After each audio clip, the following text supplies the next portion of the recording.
revisit item number 2 on the consent agenda. That's item number 2, ordinance number 2012-168. I failed to mention this particular paper is to be amended and continued to December the 10th. Okay, thank you, Mr. Clerk. Thank you. All right. We're going to take about a 12-minute break. We're going to have a long meeting tonight, so let's try to get back quickly. Thanks.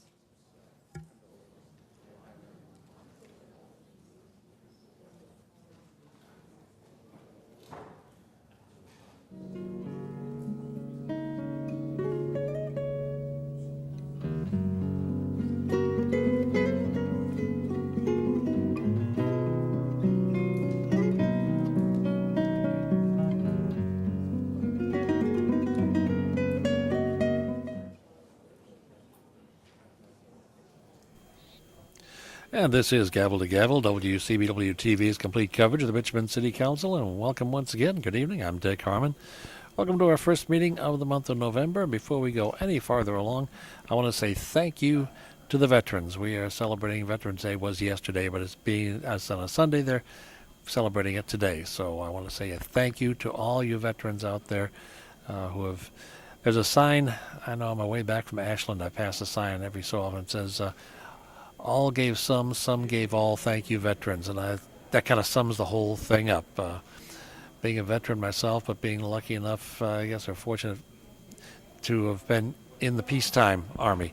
But there are so many out there who were not, who are out there and seeing some constant barrages of action. And we just want to say thank you. And if you see a veteran today or all this week, just say thank you for serving our country. So thank you to veterans out there. Let us observe Veterans Day in the way it should be, and that's by paying honor to those who have served. Okay, tonight's meeting. Well, we got 10 items on consent agenda, 5 items on the regular agenda. There's going to be a bunch of changes, and we may be in for a long ride tonight, and we'll get to that in just a couple of minutes. But right now, let's check out what's on the agenda and what won't be happening on the agenda. We'll start off with number 1, ordinance 2012-167. And this is a special use permit at 2551 Monument Avenue. And this is for the purpose of a parking area to serve events occupying the property known as 2501 Monument Avenue. And that one is staying on the consent agenda tonight. Item 2, ordinance 2012-168. And this is amending ordinance number 2001-308-305, authorizing special use of property at 2501 Monument Avenue. This one is being continued, is going back to the Planning Commission, and then we'll be back here at the December 10th meeting. Item number 3, a lot of words there. Canceling all authorized but unissued bonds, etc., and so forth. That's been continued to our next regularly scheduled meeting, which will be on the 26th of November. Okay, let's get to item number 4, ordinance 2012-195, and this is amending the pay plan. This includes now a classification of principal capital projects manager in the unclassified service. That stays on consent agenda. Item number 5, ordinance 2012-196, and this authorizes the CAO to accept $10,031,624 from the Federal Transit Administration, and this is for funding capital improvements at Main Street Station. That stays on consent. Item 6, ordinance 2012-197, authorizing the CAO to accept $2.5 million from the Virginia Department of Rail and Public Transportation, and that is for the amount appropriated to the Department of Economic and Community Development's Main Street Station Phase 3 development in the Economic and Community Development category. This is for the purpose of funding Main Street Station Phase 3 development. Item number 7, ordinance 2012-206, and this authorizes the CAO on behalf of the city to execute a contract modification to the Virginia Water Quality Improvement Fund. What this is basically, this is just actually additional grant money that we will be accepting. So it's almost $4.5 million money coming in. So that'll stay on consent agenda. Item number 8, which is resolution 2012-R123, and actually these next 3 are approving expenditures, each one in the amount of $625 from council district funds from the 9th District. This is to pay for meals, preparation, etc., for community meetings on October 23rd, September 25th, and November 20th. Those all stay on the consent agenda. Now, we get to the regular agenda. Item number 11, Ordinance 2011-207, and this is amending Chapter 2, Article 5 of the City Code, adds a new Division 6.1 consisting of Sections 2-1001 through 2-1003. This is concerning the Slave Trail Commission, and that one has been continued until January 14th. So that will not be heard tonight. Item 12, Ordinance 2012-29, authorizing special use of the property at 122 Tempsford Lane. This has been continued to our next meeting on the 26th. Item number 13, and this is adding new fees for section. This is for Sidewalk Cafes paper. That has been moved to the consent agenda. Okay, now we get to the two papers that may take a lot of time tonight. Item number 14, Ordinance 2012-202. This is an amendment. This is for the Richmond Riverfront Plan. A lot of discussion going on about that. And then item number 15, and the best way to explain this, just say, this is the Redskins paper. A lot of discussion went on about this. About an hour and a half or more discussion went on this during the informal meeting. And what they explained it all, and it'll be easier to wait until the regular meeting so they can explain the whole thing to you. But it involves the property behind the Science Museum. It involves West Hampton School, etc., Bon Secours, the Redskins, the city, the state, and that is staying on the regular agenda. So that'll be heard tonight, and that may take some time. So where do we start? We start with 10 items on consent agenda, 5 on the regular agenda, total of 15. Now, on the consent agenda, 2 items are continued. 1 is being moved from the regular agenda. So we end up with 9 items remaining on consent agenda now. Then we get to the regular agenda. 2 items were continued, 1 moved to consent agenda, and the result is that we have 2 items on the regular agenda, but they will be the Redskins paper and the Richmond Riverfront Plan. So those 2 are probably going to take some time tonight. Looking at the citizens' comment period, we have 8 speakers signed up tonight. And they'll be talking about cold temperature warming sites, crime in the city, unsafe conditions on Gordon Avenue, homelessness, state of the city, towing concerns, legalizing chickens in the city, and one concerning a special use permit at 407 South Cherry Street. So those are the items on citizens' comment. We have no papers tonight for appointments or reappointments. And don't forget that the order of business, different than it was some years back. But everything is fine up until we get to the the awards and presentations. Then we go to agenda review and amendments, followed by action items, followed by regular agenda and motions, then the citizens' comment period, then the consent agenda. Then we approve the meeting minutes. So that is what's going to be happening tonight. And I do see we have another paper that's going to be amended tonight, and we'll get to that one as we go through the regular meeting for tonight. So. Will it be a lengthy meeting? It could well be, because there's a lot of people just wanting to find out a little bit more about this papers concerning the Washington Redskins training camp, and there's some discussion that needs to go on about the Riverfront project as well. So we'll be finding out what gets happened in just a couple of minutes. I'm Dick Harmon. Stay tuned.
Is there another copy of the legislative proposals?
if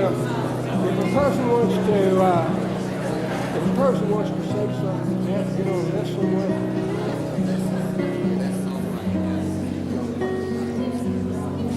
Find it on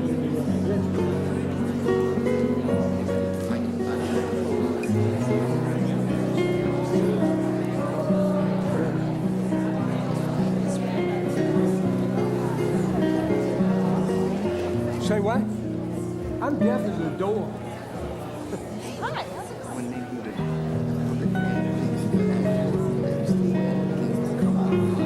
I don't know whether they're for or against anything. It's just a lady sitting up there asked me, can you make a mistake? Yeah, when they call I mean, but can you come up and ask a question like, I don't know. I mean, I'm reading the article now. It's pretty good to me. But they can come up and raise their hand. God raise their hand and say the name where they're from. When they call the paper. paper. They call the people and they can say if anybody wants to speak for Or against. And then you come up and stand in line. Yes. Thank you, sir.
like to ask council members to please take their seats.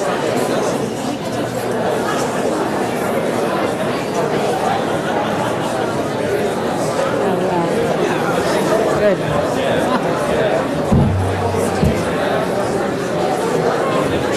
I didn't see too many council members. No, we can't. I should say, you're worse than I am. How'd you least bad?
Ladies and gentlemen, the meeting will now come to order. At this time, we will stand, and the invocation will be given by the Reverend Samuel Patterson from Holy Rosary Catholic Church, and that will be followed by the Pledge of Allegiance to the flag. Most gracious God, thank you for enabling us to gather here today. Thank you for this body of people that you have ordained to rule this great city. Now, as we go about our business set forth today, help us to keep first in everything us at first that you do and say. Bless all who are in authority with the proper knowledge, wisdom, and understanding, so that we may prosper under their leadership. Most of all, bind us together in the spirit of love, which surpasses all things. We ask this in your name and pray. Amen. Amen.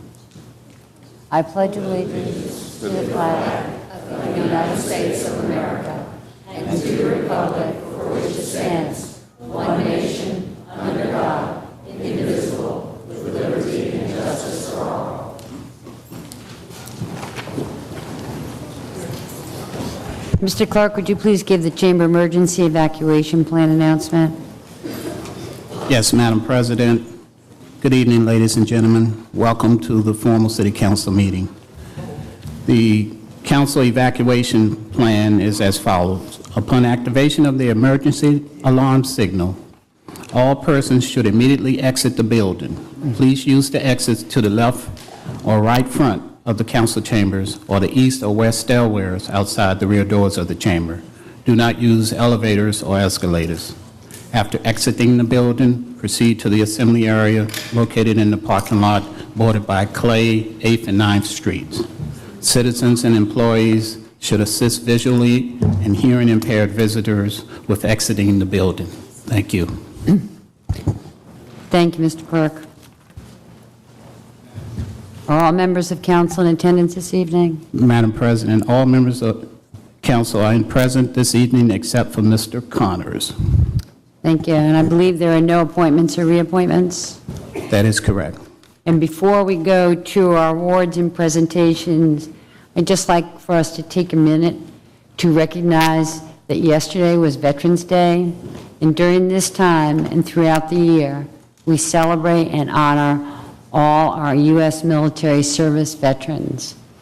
Most of you may know that Veterans Day is held on November 11th each year to correspond with the end of World War I, which formally ended at the 11th hour of the 11th day of the 11th month of 1918.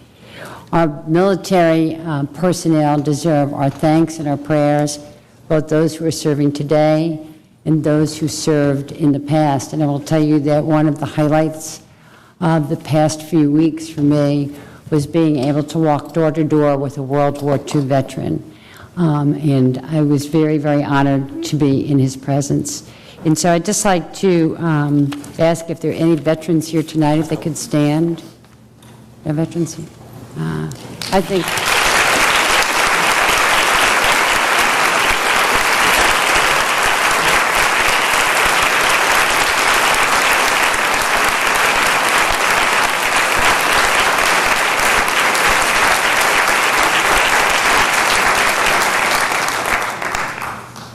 We thank you for your service and your sacrifices, and we thank those who are at home for their service and their sacrifices, and we're glad that you got home safely. Thank you very much.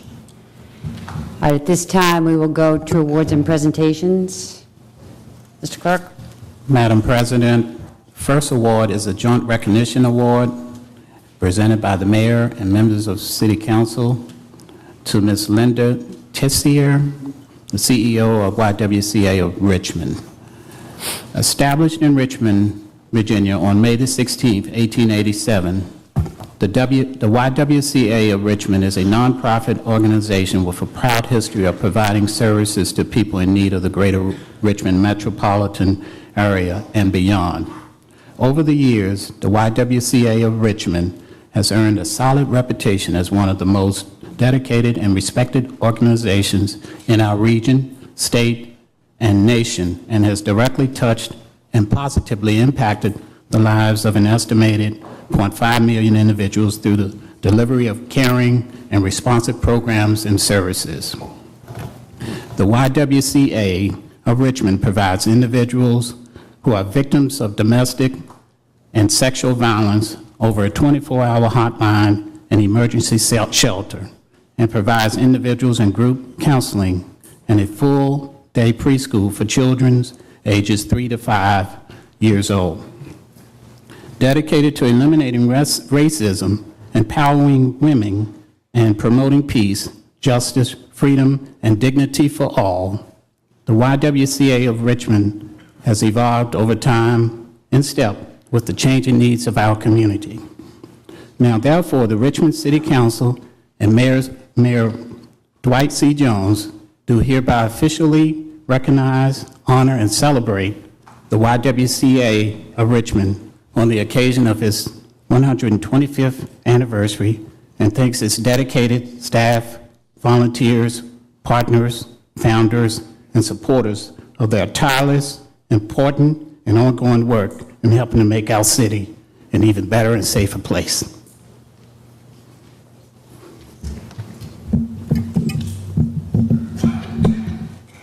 Well, good evening, and we certainly want to take great pride in celebrating the 125th anniversary of the Y and the wonderful work that you do in our communities. It is a source of great comfort to know that young people have an opportunity to go to safe places and to be in places where there's a caring environment for their well-being. And so we thank you for all that you do in offering creative and innovative, healthy services for our constituents. And we just hope that you have another 125 years. Of course, we won't be around for that, but let's set the wheels in motion so that the community will continue to be blessed by the Y in years to come. Thank you so much for what you do.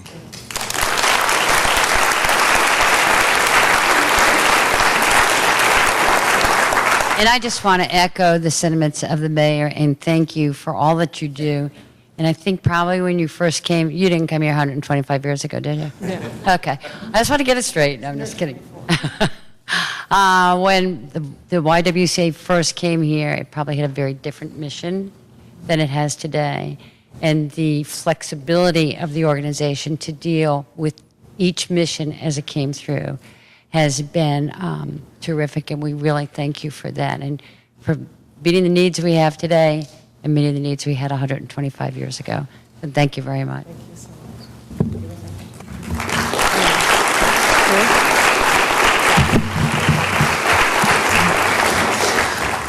Well, Mayor Jones and President Graciano, and to all of the distinguished members of the City Council, on behalf of the YWCA, its Board of Directors, its staff, its hundreds of volunteers, and all of our clients that we serve in the greater Richmond area, thank you so much for this distinguished honor. We are very proud to be in the city. We are very proud to serve some of the most vulnerable residents of the city, both children, women, and families. So thank you so much from the bottom of our hearts. We really appreciate this honor. Thank you. Thank you.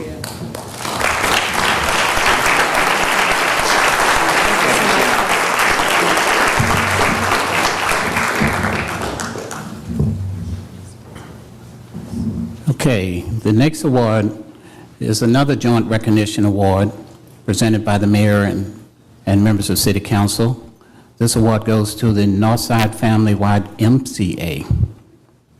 Established in Richmond, Virginia on November the 11th, 1887, the Northside Family YMCA was founded at the historic Ebenezer Baptist Church located at 216 West Lee Street in Richmond's Jackson Ward neighborhood as the Richmond Colored Young Men Christian Association, where it served as a site for the religious instructions and a gathering place for social events for African Americans.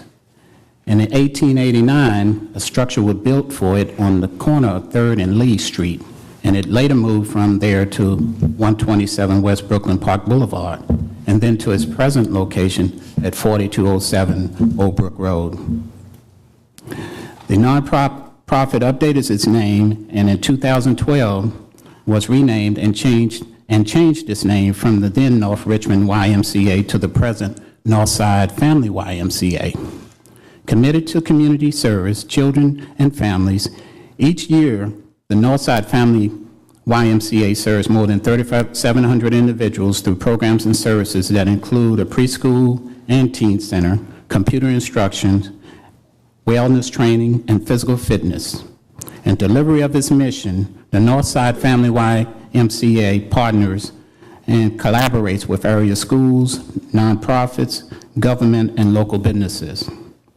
Now, therefore, Richmond City Council and Mayor Dwight C. Jones do hereby officially recognize, honor, and celebrate the Northside Family YMCA on the occasion of its 125th anniversary, and thanks its dedicated staff, volunteers, partners, funders, and supporters for their tireless, important, and ongoing work in helping to make our city an even better and safer place. Well, what would Northside be without the Y? The Y is a long-standing institution in the North Richmond area, and as I look at these very fine young people who are benefiting from the programs of the Y, it just says the whole story. This picture says the whole story. And so we want to congratulate you on the work that you've done through the years in hanging in there and being that positive force in the community, providing sports activities, exercise activities, nutritional activities in terms of eating for young people and a safe haven and environment for our young people before and after school. We congratulate you, and we hope that you will continue to do what you are doing in Northside. So congratulations. Thank you. Thank you, Mr. Mayor. This does my heart good to see everyone involved here, some of the staff at the Y, and Marilyn here, your leadership, and it looks like some of the board members are here as well. So thank you all for your commitment to Northside. It's really been my pleasure to assist over the years with the funding for the Teen Center. It's extremely important that we have that for you, and would love to hear what you all have to say about what the Y means to you. But I know, Mr. Mayor, in response to your question, Northside wouldn't be Northside without the Y and the great resources that you provide. So thank you so much, and congratulations on 125 years. You know, that's quite a legacy. So we thank God for your presence and look forward to hearing what the Y means to you.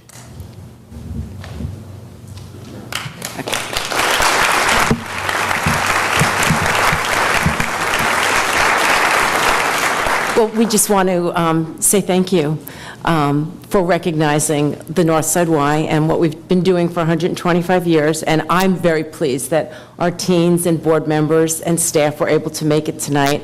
And I know they would all love to say a story because the Y does mean a lot to all, but for time's sake, we will not, but there'll be plenty of stories Saturday. So come out to our open house celebrating the 125th at the Y from 11 to 2. We invite the whole community, and then again at the Hippodrome at night. So we will have a wonderful celebration and continue another 25 years of service to the Richmond community. Thank you. Thank you. Thank you. I'll be right out there. Okay.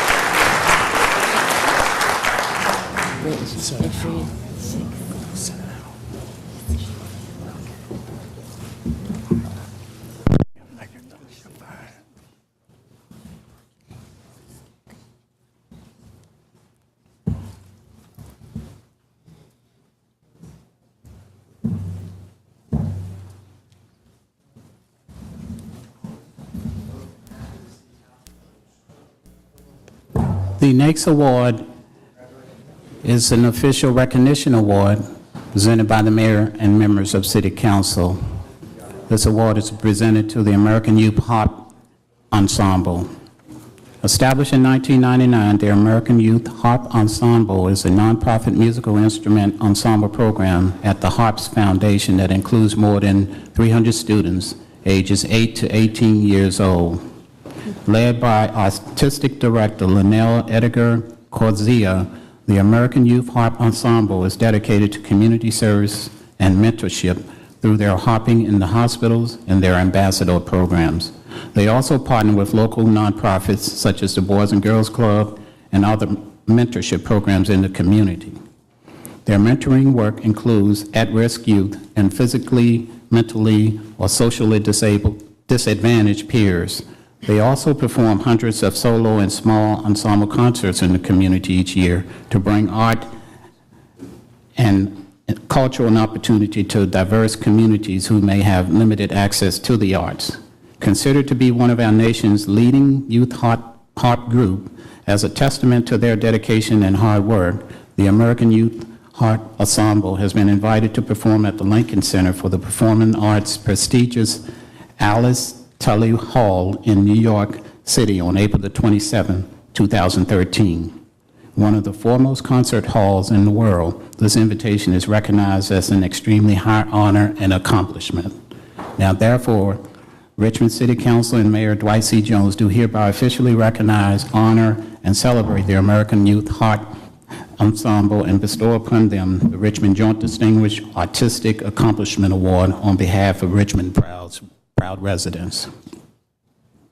Mr. Clerk, could we read all three and bring everybody up at once, please? The next award goes to the Virginia Choristers. Established in 2008, the Virginia Choristers is a vocal ensemble program at the Academy of Music, a classically based music school in Richmond, Virginia that includes 70 students aged 8 to 18 years old.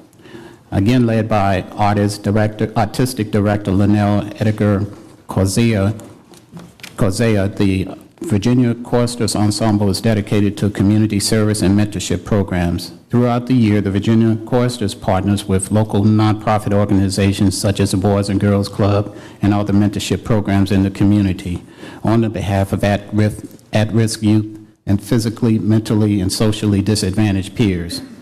They also perform hundreds of solo and small ensemble concerts in the community each year to bring arts on cultural opportunities to diverse communities who may have limited access to the arts. A testament to their dedication, repertoire, skill, and hard work, the Virginia Choristers Ensemble has been invited to perform at the Lincoln Center for the Performing Arts, prestigious Alice Tully Hall in New York City on April the 27th, 2013. One of the foremost concert halls in the world, this invitation is recognized as an extremely high honor and accomplishment. Now, therefore, Richmond City Council and Mayor Dwight C. Jones do hereby officially recognize, honor, and celebrate the Virginia Choristers and bestow upon them the Richmond Joint Distinguished Artistic Accomplishment Award on behalf of Richmond proud residents. And the last award goes to the St. Bridget Music Ministry.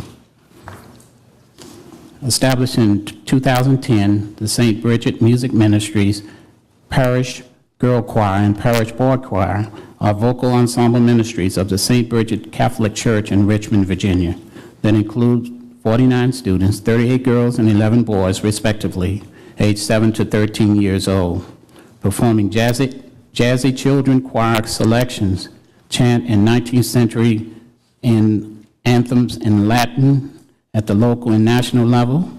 The Bridget Music Ministry and the St. Bridget Parish Girl Choir and the Parish Boys Choir Ensemble performs monthly from September through April for masses at the St. Bridget's Catholic Church and annually for events and liturgies at cathedrals, at the Sacred Heart in Richmond, and the Little Sisters of the Poor. They have also performed at the John F. Kennedy Center for the Performing Arts in Washington, D.C. Led by Director Alan Bean, the St. Bridget's Music Ministry Parish Girl Choir and Parish Boys Choir Ensemble has been heralded and acclaimed for their repertoire, skills, and achievements. As a testament to their dedication and hard work, the Bridget Music Ministry Parish Girls Choir and Parish Boys Choir Ensemble has been invited to perform at the Lincoln Center for the Performing Arts, prestigious Alice Tully Hall in New York City on April the 27th, 2013. One of the most foremost concert halls in the world, this invitation is recognized as extremely high honor and accomplishments. Now, therefore, the Richmond City Council and Mayor Dwight C. Jones do officially recognize, honor, and celebrate the St. Bridget Music Ministry and its St. Bridget's Parish Girls Choir and Parish Boys Choir ensembles and bestow upon them the Richmond Joint Distinguished Artistic Accomplishment Award on behalf of Richmond's proud residents. Thank you, Mr. Clerk. April of 2013, April 27th of 2013 is going to be a great day for Richmond Pride, not only here, but in New York City, as the choristers, the harp ensemble, and the parish boys and girls choirs all perform at the Lincoln Center, which is just an incredible achievement. I think you all should be incredibly proud of yourselves. Are there parents in the audience? Could you all please stand?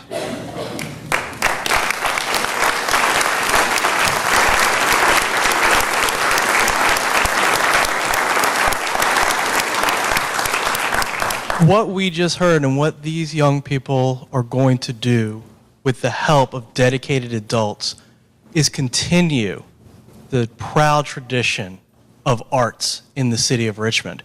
This is a great example of the next generation of performing arts in the city. And I'm thrilled you all are willing to take your time when you could be outside playing or doing homework to do something in the arts world to ensure that you're well-rounded. It's a wonderful opportunity. I couldn't be more proud of each and every one of you. I want to thank Bobby Barajas and I'm sorry, Linnell Edgar. Miss Ellie Edgar. to be willing to take the time to help instill in them an appreciation for all things musical. Thank you guys so much. I want to pass it over to them. Oh, and I also want to recognize Alan Bean, who not only teaches the boys and girls choirs, but oddly enough, was the organist at my wedding.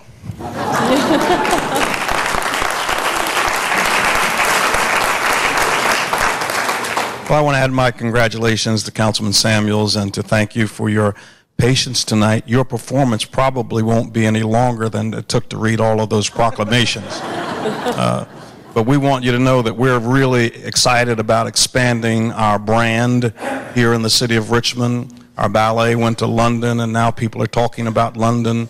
In London, they're talking about Richmond there.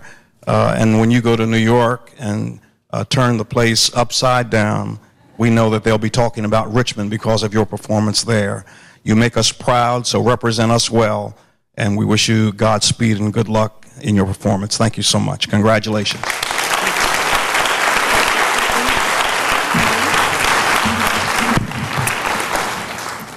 Mr. Mayor and Madam President, thank you very much for this recognition. It's an honor for us, and I want to say we are so proud to represent the city of Richmond. We're performing for the third time at the White House next month. We're performing at the State Department this coming year, in addition to the Lincoln Center performance. And wherever we go, we're proud to say that we're from Richmond and representing the arts community here and putting Richmond on the map as a place for excellent arts. Alan? Thank you very much for the recognition, and I'm very proud of these boys and girls and grateful for the support of their parents, because that is ever so important. And we'll do our best to make you proud next April. Thank you.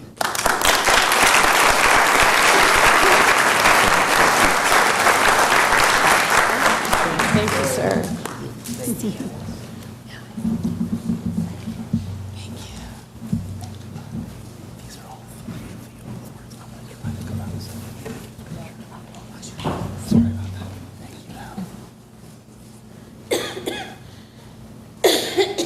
Madam President, those are all of the awards and presentations for this evening.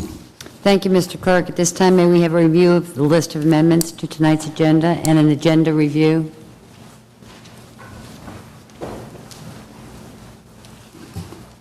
Item number 2, ordinance number 2012-168, amended and continued to December the 10th. Item number 3. Yes. 1 second, sorry, Mr. Clerk. Before we leave here, before y'all leave, I believe we have somebody from Hanover County on the Board of Supervisors. Angela, I just lost it. Kelly Wizek, who is a new person on the Hanover Board of Supervisors, and I serve with her on a lot of different commissions, and she's doing a really great job for the county and for the region, and I want to thank you, and thank you for coming, and congratulations on your son. Thank you.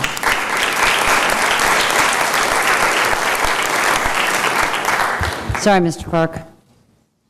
Hey, I'll start over. Okay, it's a good idea. Okay, the amendments to tonight's agenda consist of item number 2, ordinance number 2012-168. That paper is amended and continued to December the 10th. Item number 3, ordinance number 2012-193 is continued to November the 26th. Item number 11, ordinance number 2011-207, continued to the January 14th meeting, 2013.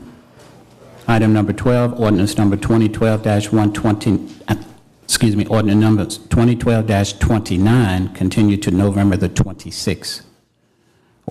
Item number 13, ordinance number 2012-189, has been moved to the consent agenda. Madam President, that concludes the amendments to the current agenda. Thank you, Mr. Clerk. Does any member of council have additional amendments to tonight's agenda? Mr. Clerk, could you call the question? Yes, I need a motion to accept the amended agenda as presented. Ms. Trammell, will you make that motion, please? So moved, Mr. Clark. So move. So moved, Mr. Clark. Thank you. Council is voting on tonight's agenda amendments as presented. Mr. Connor is absent. Mr. Samuels? Mr. Hilbert? Aye. Madam Vice President Robinson? Aye. Mr. Jewell? Aye. Ms. Newbill? Aye. Ms. Trammell? Aye. Mr. Tyler? Madam President Graziano? Aye. Okay, thank you. This paper is, the amended agenda is before you. Thank you, Mr. Clerk. At this time, we are going to take, I'll tell you in a second. We'll take paper number 15, which is 2012-R141. And prior to discussion on that, we're going to have a presentation from administration.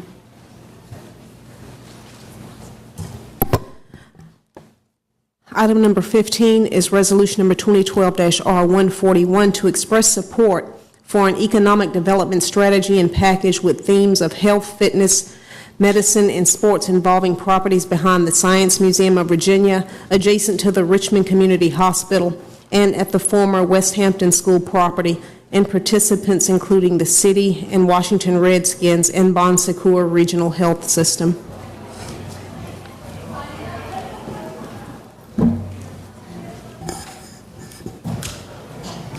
Before you start, Ms. Denslow, I just want to say we're having this presentation. There have been lots of stories about this paper and the plans for the Redskins, and they're coming to Richmond. We thought it might be helpful if this presentation was given so the citizens here and at home see what they proposed, what is proposed. Is it up on the right? Okay. Now which one?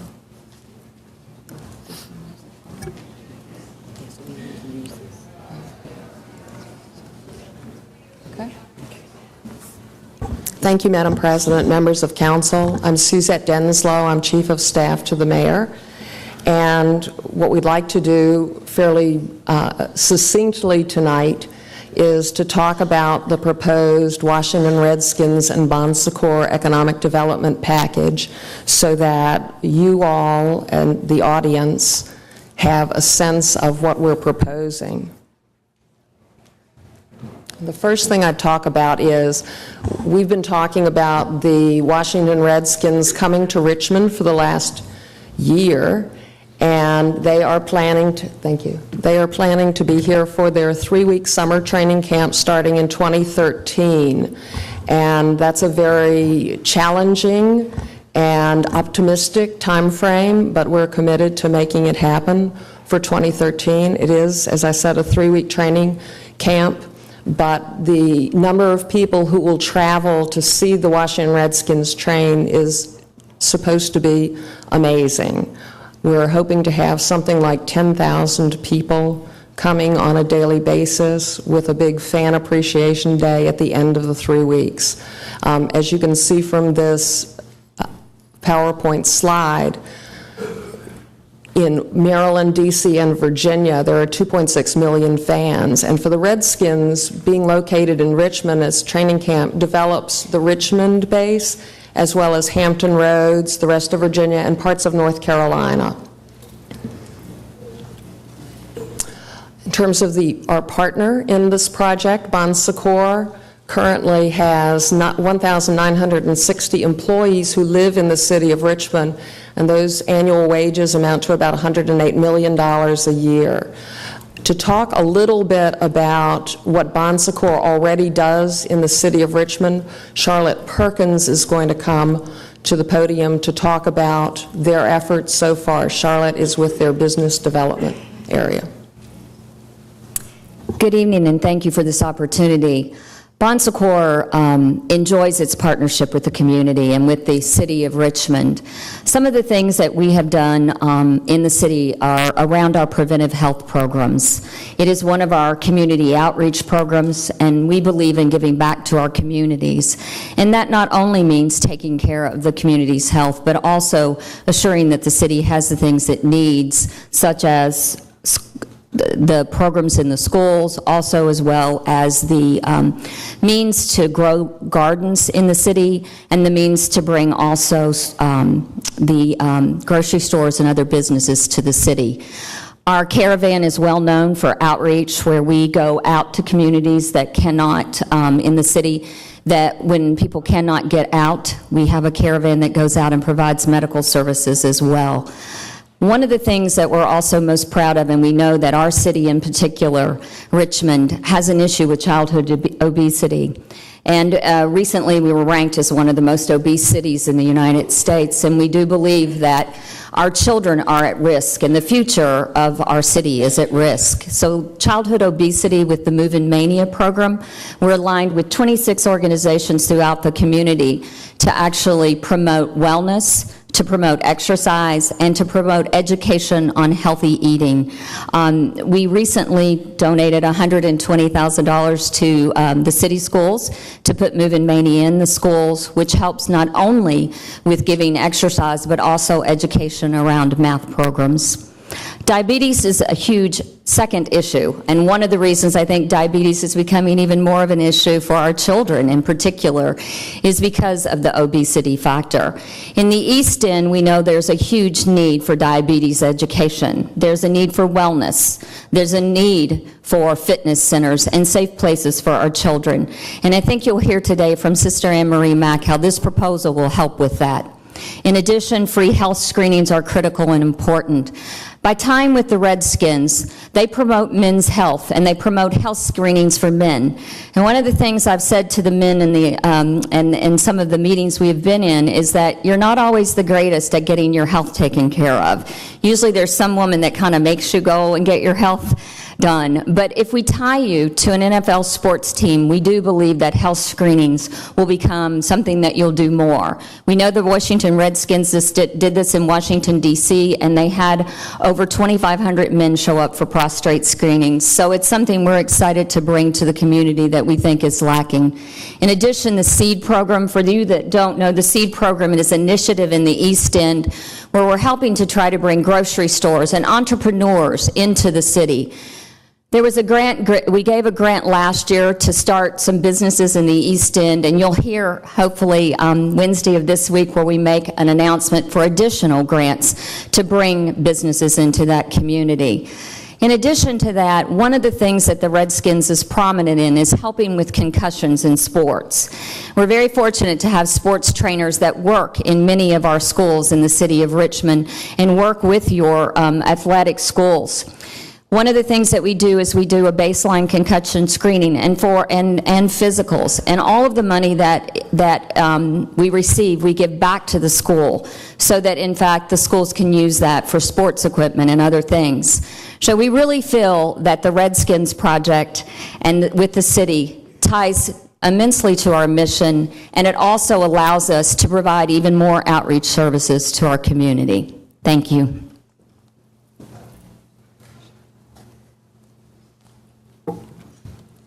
So there are 3 sites involved in the economic development package. The first site is the West Hampton School site. This site is at the corner of Libby and Patterson, and it is just south of St. Mary's Hospital. I believe most of you know that St. Mary's Hospital is in Henrico County. It's about 1 foot over the line. But this facility and the expansion would be an expansion of health services in the city of Richmond. It's a 4-acre site that would be leased to Bon Secours on a long-term basis for $5,000 a year.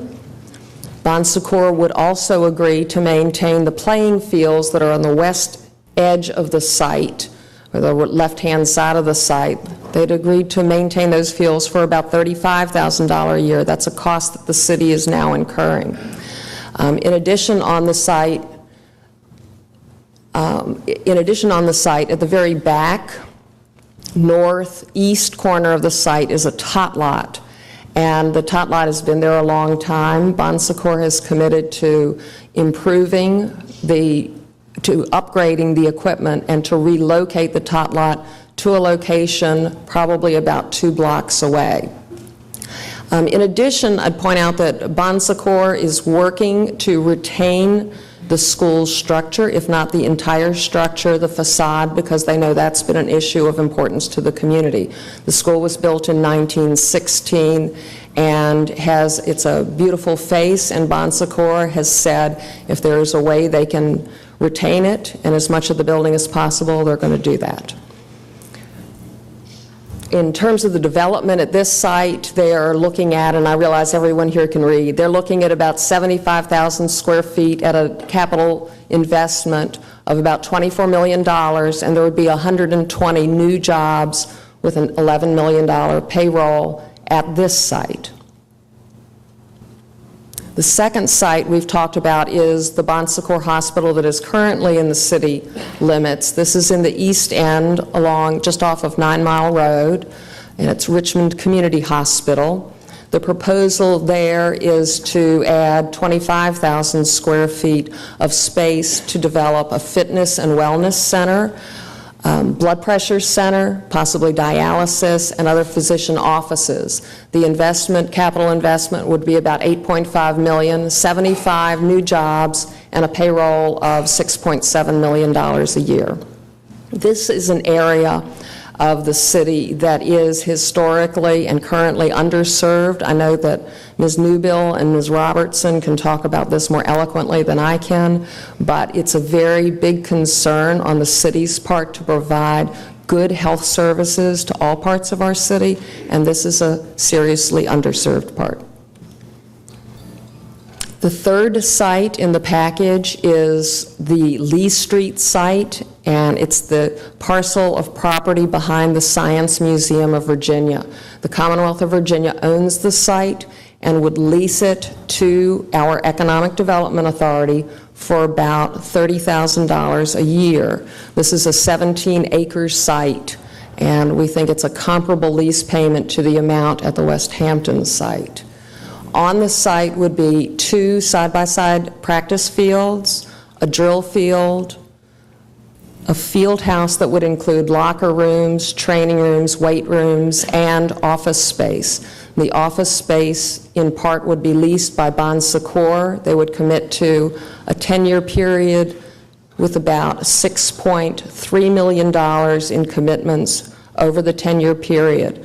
That $6.3 million would be both in rent payment as well as in sponsorships. If you were looking at the portion of that amount of money that would be done as a sponsorship amount, meaning beyond the market lease rate, it's about $3 million that Bon Secours is committing to this site so that it can be developed. This area, many of you are familiar with the area. It's in just off North Boulevard corridor. It's, as the crow flies, less than half a mile from the Diamond. It's very close to Broad Street, so we think it's a great area for both Broad Street and North Boulevard in terms of retail and commercial development. We had Chris Chimura, economics, do an impact analysis of just the 3-week training camp. That alone, they believe, would generate 100,000 leisure visitors a year, 40% of whom would stay overnight. Average stay of about 2 nights, generating something like $130 per visit. In addition to that, people who come just for the day would generate about $44 per visit. All told, the annual visitor spending from the 3-week period would be $6.4 million, and this is for the city of Richmond proper. Also, the Redskins would spend about $2.1 million annually for their team, their staff, lodging, meals, etc. The projected annual impact from that is about $8.5 million a year and a potential for 81 new jobs. Also mention with the Washington Redskins, they have a charitable foundation that's done great work in this community even before they started looking at Richmond as a place for their training camps. Specifically, they've developed fields at Hotchkiss and at Blackwell schools, and those have been very important things for those communities. They have reading programs, they have health and wellness, and they do a lot with coaches in the community. These are some of the economic development criteria we used in the location of the site. The mayor had selected and impaneled a steering committee to assess the several sites. I think there were about a dozen sites we looked at, and the Science Museum site was the top choice. We think it will have good impact for that area of town, for property values, for tourism, and good economic development all around. In summary, the 3 sites would include an additional 115,000 square feet of development, $42 million in investment, capital investment, over 200 new jobs, and $19 million in payroll. Again, the economic impact would be about $8.5 million per year. Now, with that, Madam President, I'd like to ask Rich Johnson to talk about the role of the Economic Development Authority. Rich, in addition to being the chair of the Economic Development Authority, Rich is the chairman, CEO, and president of the Wilton Companies, which is commercial real estate companies.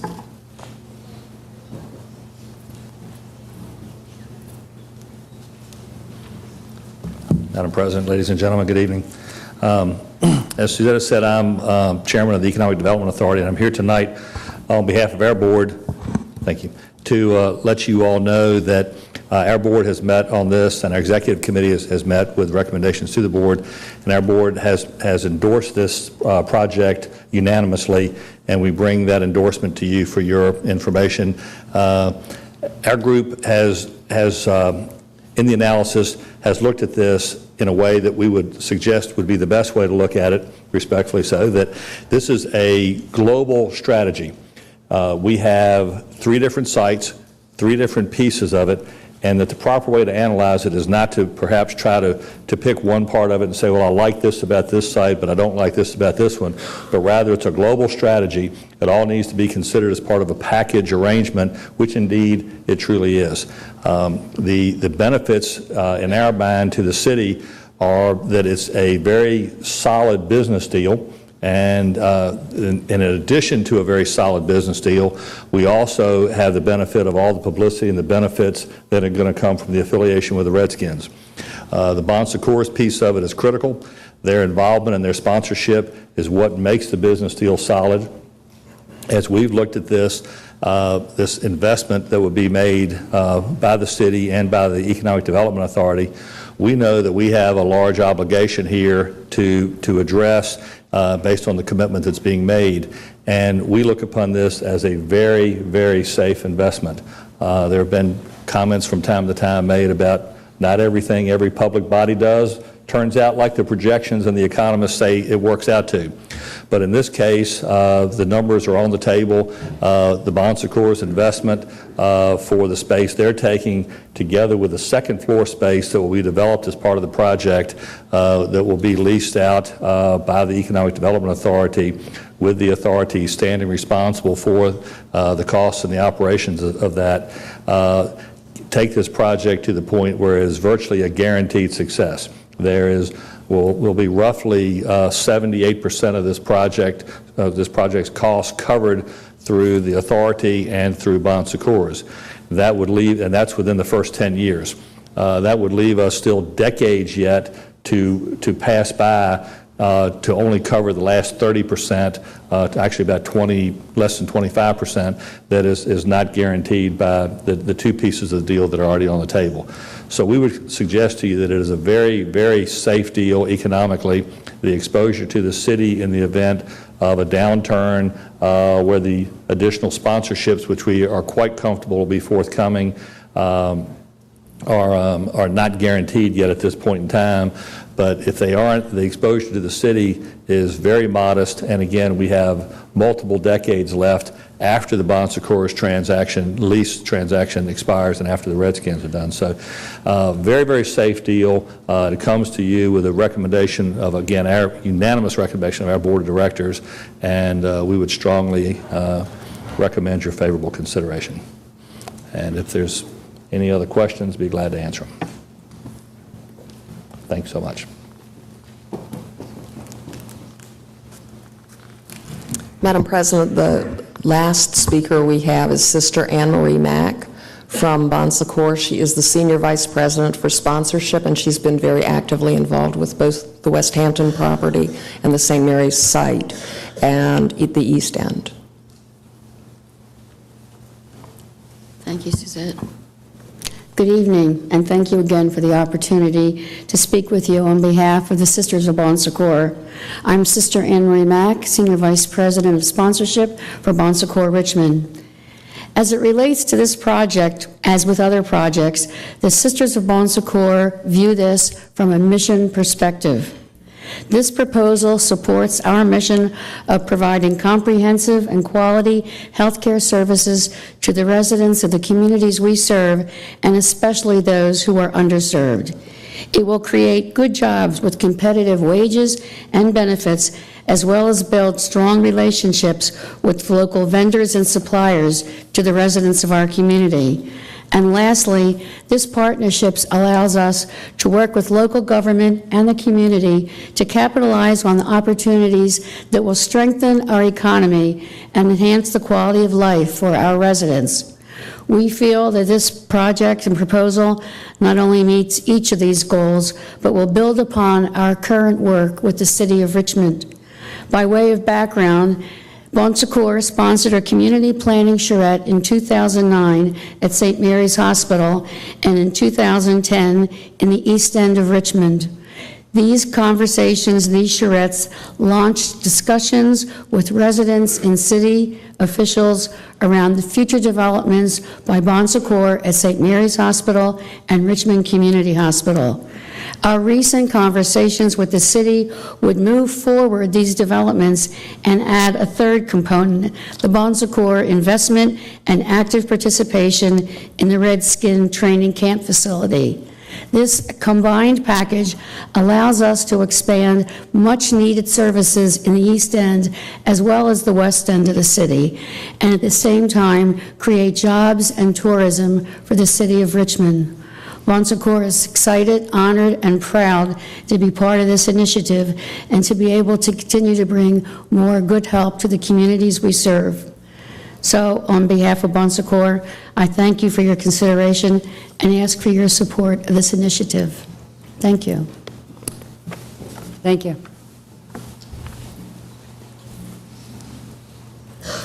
Madam President, that ends our presentation. We're all happy to answer questions now or at the end of the public hearing. Okay, thank you. Are there any questions at this time for the presenters? Madam President, Yes, sir, Mr. Jewell. I think it's important that the public hear my question of the earlier meeting. Is there in any way, in any of this deal, that Bon Secours is exempt from paying taxes?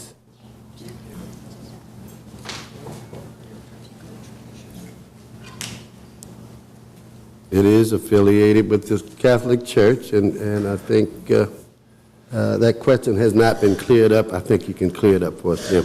Yeah, Mr. Councilman, thank you. I'm Jim Dunn with Bon Secours, and we did discuss this earlier today. Bon Secours has both a not-for-profit and a for-profit entity, but in this particular instance, we would turn to a private developer to actually build the buildings that we're talking about, both at Richmond Community and at St. Mary's, which would, in fact, put those properties on the tax roll. I think it's also important to note that in both instances, while we have a firm right now doing projected uses and we will do an economic impact study, by the first of the year, we'll be able to present to City Council and to the community proposed uses for those facilities.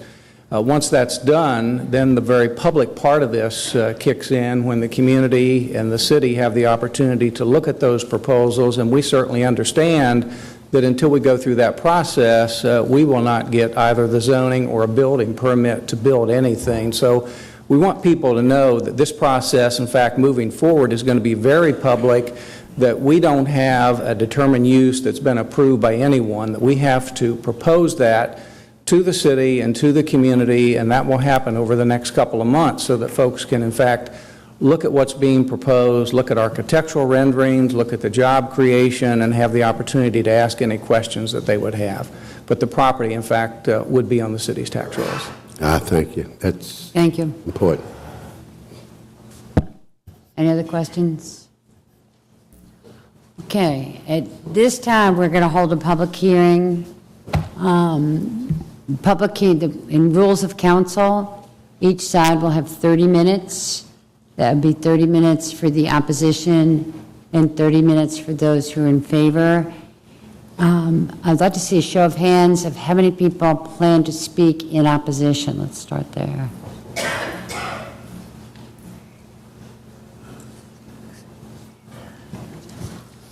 Okay, it looks like 10 or 12. So what I will do is each person will have 3 minutes to speak. That might take you a little over the 30 minutes, but let's give each person 3 minutes to speak. And if you would line up in the middle, center aisle, that'll make it go a little bit more quickly.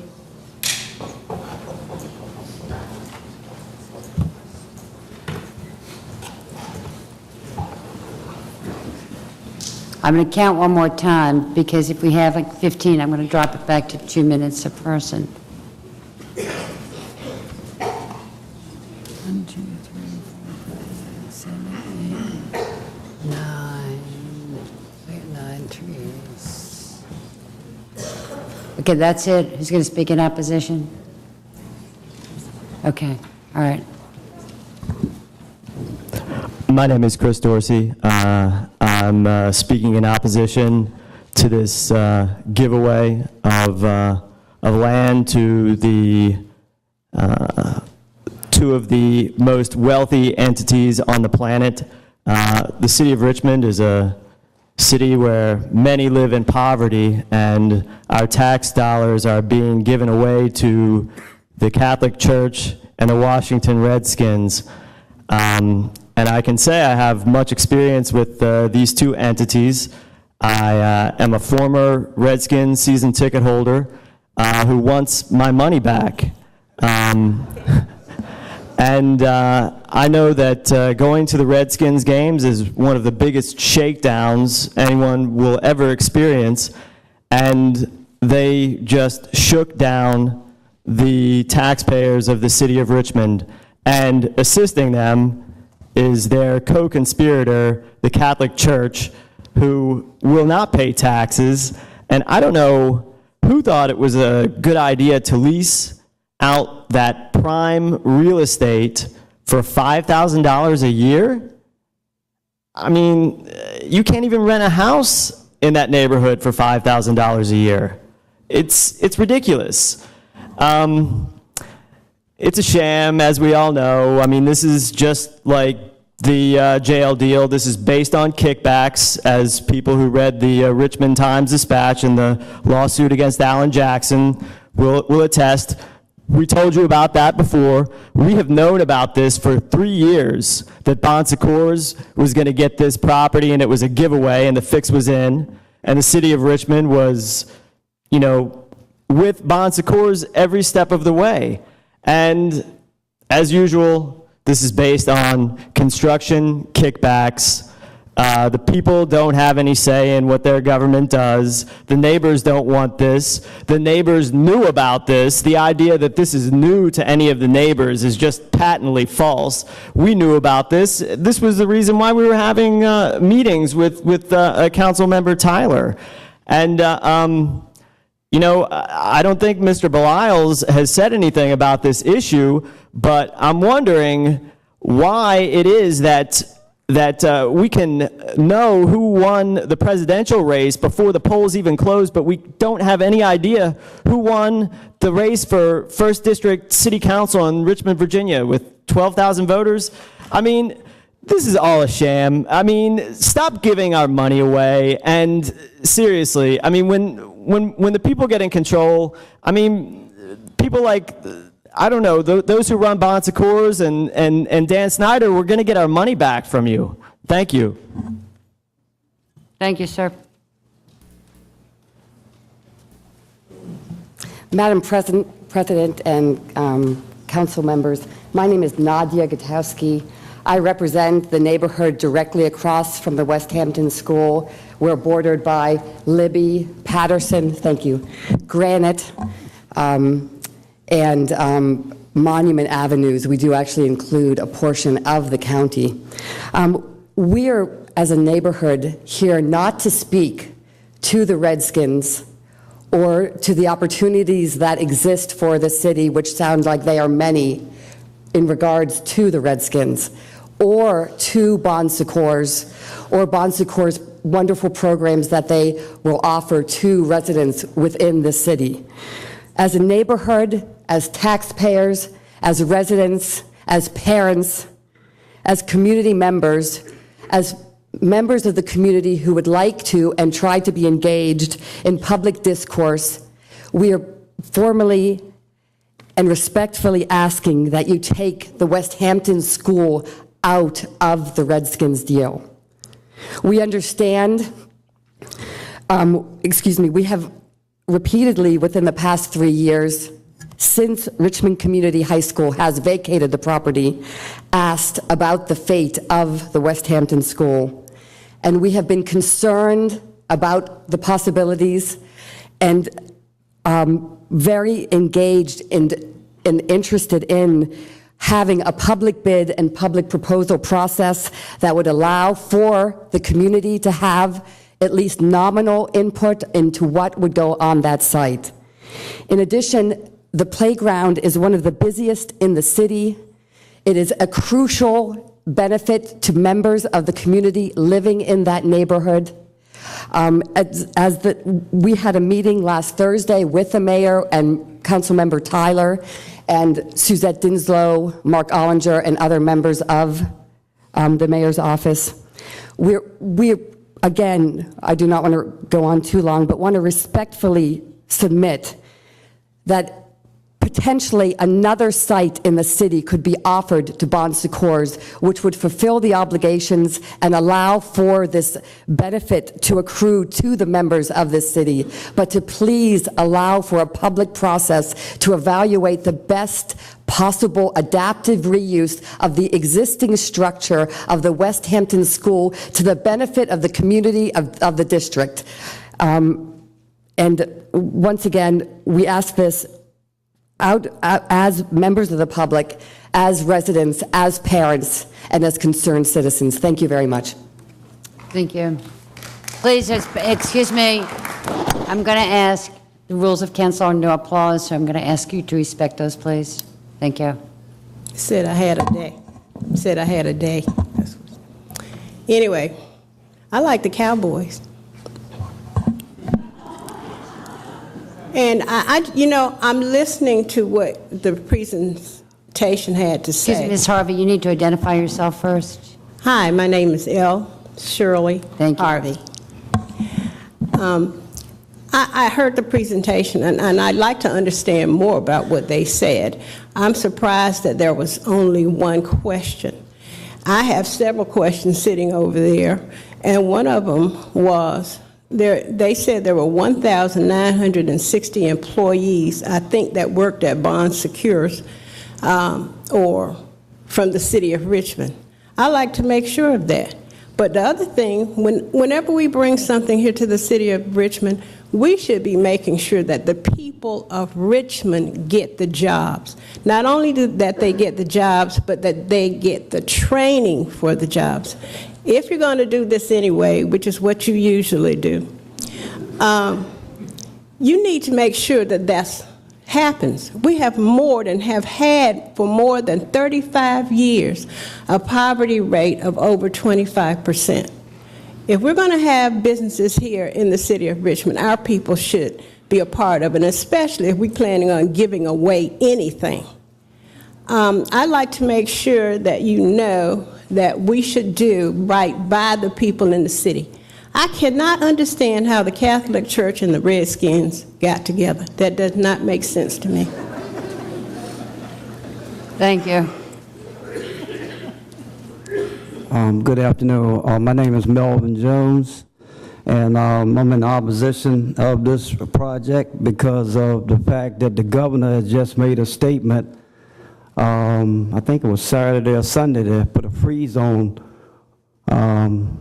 doing any money, lending, a freeze on buying anything or doing anything. So I think the city ought to do the same thing for at least 2 months until we find out what the U.S. Congress is going to do. The city has always got to want to give out money, but that's why I like Mr. Tyler, because he was always watching over our purse of giving away money. But going back to the West Hampton thing, we got plenty of space over there by Bryant Park, over there by Bird Press. I mean, if you worry about the Redskins coming down 95, if they were coming on a bus, all they got to do is get off on 64 and you'd be right there at the end of Bryant Park. I mean, you could put that instead of taking West Hampton, because they got a nice playground over there for the kids and it's a nice area. And you already got a problem with Norris School. You need to put the kids somewhere else. You could put them in West Hampton. So my thing is, why we can't look at Bryant Park, the back end where Bird Press is. You got a lot of space over there. You won't hurt none of the greenery. You won't hurt none of the walking trails up the front. You can put part of it back there. And you can get the State Department, they could put an exit right there off of 64, off of 95 to 64, and you can go right in the back way, and it won't bother nobody. It'll be a real nice site. And you still can go to the one on Lee Street also from 64. So everything is right there. Somebody hadn't even looked at this project good, because you could actually do it at Bryant Park, at the end of Bryant Park, at the back end where Bird Press is. And like I said, if they wanted to go to the other site, they could still get on 64 at Staples Mill and go down to Lee Street, and you'd be right at the other site. So you could do it that way and still keep West Hampton, because we need that school right now to help the kids out that's going to Knoll and Mosby. I mean, you turn the school down and you don't have anywhere to put the kids. So, I'm kind of for this project, but we need to kind of look at it, please, and just hold off for 2 months, please, because we need to see what Congress is going to do. And like I said, the governor already said he putting a freeze on money, so nobody came up here and said anything about what the governor is going to do. Somebody need to come from across the street over here and talk to y'all about that. I'm serious. I mean, he says nothing right now until the first of the year. Thank you. Thank you.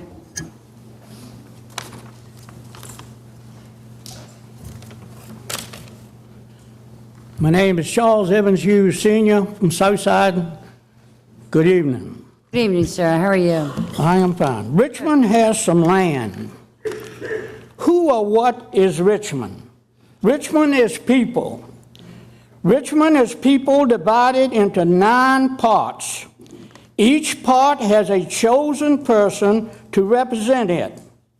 This person does the will of the people in their part. The head is a long way from the toes, but on the same body. The west end is a long way from the east end. All the parts are like this, but all are part of Richmond. All 9 parts should have a say when money is involved. Likewise, all the people of Richmond should have a say. Not just a few boogers, but all the citizens have a vote. All the citizens have a vote, yes or no, on this Redskin deal. Whatever side wins, that should be the answer. Professional football has murderers, rapists, wife and girlfriend beaters, drunkards, drug takers, child molesters, etc. And you want to put this project next to a children's science museum. Richmond is very fortunate to have people that can tell the future. The mayor, councilperson Samuels, etc. These people can tell you how many thousands of dollars the city will make, just like the 6th Street Market, Main Street Station, school board out of City Hall, etc. Boy, a whole lot of money wasted. Maybe the mayor can foretell how much this half-assed street paving all over the city, when frozen water seeps into all the cracks and the joints of the blacktop, will cost us, the citizens. We deserve better. Another thing, this bicycle event. Nobody else wanted it, so Richmond brags about getting it when we were the only ones there to ask for it. It is a crying shame, a shame that the citizens, each one of you council people should go to every citizen in your district and find out whether or not they want this thing up here. You don't even know some of the people in your district. I know one person that knows everybody in theirs, though. Y'all need to shape up. Don't be blowing our money like you've been doing all along. Thank you. Thank you very much, sir. Thank you, Madam President, Councilman Tyler. My name is John Monahan, representing myself, here to speak in opposition to this blanket resolution in support of the proposed deal. I am unable to comment on the economics of this deal, and I will also refrain from commenting on the prudence of using public opinion as leverage in this multi-million-dollar real estate deal. I would like to ask the City Council to vote no on this blanket resolution in support of this multi-million-dollar real estate deal. I'd also like to respectfully remind the City Council that parks and playgrounds enjoy special protection under the City of Richmond's zoning ordinance. It seems to me that with the West Hampton school property being zoned residential, that either a special use permit or an amendment to the zoning map would be the only two vehicles available to install office buildings or a medical complex in a residential area. We all recall that a special use permit was used, or Bon Secours obtained a special use permit to build the guest house along Libby Avenue. West Hampton School differs in one vital respect from the guest house site in that it is home to parks and playgrounds. My specific request, or the specific reason that I ask you to vote no on this blanket resolution, is because the blanket resolution implies or proposes that we uproot the tot lot, which personally my daughter enjoys very much, and I can attest that many, many, many happy children enjoy it. Let's not uproot the tot lot. In fact, a special use permit is not available to the City Council to interfere with or to adversely affect a playground. And that's in the zoning ordinance, which is the law of the land intended to preserve the character of neighborhoods and to assure home buyers of the stability that they can enjoy when they invest in the City of Richmond. So please vote no on this resolution, and thank you for your time. Thank you, sir. Good evening, Madam President, Madam Vice President, members of council. My name is Rick Tatnall, and I live in the 7th District. Richmond City Council is being asked to make some huge and hasty decisions regarding a lot of city money and important city property because Mayor Jones apparently made a huge and hasty decision to say yes to Governor McDonnell that he could make a Redskins camp work in 2013, including finding $500,000 a year for the team for the first 3 years. Unfortunately, the mayor did not move quickly enough in due diligence and completely neglected the public input part of the process as shown tonight. I am here today to ask you to postpone all decisions until more information has been presented to the new council and to the citizens of Richmond. If this means we postpone for a year the coming of the Redskins, then they will have to do their training camp in the friendly confines of Redskin Park for 1 more year. Beyond the lack of due diligence and public input, there is a serious lack of transparency as to the complete details of this project. The mayor and his staff are only talking about the benefits of this deal, especially jobs and health care, which are certainly needed. What about the costs of this deal, which are not being discussed or being minimized? I attended last week's Redskins meeting at the Science Museum, and tonight's information is the same that's being presented. The information packet does not speak to one piece of cost in this project. Ms. Denslow referred to them tonight, but they were not a part of the PowerPoints that were presented, including $500,000 a year for 3 years, including the interest and other costs of the loan to the EDA, including a huge $7 million West Hampton school property, the cost of the RRHA properties that are going to be transferred to Bon Secours, and the expenses involved with closing 27th Street in East End, and the tonight defined $30,000 a year cost to rent the Science Museum property. In addition to these issues, the Chamorro economic impact numbers are both incomplete and totally unrealistic. They are incomplete because they only promote the income numbers and not the expense numbers. What about the additional police expense on training camp days? What about the watering and maintenance expense of the fields? What about the intangible loss of a park currently used by many members of the community? In addition to these being incomplete, the numbers are also unrealistic for many reasons. The projection of 100,000 people coming to the camps is higher than currently coming to Redskins camps. The projection of 100,000 does not account for the Mid-Atlantic region residents who currently go to Loudoun County, will not spend additional money, and will not be an overnighter here in Richmond. And the projection that 40% of the 100,000 attendees will be overnighters is just not possible, especially in this economy. Just as they have done in Loudoun, the vast majority of people will come and go on the same day. Bottom line, there are too many unanswered questions for this council to vote on anything tonight, and I ask you to postpone all decisions until the new council is seated. If the city is going to spend this amount of money, of its own money, the people making the decision should be the ones that will be in place to follow through. If you're going to vote on this evening, I ask that you vote against supporting the mayor's plan as presented, and you vote against any alteration of the city's bond ordinance. Personally, if the city is going to lend itself $9 million, I would prefer that money went to start to fix our roads. Thank you. Thank you, sir.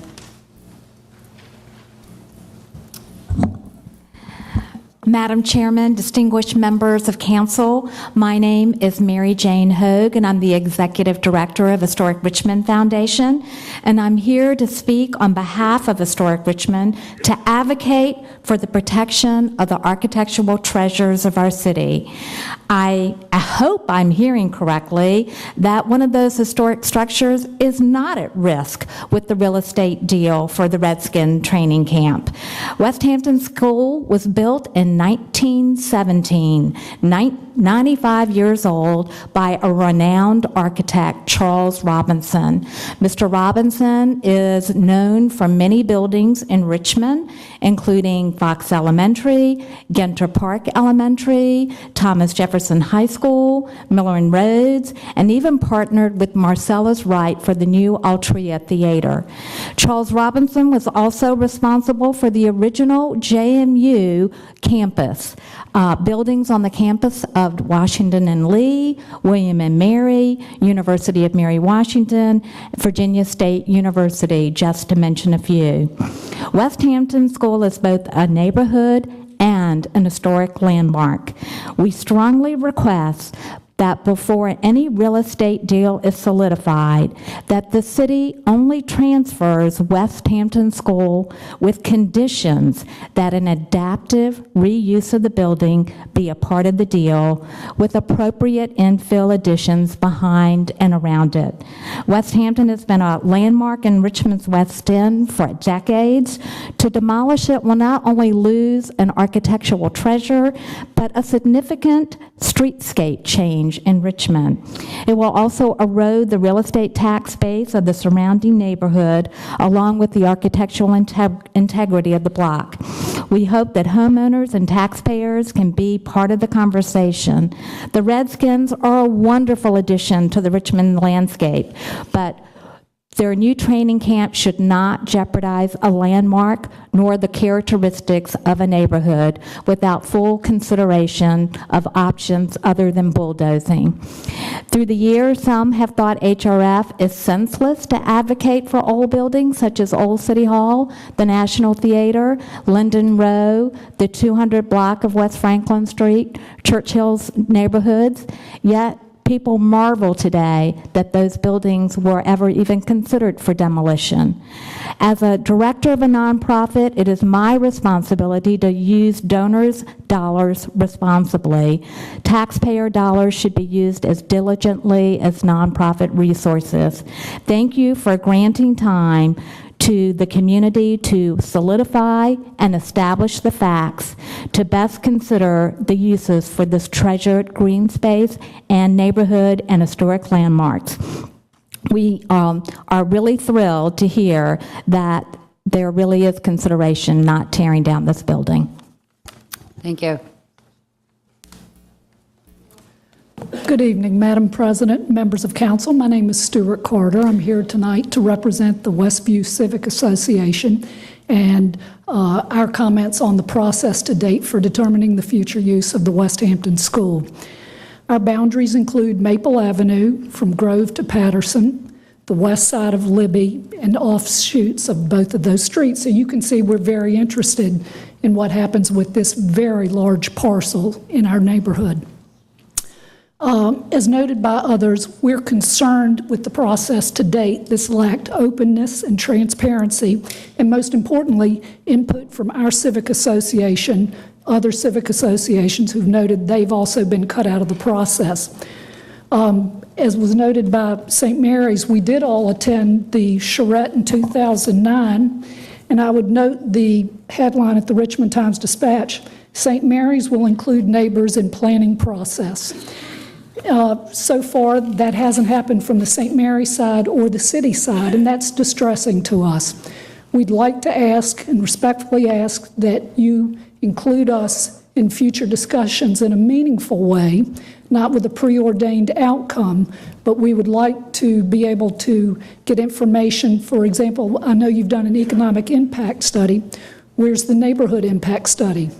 Maple Avenue, if you travel that way, the great amount of traffic there, according to the VCU urban planning program, was St. Mary's and St. Christopher School, with a 75,000 square foot medical office building, employees, patients, and others there. We'd like to find out what the impact is on Maple Avenue, where a large number of our members live, and hope that you would take the time to put a study together for that, crime, safety, environmental factors. It's equally important to us, just as the economic impact study is equally important to the city. We'd like to have another side of this looked at, so we'd like to ask to have some information provided to us, other neighbors, allow us to be in the process of discussing this in a meaningful way. And we'd like to ask that you postpone this until we have the opportunity to do so. Thanks very much. Thank you.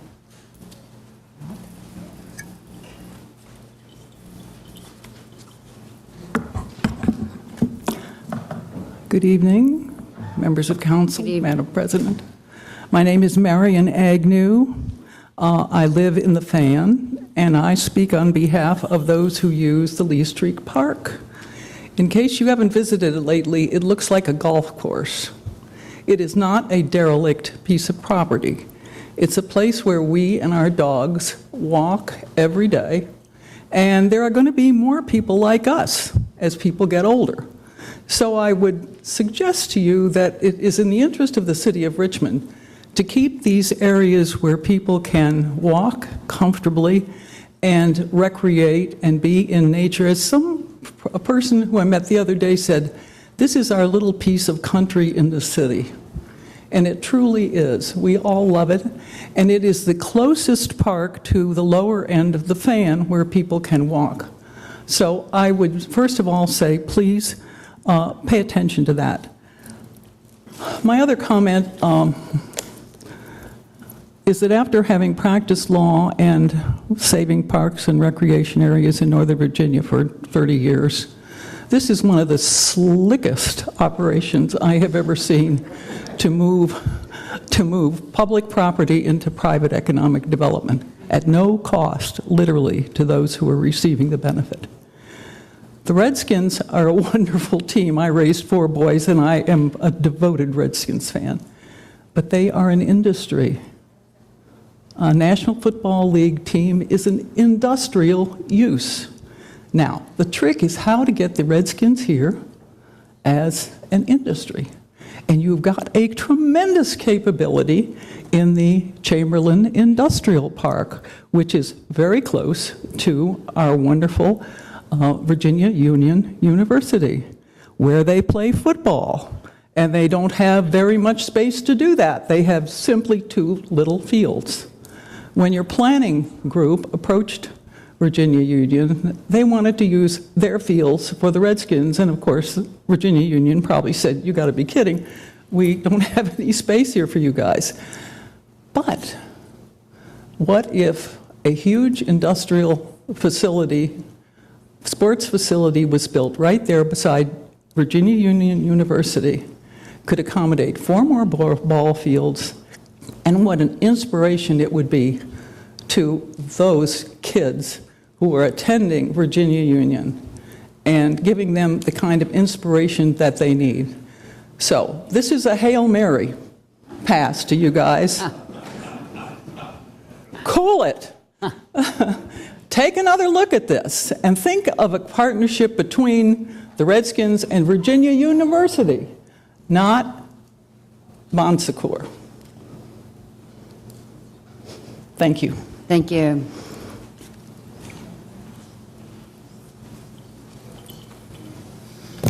Good evening, Madam President, Ms. Vice President. Thank you so much for allowing me to speak tonight. My name is Sven Berkman. I represent Glen Burnie Neighborhood Association. Glen Burnie is a neighborhood that is between Patterson and Grove Avenue and Libby on the east end of the city, or southeast end of that corner. So if you look about, we are basically the 3rd neighborhood association now that is deeply concerned about the use of the West Hampton site. Our neighborhood association today sent a statement to the mayor, as well as certain city council members about our lack of transparency of this process to date. If you think about today, we came here with the neighborhood, and we have not actually seen any of the details of the proposal so far. This was the first time the public has seen it and is able to comment on this. This is very concerning, especially considering this is such a large and very attractive site in the middle of the thriving West End. For us at Neighbors, and we're 127 neighbors or houses right near the site, this is very concerning. And the biggest thing that strikes us is tonight, the gentleman from Bon Secours nicely pointed out that this will go through a proper zoning and special approval process for an SUP, etc. The question that we have, therefore, as an association is, isn't this lease contract kind of putting the cart before the horse? What I mean by that is, if you give a 60-year long-term lease to a company without knowing what they're going to do with the site, nor has the neighborhood had time to weigh in, approve, nor have any studies been done on economic impact, traffic impact, all of the other concerns raised, how can a 60-year lease been given? So the question is, and to consider for the council, short of just voting no on a combined proposal for the Redskins, is there a way to make this lease conditional? Is there a way to make the West Hampton lease conditional that Bon Secours has to find a use that is acceptable to the neighborhood, that is approved by the surrounding neighborhood associations, that is positive for the benefit of the community, and if those criteria are not met, that lease will become nullified within the term of, you can pick it, 2 or 3 years. So it provides Bon Secours 2 or 3 years and provides an option on a lease that they can economically develop, but does not give them a 60-year lock on a very, very attractive piece of real estate. Thank you. Thank you, sir.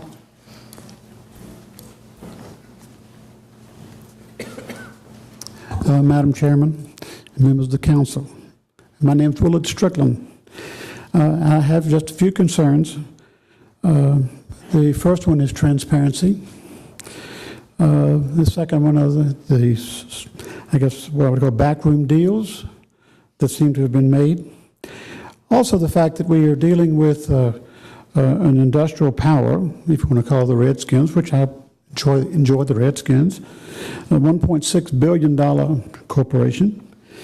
And I'm concerned about the impact study in which the city of Richmond is going to be on the hook for, or citizens maybe, for $500,000. And I noticed one of the persons said, well, the financial exposure is going to be small.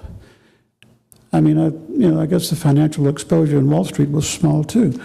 But then there's also my concern about the land under one of the football fields, which was known as, I think, the Pullman Yard.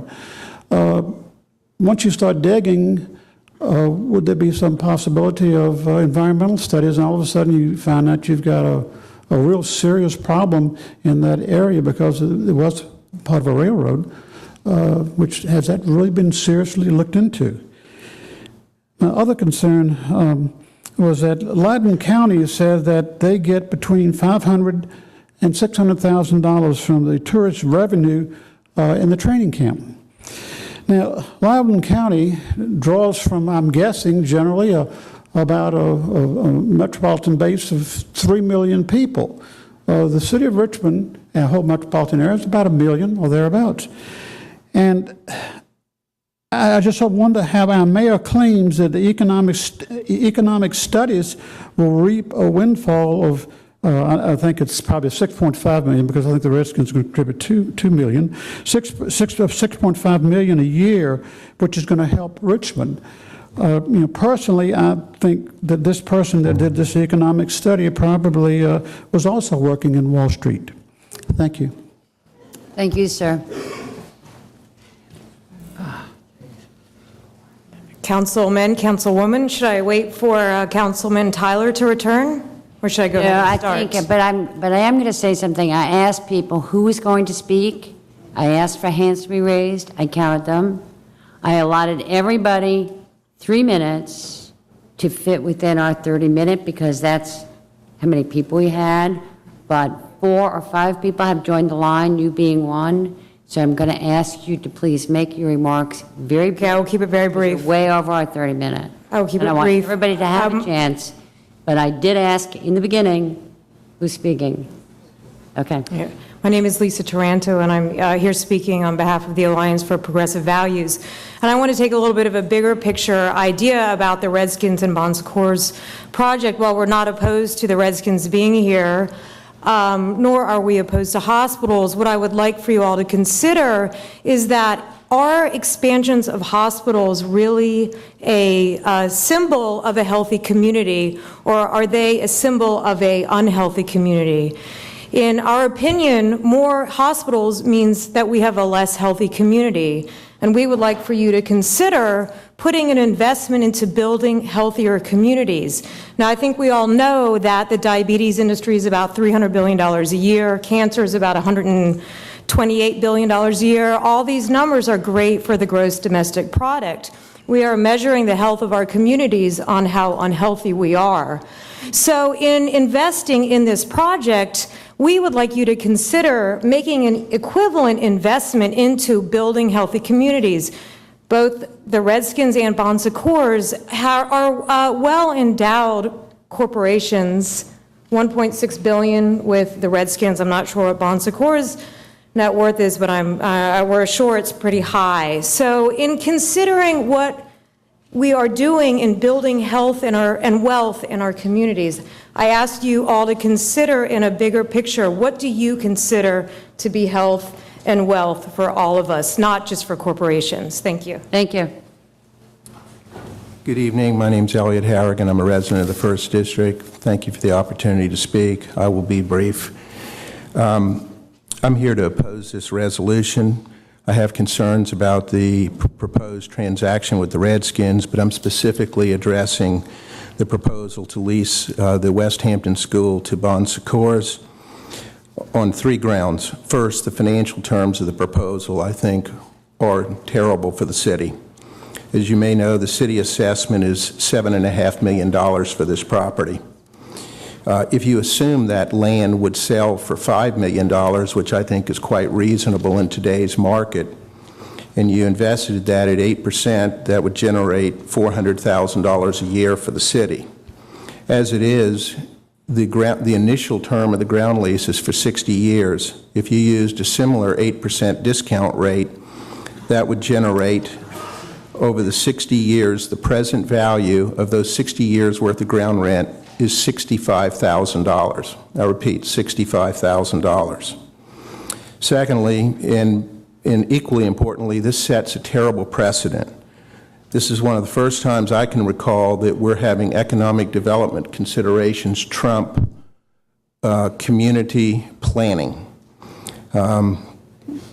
Although this is publicly owned land, this is the very issue that people voted on when they approved the amendment to the state constitution the other day, because people were concerned about municipal bodies taking property and using it for economic development purposes and ignoring the wishes of residents. That's particularly so in this case because I, along with hundreds of other people, participated over the course of a year in 2011 in an extensive public planning process for an update to the master plan for this area, which was conducted by this city's planning department. The citizens were very clear that they did not want the hospital to expand. What they wanted and needed in this area is housing, particularly housing that is smaller in nature for people who want to remain in that neighborhood and age in place. I think it's disappointing that Bon Secours, to the best of my knowledge, never indicated what their plans were and never reached out to the community. I think there would have been an opportunity to perhaps provide some housing that would allow people to age in place and use the medical facilities or the excellent facilities Bon Secours has. The last is transparency. I find it very surprising. I, as a member of the Housing Authority, have participated in a total of 4 different community outreach efforts: Dove Court, Gilpin Court, Whitcomb, and Creighton. In fact, I'll be doing that tomorrow. It's been an extensive, lengthy process of input for what do people in those communities want. So I have to say I'm extremely disappointed with the city administration and with Bon Secours taking this approach. Thank you. Thank you. Good evening. My name is Edward Ross. I'm a resident of the West Hampton area, and I am a member of the West Hampton Citizens Association. I'd like to speak in opposition of this proposal as it has been presented. The construction of a 75,000 square foot building with no mention of preservation of the historic building. It's assumed that this building is to be 4 more stories, and as has been mentioned earlier, will require a special use permit. Our locality is losing control of neighborhood participation in the project. Where are the plans for this medical building? The city and Bon Secours seem to be in a partnership. We question, is there a conflict of interest? Financial transparency is missing, as are the details of the projected income to the city taxpayers. There are too many unknowns. City is agreeing on a concept, but unclear about specifics. Why did the city not accept a public bid process for this valuable piece of property? It's a very expensive economic development package of $10 million that needs to be raised through a bond referendum for an 8-year Redskin commitment for only 3 weeks of use per year. The property for the practice fields and training facility is being leased from the state, so what happens after the 8 years when the Redskins leaves? Who owns the property or the facility? After 10 years, the training facility building goes back to the city. In 15 years, the land goes back to the state. Bon Secours is spending $6.3 or $4 million toward the Redskins training facility, and the city is getting a return of $300,000 paid over a 60-year period. This $5,000 per year lease amounts to a monthly lease of approximately $416.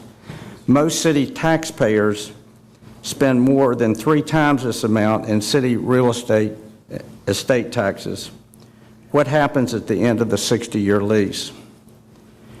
I'd like to also mention no traffic studies have been done. We're concerned about parking, pedestrian traffic, streetscapes, crosswalks, and environmental concerns. Also, where is the city going to get the $4 million a year that is $4 million that is needed in sponsorship over this 8-year period? I would like to request that you oppose this project as been presented, and there's more study that needs to be done. I think it's been very poorly presented to our neighborhood. Thank you. Thank you, sir. I want to thank all those who have spoken so far. Could I see a show of hands of how many are going to speak in favor of this? Okay. All right. Let's have those who are in favor of this project, if you could also line up, that would be helpful. 3 minutes.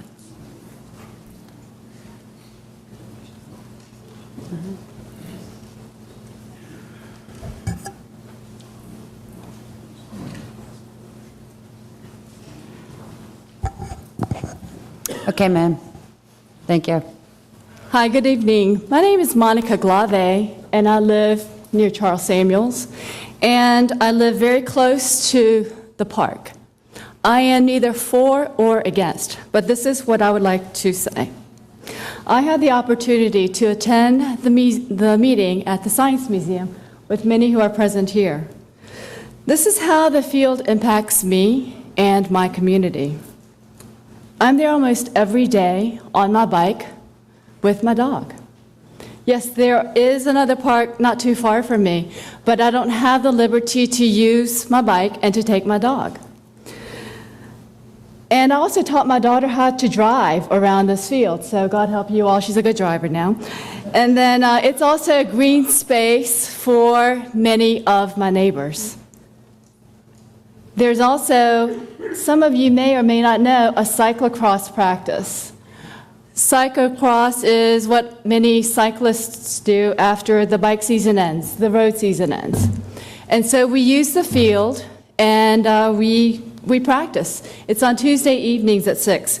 And we recently moved it near the tennis courts because of the light.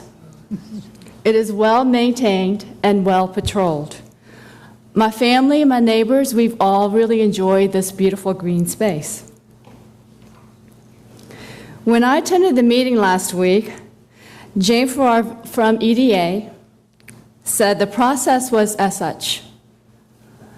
The process was involved with the Redskins, the corporate sponsors, the Commonwealth of Virginia, and the Science Museum. And I guess the part that was missing, it was very, very clear to me, where are the people? Where are my neighbors? Where's the community? And I did not hear that evening. What I'm urging everyone to do is visit this beautiful park. It does not have gorgeous architecture. I appreciate gorgeous architecture, but there's nothing there that needs to be torn down or that needs to be preserved. I just want to see, I want more answers. And I would also like my tax dollars to finish some other projects. There's another stadium that needs lots of answers. That's not a part of this conversation, but I think there are other projects that I want to see finished that's close to my heart. I am not, well, I'm more of a cyclist than a football fan, but I want to see projects that's going to benefit my neighborhood. I've been in the city since the 80s. I raised a family here, and I will support anything that's for the betterment of my community. So what I'm urging people to do is visit the park, and let's work on all this together. And, you know, I'm not at a place right now where I can say I am for or against, but I think we need to have more dialogue with more people. Thank you. Thank you.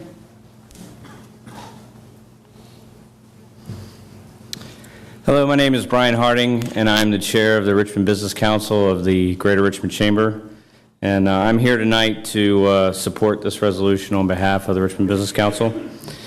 We believe this is a winning economic package, and the Richmond Business Council stands behind it. Beyond the obvious economic benefits of added jobs and tax revenue, it will facilitate the path for wellness projects that will lift revitalization efforts which strengthen the entire city and anchor our region. We have engaged with our friends at Bon Secours Community Hospital to understand their leadership efforts and vision around redevelopment in the East End Transformation Plan. What we have observed is nothing less than remarkable. Examples of the SEED program demonstrate that. And there's a component in this Redskins deal that expands health services to areas in dire need of transformation, such as the East End.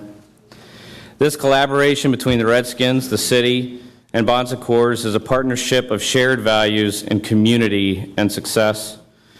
Richmond is a community of real progress and camaraderie. This package gives us the ability to put people to work and support positive health initiatives while bringing everyone together to rally behind a national team. Please consider this as a strong pro-business economic development opportunity, as well as an equally strong community opportunity. It is good for our entire capital region, and we believe it will serve as a shining example of public-private partnerships that work for everyone. Thanks. Thank you, sir. Madam President, members of the City Council, my name is Jack Berry. I'm with the Richmond Metropolitan Convention and Visitors Bureau, and we're here to support the proposed site. One thing about the timing, it's July-August, which fits perfectly into family vacations. And when a visitor will come to the area and experience the campus next to the Children's Museum, next to the Science Museum, next to the Boulevard, it'll be huge exposure for extending that family vacation. And I'd like to give you an example of people for attending Picasso as recent as yesterday's weekend with the sports backers. You have tens of thousands of visitors and some displaced runners who came to the Richmond region to run the marathon, to see Picasso, to see Chihuly. My point is that we've conducted studies on intercept visitors. 44% of visitors plan to return to Richmond because they had such a wonderful time, and 90% will eventually come.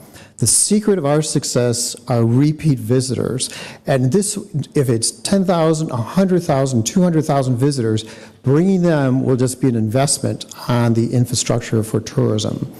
The other thing I'd like to point out is that we commissioned VCU for a study on the highest occupancy weekends in the calendar year of 2011, and we'll be continuing on doing this every single year. In 2011, the top 10 weekends were involving, with highest occupancies in the hotels, involve sports. The only exception in the top 10 was Hurricane Irene, which was, of course, Labor Day into August and September. But at the end of the story, tourism is supported by sports, and it's a huge investment on the infrastructure. Thank you. Thank you. Madam President, my name is Roderick Bullock. The affected area in the East End is exactly where I grew up, born and raised at. I had an opportunity to see Bon Secours come up from a child when seeing all the houses in my neighborhood. I live right on 28th and 9 Mile, directly across the street from the hospital. The hospital has been Bon Secours has been a great neighbor. Ultimately, they had things for us when we were young, as far as for Harvest Fest. They also had health screenings every year. Ultimately, I think that this entity building something new over there is beneficial to that community, especially my community, being born and raised there all my life. I love the Redskins with all my heart. I've been a Redskin fan all my life. And I think it's imperative that people need to understand that I take that trek to Redskin Park every year, and there's tons of Richmond residents, not just me, it's hundreds and thousands of Richmond residents that I see, friends, neighbors, foes, everybody at the Redskin Park.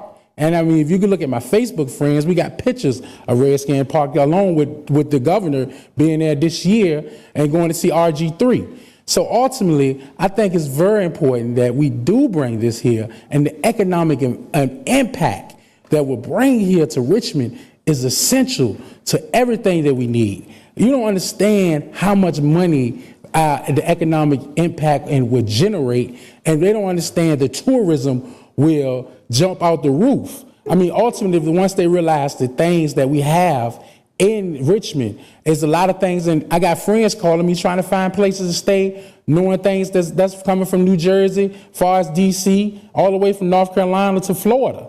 Ultimately, I mean, it's very important that we understand that this is a great economic impact for all, and it can really help the city of Richmond. I think it's great that we're bringing the Redskins here, and I think it will be great for all citizens of Richmond. Thank you. Thank you, sir.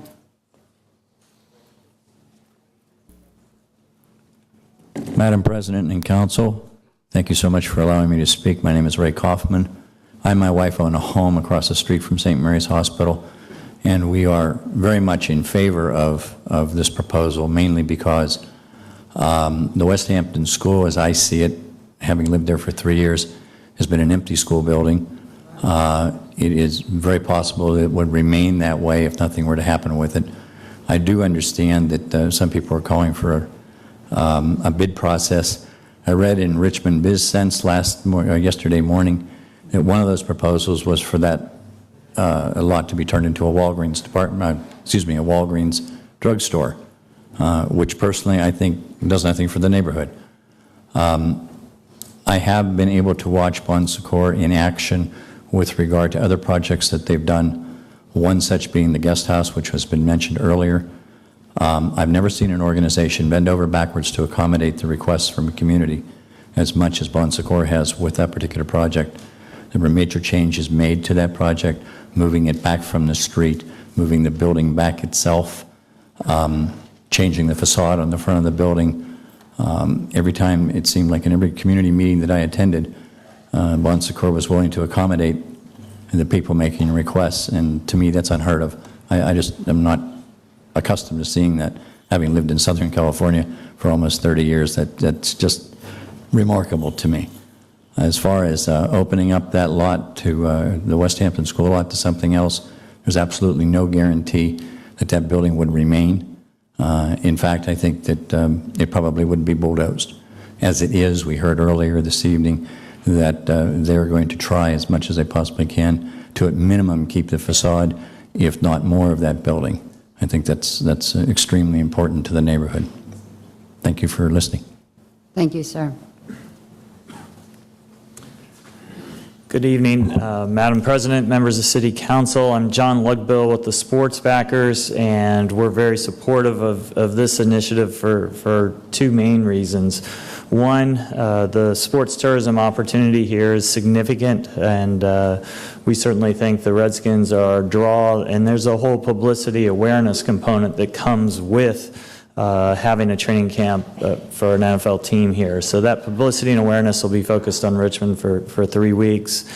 But more importantly, the other 49 weeks of the year, we're very committed to work with Bon Secours, the Redskins, and the city to make this facility work for our community on an ongoing basis. Just like the Sports Backers, Bon Secours is extremely committed to making our community more healthy, and physical activity is something that we're both focused on together.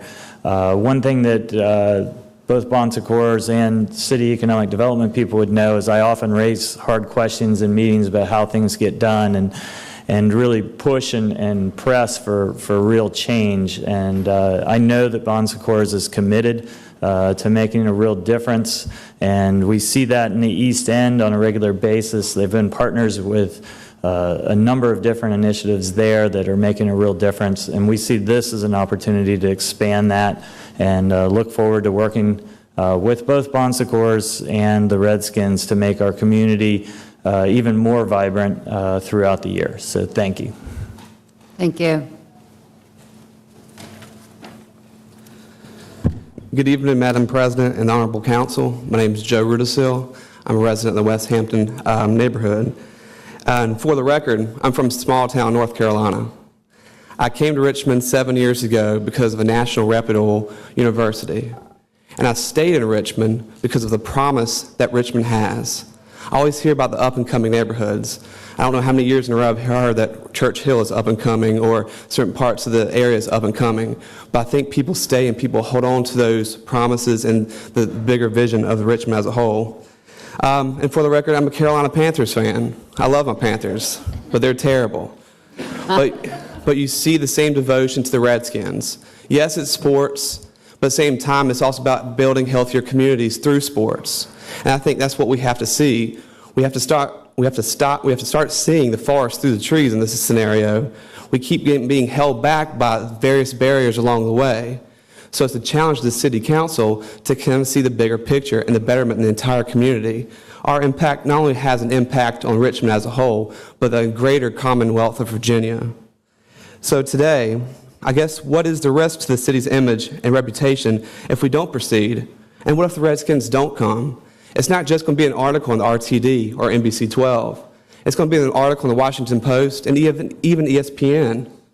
We're going to be the city that's known for the city that can't get the deal done.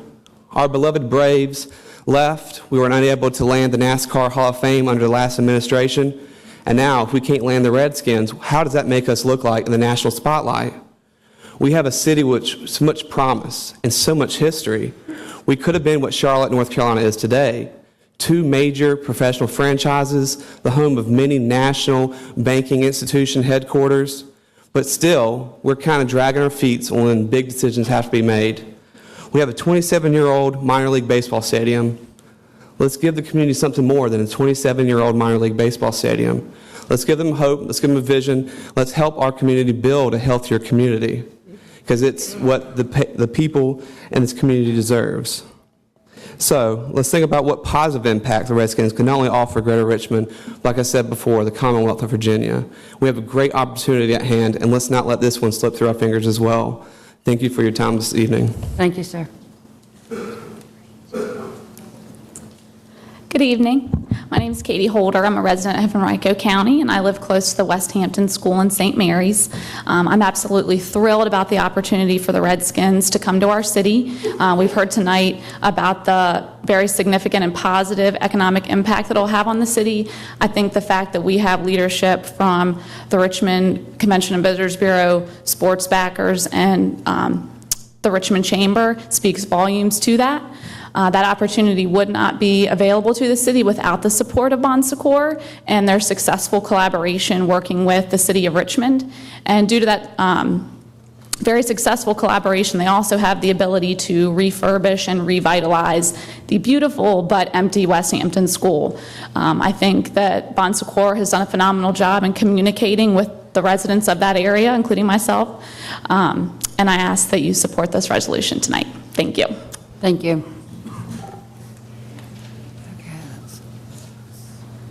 All right, let's bring this back to council for discussion. Who would like to start? Madam President. Yes, sir, Mr. Tyler. Gee, imagine this. Before I get started, or earlier tonight, I was impressed with the eloquent woman who said this is a Hail Mary pass. I actually think this was a Hail St. Mary pass. So, anyway, sorry for the bad joke. I want to speak from my heart a little bit. I've been sitting here taking notes. I've been listening to people come down here. I've heard a lot of eloquent speakers. And I want to talk about transparency, and I want to talk about the city of Richmond and Bon Secours and all the things I think we all love about this city. How many people came down here tonight for this issue, whether you're for or against? Thank you. I think that speaks volumes. I think we see that. We don't oftentimes see that. You know, this is the first time we've had a public hearing on this. And you think about this. Mr. Harrigan was absolutely right. God knows how many hours and weeks and years we've spent on Dove Court, how many hours we've spent on Creighton Court, how many hours we've spent on other parts of our city. And yet, this comes along and we don't even hold a public meeting until we get here. You know, I appreciate everyone who's come down here, and I appreciate all the emails I've received. You know, I've gotten probably more emails than I care to remember in the last 5 to 6 days about this. You know, it's good the city of Richmond is looking for economic development. It's a key to our future. There is no doubt about that. The positive is the East End gets development, gets some very needed medical needs answered, and the Washington Redskins come to the city. You know, and I don't oppose this. And I don't think there's a single person out here. I've gotten 2 emails that weren't in the district that absolutely said, maybe one came from the district that said, I'm opposed to the Redskins coming here. But what I got from folks was, I don't like the way this deal happened. I don't like the way this thing came down. The first district councilman didn't know about it. And that's the negative, you know, that's the negative aspect of this. The negative aspect is the fact that the West Hampton neighborhood is in pain. The families in the West Hampton neighborhood have lost faith in their city government. They've also lost faith in St. Mary's by excluding them from an open and honest discussion about the hospital in their community. I look at the sisters and I think of all the good things the sisters represent, and it pains me to think I now have folks that reside in my district that now look at St. Mary's and look at the sisters and say, you didn't treat me fairly. You didn't include me in the process. Instead of healing, we're hurting. Instead of helping, we are hurting. This neighborhood is a middle-class neighborhood. Houses there are 67 homes on that side of the street. The average, if you take all 67 and lump them together, their average sales price is $211,000. It's not the $1 million homes that everybody thinks about in the first district. These are folks, this is their major asset. They decided to plant a stake in the city of Richmond because they had faith in us, and they had faith in the hospital, and they had faith in the city of Richmond, the sisters, that everyone involved in the process was going to be fair and open and honest. That's what they did. They get up every morning, they go to work. This is their biggest asset. It's not like they got a home at the river and one at the ski lodge. This is their life. And while we're all talking about economic development for the city, we're turning our back on them. We're turning our back on them. And since when do we start showing our side to one side of the city and turning our back on the other? That's not what this city is about. That's not what I'm about, and I don't think that's what we're about. I think if we could take 2 weeks and have the citizens in the West Hampton community get together, it would be completely different. I think we wouldn't even had this conversation tonight. I think the icing on the cake came a couple weeks ago, and the gentleman's right who came down here that came from California. We're doing a special use permit for Bon Secours and St. Mary's Hospice House, hospitality house for folks who are in need. And this neighborhood said, we are willing to work with you on that. And they went out and the design was done with some input from the community, but not a lot. And then they came back and they presented it, and we got into a very good and honest and open negotiation. In the very last meeting where this civic association approved that special use permit and said, Councilman Tyler, we release you to go vote for it. That very meeting, a citizen of that civic association stood up and said, the Wednesday before the Monday meetings that the Redskins were announced about the deal that came in place, they asked the administrator, does Bon Secours have anything that they're doing with West Hampton School? Are they negotiating on this deal right on West Hampton School right now? And the administrator looked him in the eye, didn't turn, didn't flinch, didn't back away, looked at him and said, no, we're not doing anything. We're not even thinking about it, is what she basically said to him. And then to come to City Hall on Monday and at 12:30 sit down with Ms. Suzette Denslow and Mr. Marshall and have a meeting and then learn about it, that there was a deal going on and that this administrator had basically misrepresented all the good that the hospital has and all the good that the hospital does. They wronged this community. They hurt this community. And it's not the sisters that do this, and I know this, and in my heart it hurts for me to have to say it. I wish you would take the time to think about the 67 families that are struggling in this neighborhood, that need your help, that need your prayers, that need your thoughts. And think about it and pull this resolution off for 2 weeks or split it apart tonight. Go forward with the resolution saying we're all for the Redskins, because we are. But let's have the open dialogue that we need to have. I don't know any other way of doing it. It's called open and honest government. It's the only way I know how to do anything, is to put all the cards on the table and to be truthful with people. And that's what I've tried to do here tonight.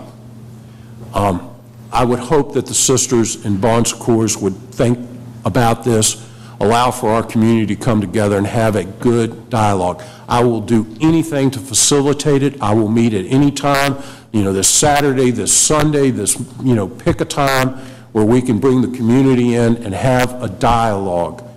There were a lot of misconceptions tonight or misstatements made about the economics of it, and folks, I wish, and I can understand why you said it, because you don't know about it.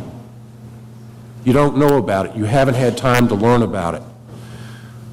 I'm going to close by saying I hope my council members will see where I'm coming from and understand that my heart is aching and that it's time for us to do the right thing, pass a resolution that says we're for the Redskins, and then ask for time for the city administration and for Bon Secours to get in a room with the community, and I will help facilitate it. I will do everything in my power to try to restore the faith that this community should have in its city government and that they should have in Bon Secours. Thank you very much. Thank you, Mr. Tyler. Other comments? Mr. Jewell? Thank you, Madam President. I, too, I heard over and over issues, concern about the absence of transparency in this deal. I'm troubled, Mr. Tyler, as well. I wasn't briefed on this until today. That's what you weren't briefed. No, there are a couple of others who weren't briefed on this until today. Huge deal. I've been a Redskin fan for 40 years. Every year I fire them, and every year I take them back. Hopeless. So it's an exciting thing, and their brand would be major league for Richmond City. But here again,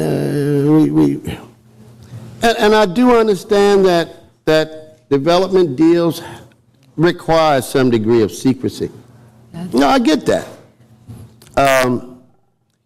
But then this was not a situation where the value of the land was going to go up. It's all publicly owned land. You go in secrecy when you're afraid of signaling that a deal is coming down the pike and people start driving up the cost of property that you might want to acquire. That's not the case here. So what's with all the secrecy? I want to talk about this real quickly in two facets. One, This is a resolution. A resolution that's not binding. It simply gives a sense of the council to go forward with working up a real deal. The nice lady who came down here with Historic Richmond Foundation is absolutely correct. That building needs preservation. There's enormous value in not just the property, but that building.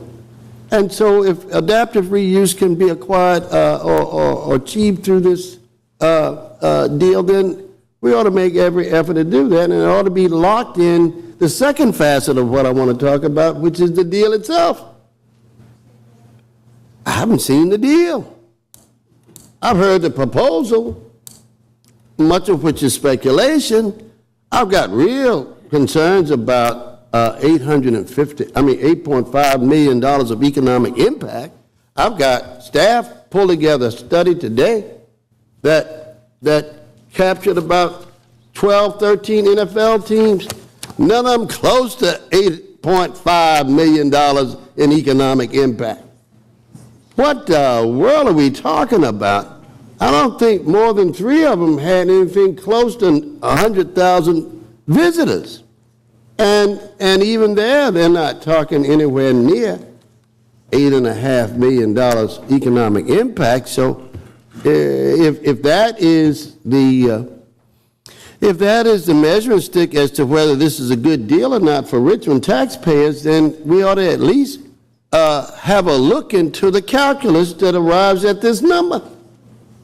I wouldn't go to the bank on it, I guarantee you that. The other has to do with what is the benefit to the city. Prestige, yes, that the Redskins are coming, but only for 3 weeks out of the year. What in the world is going to happen with that facility the rest of the year? We've not been told what's to happen there to any great extent. And what little we were told, we were only told today, and y'all weren't here to hear it. The people who live there certainly ought to have been apprised of what the real plans are. And so, again, it's another instance where Marty's running off at the mouth because I don't like, it's not that I don't like the deal, I don't like the way it was done. I don't like the way we're treated. I don't like the way the public's treated over and over. Something shoved up under you to vote on, hurry up or you'll lose the deal of your life. Sign here, sign here. When you don't sign, you lose the deal of your life. This is just not the way to do business. So part one is tonight. It's the will of council to go forward to see if we can do a deal. Part two has to be dedicated to making sure it's the best deal for all concerned.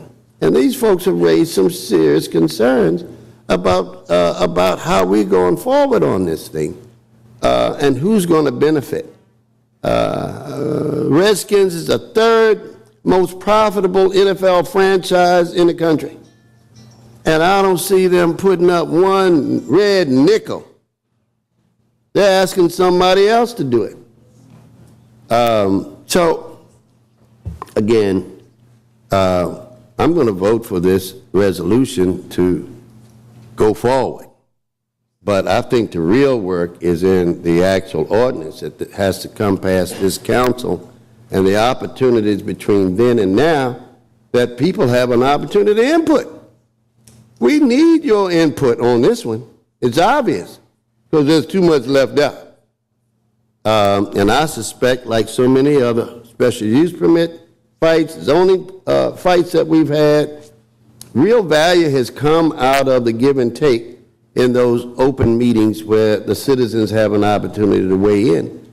And we should do no less, and every opportunity needs to be made on my part and yours, Bruce, and everybody else here to see to it that citizens get a shot at giving input. Thank you, Madam President. Thank you, Mr. Jewell. Other comments? Mr. Samuels? Thank you, Madam President. There's no easy issue on City Council. There's easy answers. We're for it, we're against it, But getting to those positions is an incredibly time-consuming and detail-focused way to spend your day. The two issues here that I heard time and time again really weren't about the deal itself, but the transparency and the time for citizen involvement and citizen input. Now, I'm not saying there weren't concerns raised, but time and time again, those were the concerns that I have heard. It does seem more and more like West Hampton is the sticking point. Should the land have been sold and given that money then been given to the schools, or should the land be used to leverage a greater long-term value or good for not just the city and its residences, but the city's businesses? Would that do more for the benefit of the city than a one-time payment or a one-time influx of cash? Is it better to have a wonderful functioning economy or a stimulus? I'm concerned about the preservation of the West Hampton School building. I think that at this point we all realize that Bon Secours, for a nonprofit, does quite well for themselves. And I think it's more than fair to say that as they come to us with whatever it is that they're going to be proposing, that we make it clear early on that this is a building that shall be preserved. Not that ought to be, not that it'd be nice if you did it, that shall be preserved and adaptively reused. The Lee Street site is different. First of all, just to be clear, this is not a city park. It's owned by the state. In my discussions with folks, it would appear that developers have been drooling over this site for quite some period of time. The state could sell it at any point, and just the state would reap the benefits. It would probably go to the Science Museum, but the state would reap the benefits of it without any benefit to the city except whatever real estate tax we could get off the property, maybe it's a B-poll tax. But it wouldn't have any impact in the East End, it wouldn't have any impact in the West End, and it wouldn't bring a world-renowned franchise like the Redskins to town. So we need to pay attention to that. This proposal, the idea behind it, not the detailed proposal that we're going to be seeing over the next few weeks and months, but the proposal tonight, the resolution, is simply one that does preserve green space, that does a huge economic benefit for the city at large and for 3 specific sites within the city specifically. This is also a resolution, not an ordinance. It does not carry the weight of law. This is essentially City Council's thumbs up or thumbs down to an idea, not something that has to be followed in dictum. It doesn't require the city to sign a contract. It doesn't require the city to do anything. It is just the endorsement of an idea. Is this something the City Council believes makes good sense in general? Tonight, we received a ton, or we're going to receive shortly, a ton of papers that are going to be the details of this project. I think it's around 6 or 7 different papers.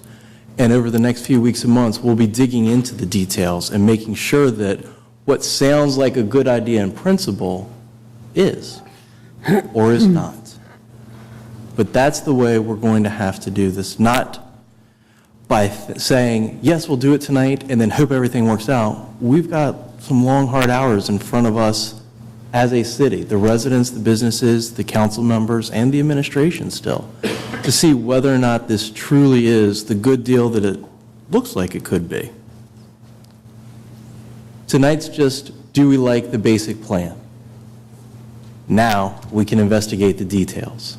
And for those reasons, I am going to support this paper, but I will be paying very close attention to the actual financial details of the plan to ensure that it is a plan that makes good sense for the folks that I represent. Thank you. Thank you, Mr. Samuels. Dr. Newbell? Thank you, Madam President. First, I'd like to simply say thank you to Bon Secours for its extraordinary partnership in the East End of Richmond, working consistently to improve the health of the community, in a community where, as I shared earlier, too many are dying too early and too often from very preventable and/or treatable health conditions. And not just working to simply increase the offerings in terms of health services, but also to promote wellness in this proposal. And wellness in terms of physical health, mental health, and general well-being, but also economic health. The types of grant opportunities that allow us to pepper the commercial corridor with small businesses that increase employment opportunities and access to amenities that the community sorely desires. This particular economic development package is pretty unique. There are multiple components to it, much of which you've heard discussed thus far. But for me, it is especially important because it addresses three major issues that are confronting our community: the need for increased revenue, the impact on health status, not just in the East End, but throughout the city of Richmond, as this project will have, and the opportunity to create employment opportunities in a community where poverty and unemployment is such a major concern. And so I did have an opportunity to have a briefing before today and in addition to today, and asked about various financial scenarios that would allow us to take a look at and better understand the implications for such an initiative with three components as this has. And I think that we have received good information, but I still think there's more work to be done. And I think that in the coming weeks, months, we'll have that opportunity to vet the proposals, the financials, to better understand the role of EDA in this and what that means for the broader community. Again, this is an expression of support for this concept, this idea of this package. This is a resolution, it's not an ordinance. Again, as my colleagues have emphasized, it's not the letter of law. It simply conveys council's desire and interest in this particular project as we see it, but clearly having opportunity for further vetting the details that will come to us. I think that there are some real concerns that have been raised that I will be equally as attentive to: the engagement and involvement of the community and input from those who live in and near this proposed development. Preservation of the building is equally a concern, as well again as the financials, and really doing due diligence to make sure that this is the kind of project that it appears to be for our city. And so I, again, applaud and thank Bon Secours for stepping up and defining health as not just the absence of illness, but active promotion of wellness, both physical, mental, economic, in this kind of way, and partnering with us in our city, and looking to have multiple impacts as this project will. I will be supporting this resolution and look forward to vetting with greater specificity the various components as they come forth. Thank you. Thank you, Ms. Newell. Mr. Hilbert? Thank you, Madam President.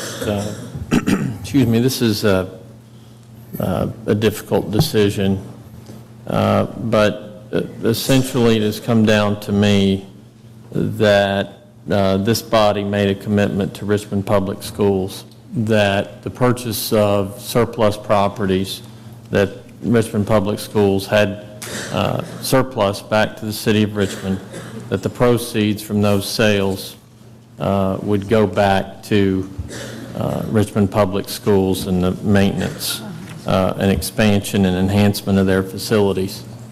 And what this proposes is that we lease this land to them. For $5,000 a year, $600 a month. And there's certainly a legal transaction, but not one that I believe is in the spirit of what we committed to earlier.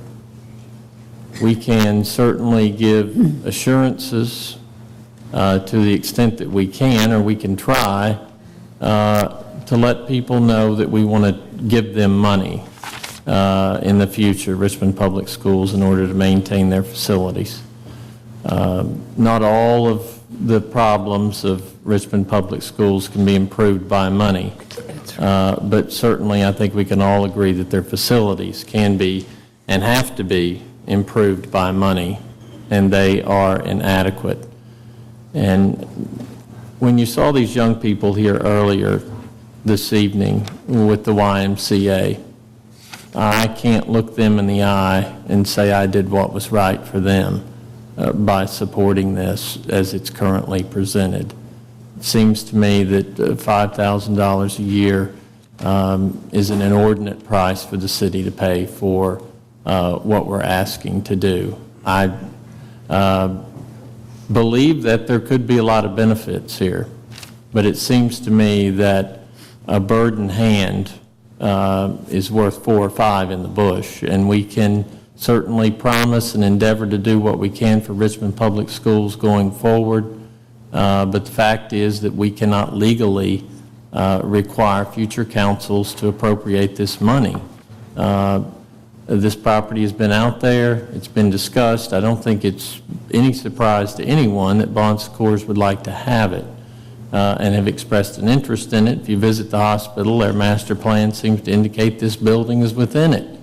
And I understand that, but this is in no way a market rate for this property, and I just cannot go along with it in its current structure. I'd love to be on board with it, but I cannot look parents and students of Richmond Public Schools, look at them and honestly say that I think this is in their best interest as it's currently structured.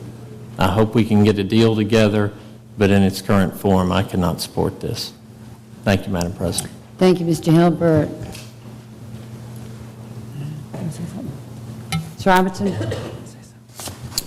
Thank you, Madam President. I agree with much of what my colleagues have said. This job of making tough decisions for the city is an extremely difficult one most of the time. But I will say that people are feeling very good about the city of Richmond in a lot of ways. And they're feeling good about the progressive movement that the city is making and doing things and making decisions about the redevelopment of the city in a broader perspective, while at the same time attempting to address some of the more critical needs that we have. There are several elements of this proposed development that I am particularly pleased with. I am particularly pleased with the fact that that there will be families in the city of Richmond in the East End, which includes the community of Eastview, that will have expanded health care services that are tremendously needed. I am very pleased with the fact that the administration found the wherewithal when we first heard about the Redskins considering Richmond. There were all kinds of questions of how would we possibly be able to make this deal work. And I would like to say that if it was not from the partners, I don't know that we would have been able to successfully make this deal a reality. And so I'm especially pleased that we have corporate sponsors here in the city of Richmond that's consider Richmond a meaningful and valuable place to invest and to continue to grow and help us to build a strong workforce and provide quality health care. But we also have a state that has stepped up to the table and willing to work with us in a very cooperative partnership way to make a development opportunity that has tremendous ripple effects possible on land that they own. I will say the things that bothers me about this deal is the fact that, and that has bothered me about several deals that we have had to deal with and decisions that we've had to make in the city, is the timeliness in which we have to really evaluate the information that is before us and make a decision. And I am hopeful, as we've been hopeful before, that those timelines will significantly be changed. It is not fair to us, and it's not fair to the community when they feel as if a decision is being made without full vetting of the information and full appreciation for exactly what will happen. I am grateful that this is a resolution, and as I look at the papers that are being introduced tonight as it relates to this, the Finance Committee has got its work cut out for it, because a lot of those papers will be coming to the Finance Committee and also to the Land Use Committee, where all of the concerns that have been expressed here tonight will have to be resolved, and they will have to be resolved with your input.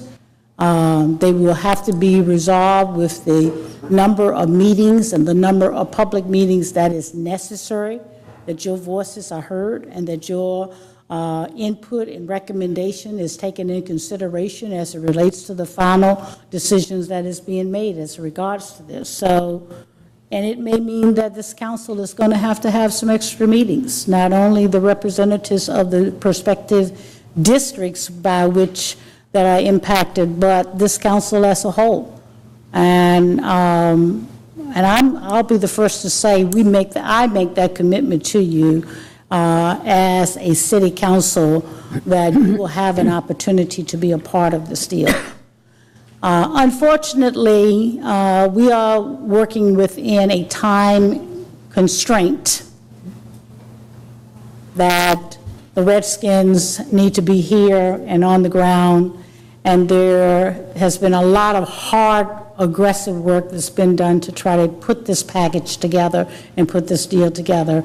And I want to commend the mayor and his administration for the hard work that they've done to be able to bring these significant partners to the table, where the outlay on behalf of the city and the city's taxpayers' dollars is secured, and that there isn't a giveaway here. There is a loan, but there's a repayment that is being proposed and being repaid in a very short period of time. So there's a lot more that will be discussed as it relates to this deal, and I just want to encourage the citizens to be engaged in this process and don't lose hope that your voice is not important and it will not be heard and be involved in really shaping the final decisions as it relates to how we go about carrying out all three phases of the proposed development that is before us. Thank you, Madam President. Thank you, Ms. Robertson. I have a couple things that I'd like to say, and one of the things that I would like to say at the outset is that as we have gone through this process of better understanding the needs of the Redskins, we've learned that the Redskins are committed to certain values that are common to those of the city. The Redskins are committed to health, the Redskins are committed to youth, and as we strategized with them, it just became a natural fit with Bon Secours, who is also committed to health and also committed to youth. And so that marriage, although somebody said tonight, I don't know how the Skins and Bon Secours got together, if you think about it, it is a natural fit. This tonight, we are looking, as everybody has said, at a resolution. This is not an ordinance. This is council saying, we like this package. In terms of West Hampton School, No, Bon Secours, if this deal goes forward and we approve all the other papers, Bon Secours, yes, they will have the ability to have an office facility at that location. However, the community will determine what that location looks like. We will go through a special use permit. The community will be involved every step of the way. How high is it going to be? What is the setback going to be? How many windows are you going to have in the front? That is what a special use permit does. So as this process moves forward, there will be total community involvement in what happens to that piece of property. I've heard also that that piece of property has been assessed at over $7 million. Well, that's true. But that's because that's the entire piece of property. Not just the piece of property where the school sits, but also the piece of property that has the fields, that Bon Secours has said, we will maintain those fields. Probably, I hate to say it, better than the city, and they're going to spend $35,000 a year to maintain those fields. They are going to move the tot lot, and I'm sure that that move will be worked with the community. That's what else. We have an offer here to the city of Richmond. When you're on council, you have to look at the entire city. To me, I look at the city as a whole and what's best for the city. We have an offer that is going to give us 115 square feet of development, $42 million in total investment, over 300 jobs if you count the jobs with the Redskins, $19 million in annual payroll estimate, and community outreach, and 3 medical facilities, 2 of which are in areas where we need medical facilities and we don't have them. What we are saying tonight is we like this package. The devil, as they say, is in the details. We're going to get to the details. But tonight, we're going to say, we like this, let's move forward with it, and I plan to vote for it. So, Mr. Clerk, would you call the question, please? Madam President. Yes, sir. Just since I had the pleasure of going first and listening to you all, I would appreciate a couple comments. Sure. I learned a long time ago the road to a certain place with paved with good intentions, and it always starts out that way. And tonight's the first vote in a series, and why this is a resolution. It's non-binding. At the same time, it's a step down that road. And once we start down that road, we can't turn back, and I know that, and the citizens know that. So I want to be clear about this. This is more than just a resolution. It is about a direction and a step that will be the first of many steps. And we may negotiate the windowsills or many other things, but at the same time, it's not fair to the citizens of the First District who have not had any input into this process. It's a win-lose situation. My recommendation and my proposal, I would make it an amendment to this resolution that we split this amendment and remove the West Hampton School from it, and that's my proposal. Okay. So is that in the form of a motion? Yes. Okay. Is there a second for the motion? Second. Okay. All right. Is there discussion, or can we just take the vote? Madam President. Yes, ma'am. How come we can't do that? Mr. Chairman, one thing that Mr. Tyler, and I hear Mr. Tyler's motion, we have before us a package. The package involves 3 facilities. What do we have to? If we take one of those facilities out of the package, then we no longer have a deal. What we are saying tonight is that if we pass this, that we approve of the overall plan, that yes, there will be community development, community input, because all we are saying on this is that we approve of the overall package, but the community is going to be able to weigh in on what happens to that piece of property in terms of what the building will look like, sometimes even the hours of operation, the parking. The community has the ability to work through that special use permit. You've had a lot of special use permits come through your district, and you know how it works. And that is a piece of the puzzle that will, or of the proposal that will be dealt with as we move along. So that means if we don't take it out of the package, it has to be combined all together, but we're going to give them, the citizens over there, like a chance to come to us, because we're saying it right. Absolutely, this was, have to be a special use permit, absolutely. Everything, I mean, anything, because I've heard Ellen, now I've heard you, and we're making that promise to those citizens in the first district. Because I know that tonight some said that they didn't know anything about this. If we're making that promise that it's going to go, I guess, back to land use or finance or whatever, because I know that some of it's in the papers right here, they are going to, if they form their own little task force or whatever, they can come to us, because we're not going to break our promises to them. What this resolution says is we approve the overall plan. Package. And that is the 3 sites, the West Hampton School site, the Lee Street site, and the East End site. That's what we're saying. That is the package.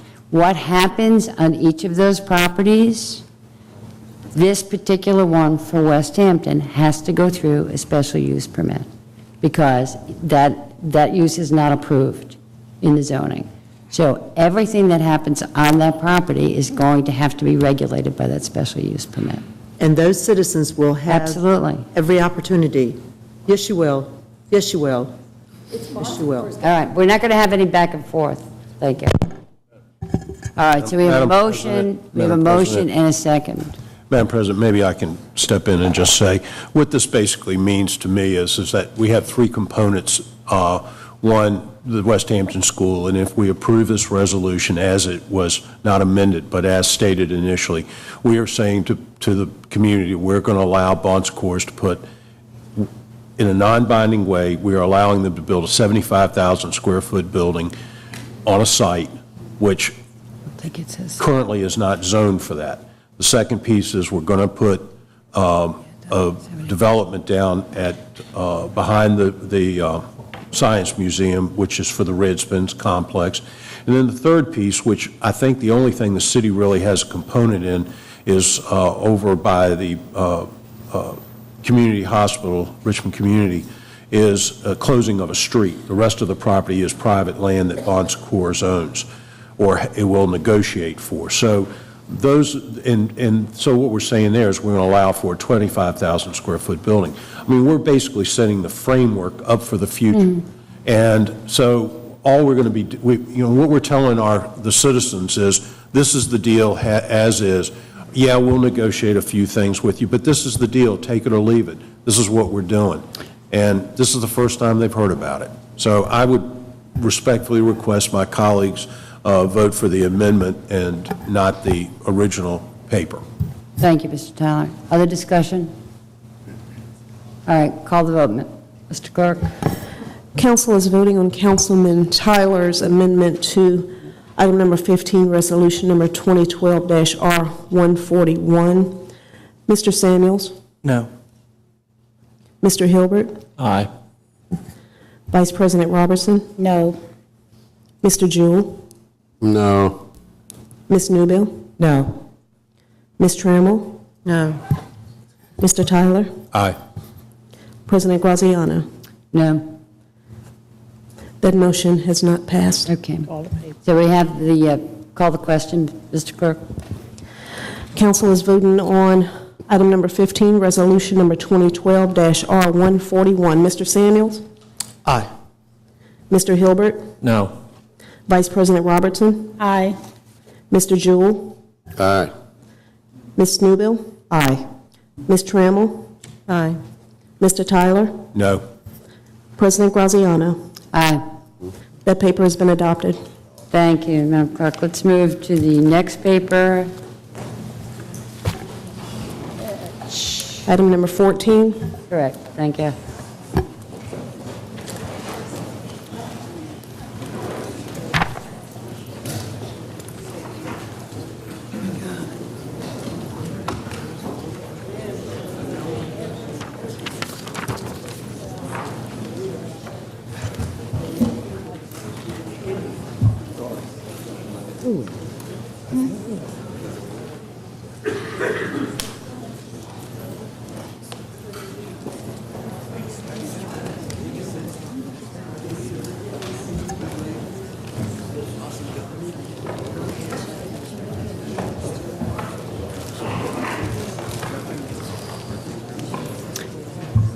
Okay, Madam Clerk, at this time, paper 2012-202. Yes, item number 14 is ordinance number 2012-202. That's to adopt an amendment to the master plan for the city to be known as the Richmond Riverfront Plan.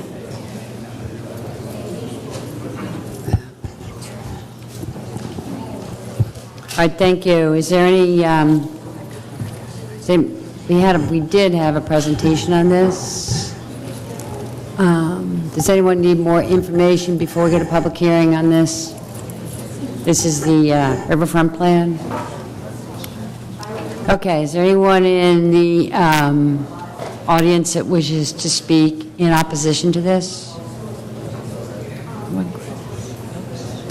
Is he coming?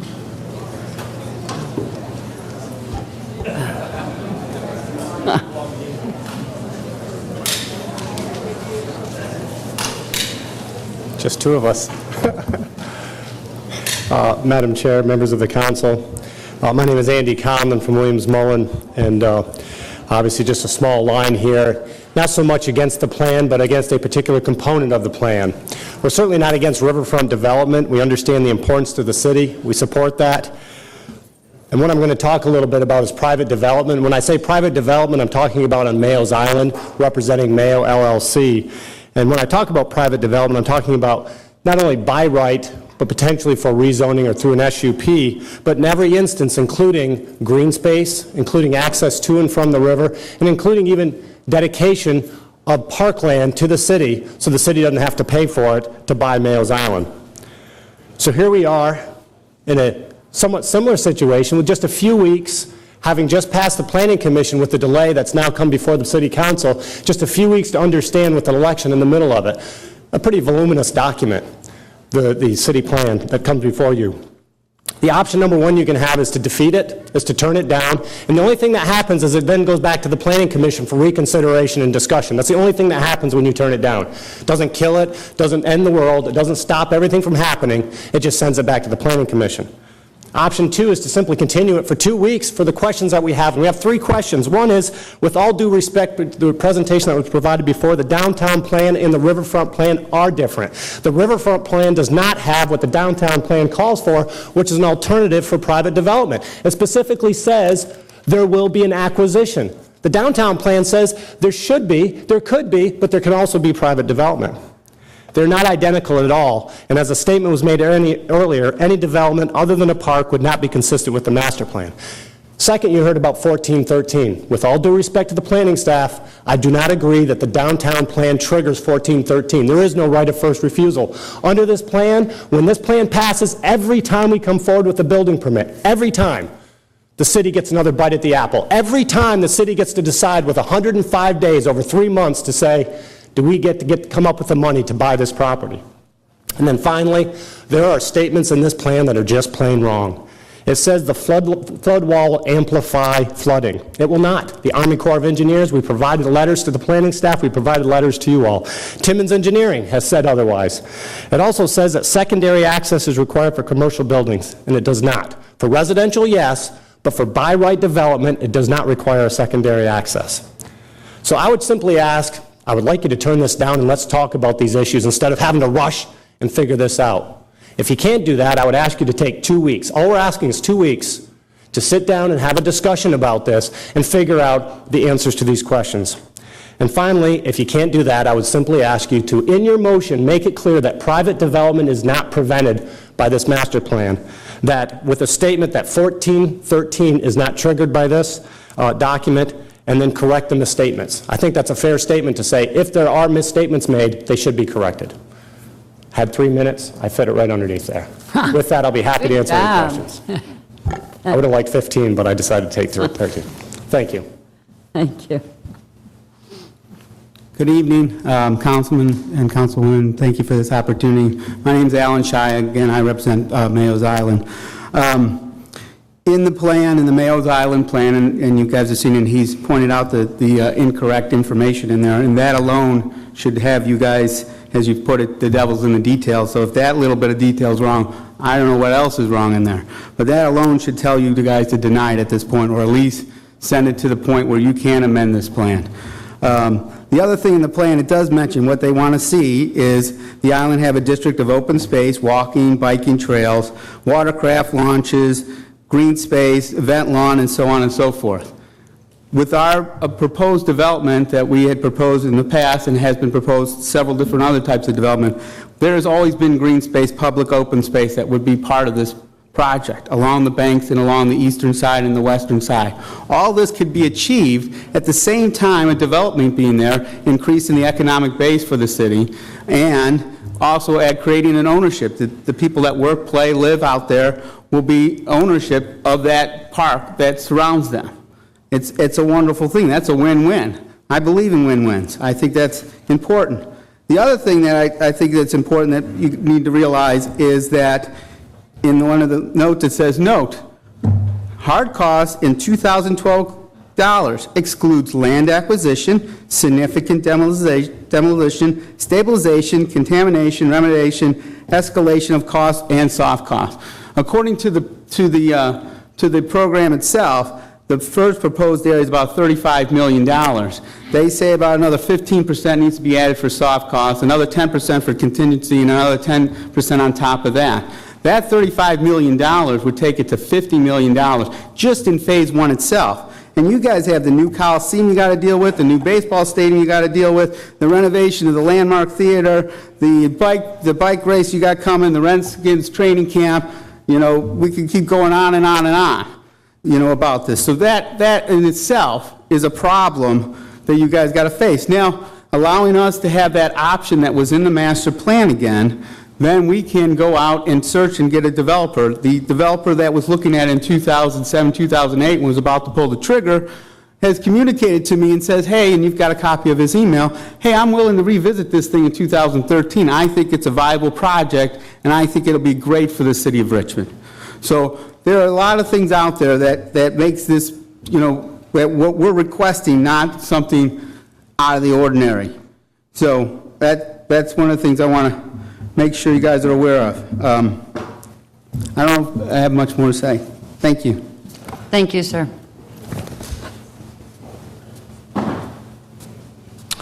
Is there anyone to speak in favor of this riverfront plan?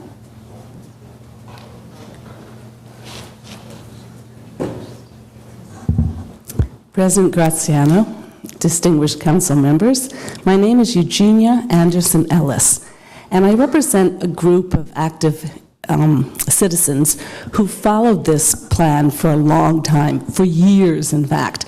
We're the ones who stormed the charrettes and made our opinions known.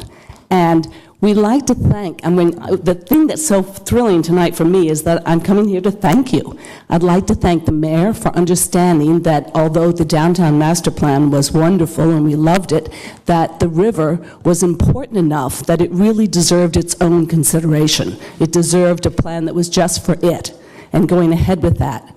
I'd like to thank the staff of the city for coming up with the plan as it is, and the Planning Commission, because we did hear that. I hear that they didn't hear this before now, but we had an opportunity at the Planning Commission, and we read it, and they met several times afterwards to vet it carefully and to make sure that the language, at least for the rest of it, I don't know about Mayo Island, but for the rest of the plan, the language did go back to the master plan, which you may know that you have thoroughly vetted, so that there wouldn't be any discrepancies.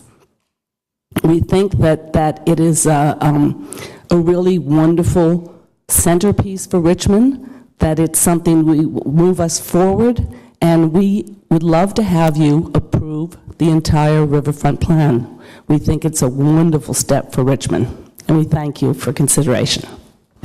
Thank you.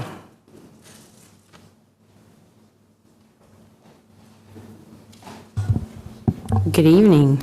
My name is Adrienne Catula. I am with the James River Association, and thank you for the opportunity to comment on the riverfront plan this evening. The James River Association has been solely dedicated to restoring and enhancing the James River for the past 30 years. We would like to commend the City of Richmond on the effort that has been put forth thus far in the planning process and fully support the continued efforts towards implementation of this plan. The resulting plan will be a significant step forward for Richmond and the James, greatly increasing the opportunities to enjoy the river, but also emphasizing the need to protect its wildness and its water quality. We support the following key elements of the plan: protecting the existing natural environment, particularly riparian buffers; implementation of key connectivity projects such as the Browns Island Dam Walk, the Missing Link Trail, and the Virginia Capitol Trail. And we also believe that any new uses proposed within the river corridor should be compatible with the river itself.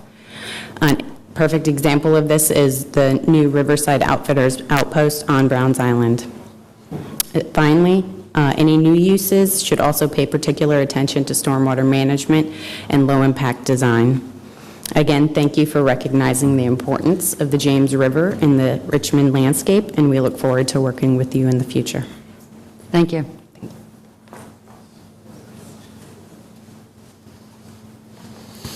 Good evening again. Brian Harding, once again representing the Richmond Business Cabinet of the Greater Richmond Chamber. In April of this year, the Richmond Business Council supported an amendment to the City of Richmond's biennial fiscal plan of 2013 to appropriate $5 million for the Riverfront Plan and Shockoe Bottom Revitalization Plan. We believe the Riverfront Plan is a strong investment in the community's quality of life, health, and economic vitality. The Riverfront Plan, seen through its completion, would also add to the Richmond region's position as a highly competitive prospect for relocating businesses and startups. The Richmond Business Council commends the work of the city's Department of Planning and Development in this effort. The plan is ambitious, and we are very impressed with the combination of creative and viable approaches staff has come up with to take the plan beyond concept. The plan adapts the philosophy that the City of Richmond does not end at the bank of the James, that it extends far beyond, contributing in a major way to our entire region. The James River is a source of history, unity, economic prosperity, and we are confident that investments in the Riverfront Plan will pay off. The enduring benefits, jobs, tax revenue, cultural activity, hospitality, recreation, and quality of life far outweigh the cost. If we do not take advantage of this plan, we all lose out. The Richmond Business Council supports judicious fiscal responsibility, and we understand that there are many priorities that need attention. We believe river life should make the list of top priorities, as we have a natural asset that sets us apart from many of our peer cities and helps form the identity of our town. It's the primary reason Richmond recently won Outdoor Magazine's Best Town Ever competition, and it can be a centerpiece of our showcase during the 2015 cycling event.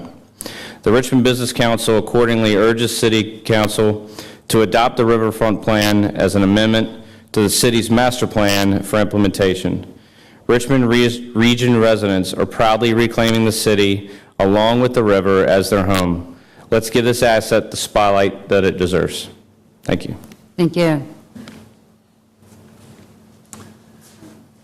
Good evening again, Madam President, members of council. I'm John Lugbill with the Sports Backers, and we're very excited about the Riverfront Master Plan. When you look at organizations and how you actually change things, usually there's three reasons you do that. One is there's a crisis. Two, you're really pushing to be really good at something, so excellence. And three is a process of continuous improvement. If you look at the history of the James River, 40 years ago, we had a crisis. We had a river that was heavily polluted. We had Keep On. We had to shut down the river for fishing. we had a crisis, and our community and the state responded, and the river now has come back. The health of the river is really amazing, and if you haven't been out there recently to be on the water, you should. It's really amazing. Excellence. When you think about the outdoor recreation opportunities, being named Outside Magazine's best river town in the country, that we didn't earn that just out of because of Facebook posts. It was because it really is a tremendous natural resource and really stands out. There's a lot of river cities in America, but there's only one that's the best outdoor river town in America. Then you come to continuous improvement, and I think the Riverfront Master Plan really lays out that opportunity for our city, and the center of our region for biking and walking in the future is our downtown corridor. And if you think of the Virginia Capitol Trail as one of the first spokes on that wheel, the Riverfront Master Plan is the hub.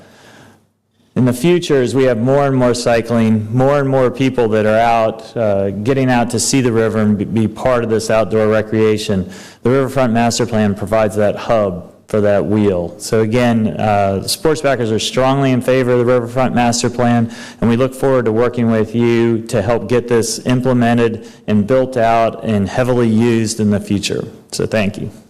Thank you.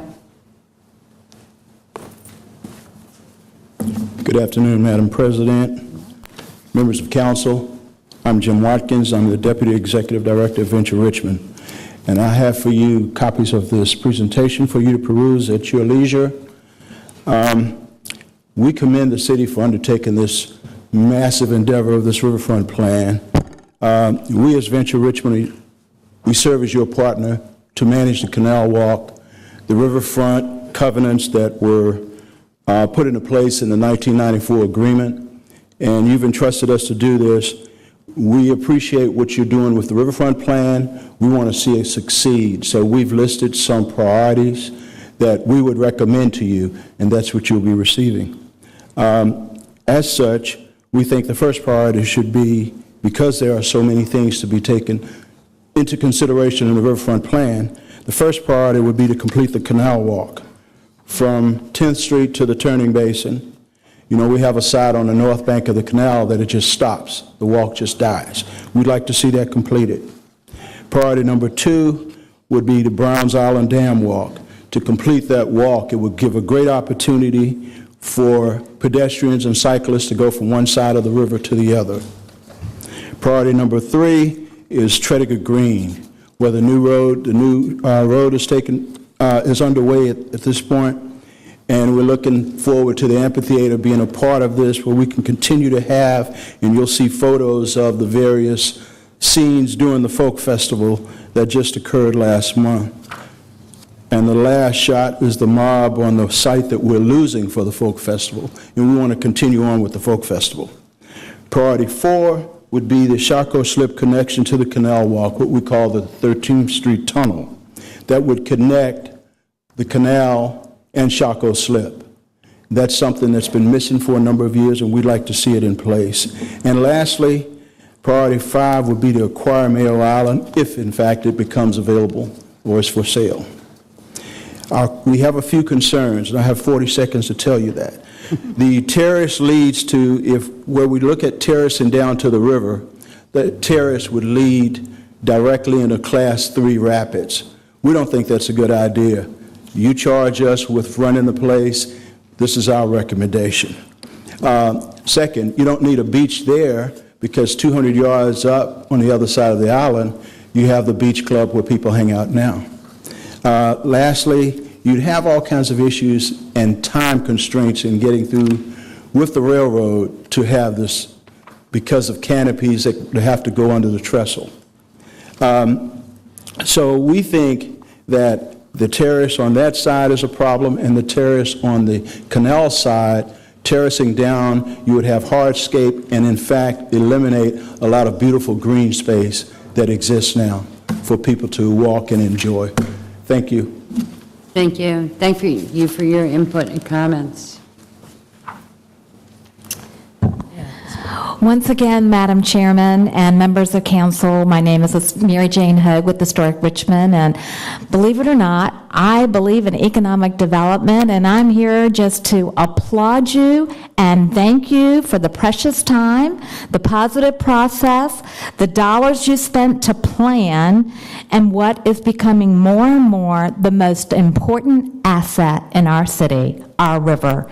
We are now known as the best river town in USA, in addition to being known internationally as we received our name Richmond by William Byrd when he came up the river and thought that we looked like a twin city, Richmond on the Thames.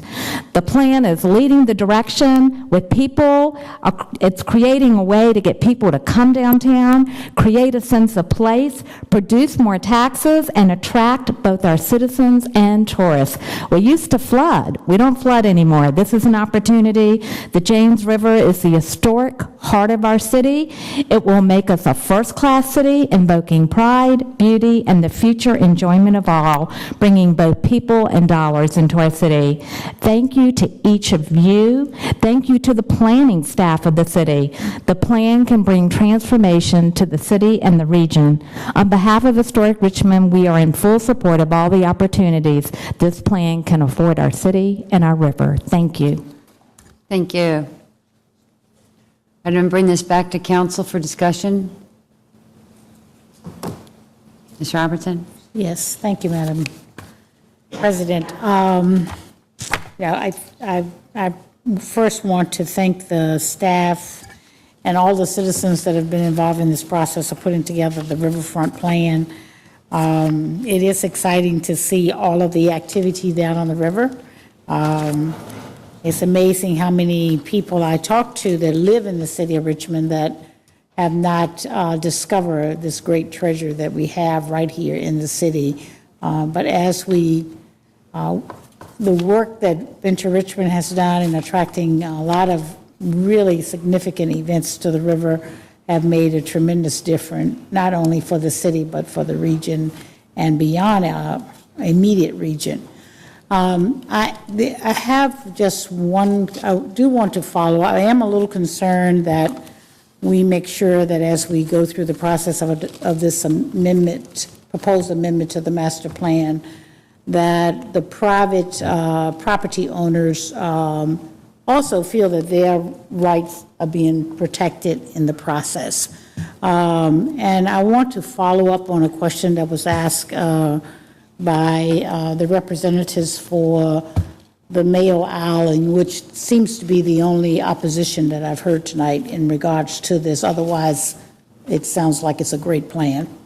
And that question that was asked is in regards to what triggers the 14.13, and maybe the staff can help us to figure that out as to what is it about this plan that triggers that, and also why Mayo Island is named specifically in the plan, whereas there are several developments and parcels of land for development that are inclusive in the entire plan, as to why maybe there are just certain ones that were pulled out and named specifically.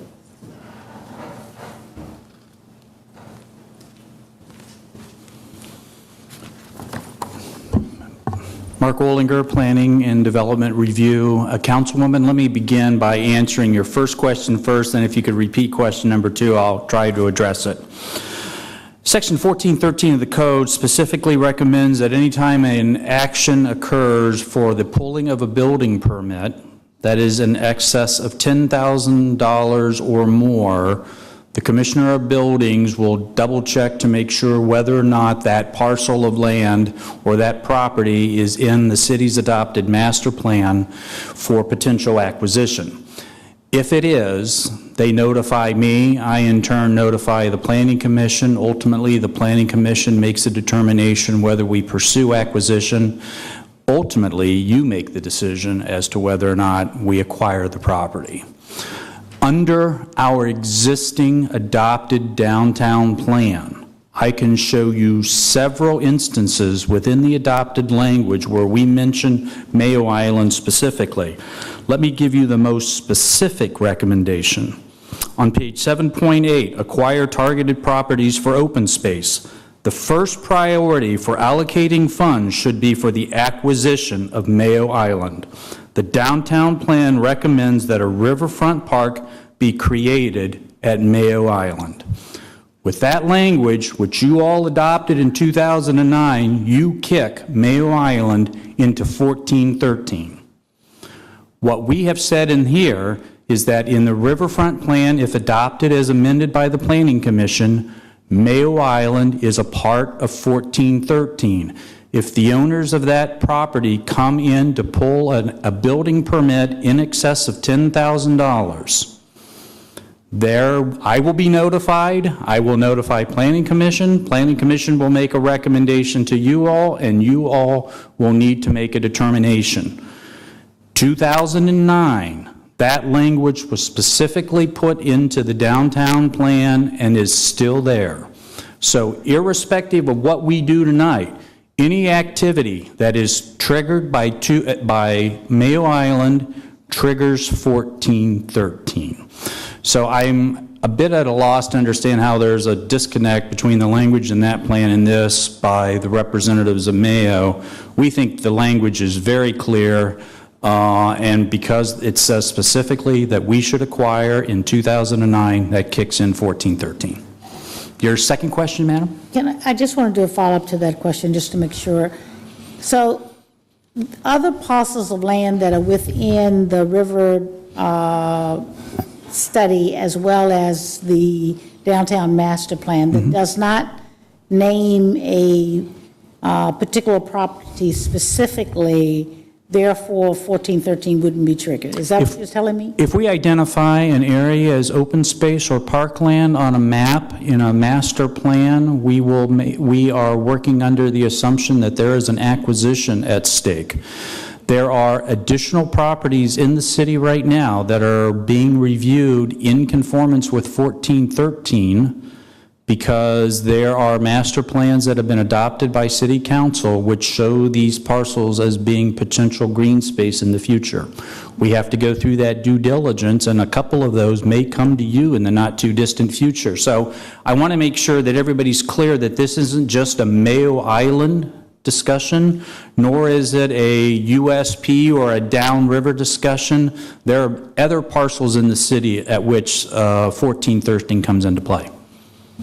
Okay. And the other question that I asked was in regard, and I appreciate the answer, thank you very much. The other question that I ask is in regards to the recommendation that was also proposed as it relates to the continuation of this to answer some of the questions that were raised for a couple of weeks, and whether or not, how much impact that has on the continuation of the process with the master plan and the timelines that we're working within. We need to meet the 90-day requirement, this needs to be adopted on or before December 3rd. So if there are any amendments that you all recommend in changes in language that would kick it to at least coming back here, I'm hoping no later than November 26th. I think the language, the changes that the representatives of Mayo Island suggested, the flood wall, if you want to have questions about the flood wall, ask Mr. Stidel.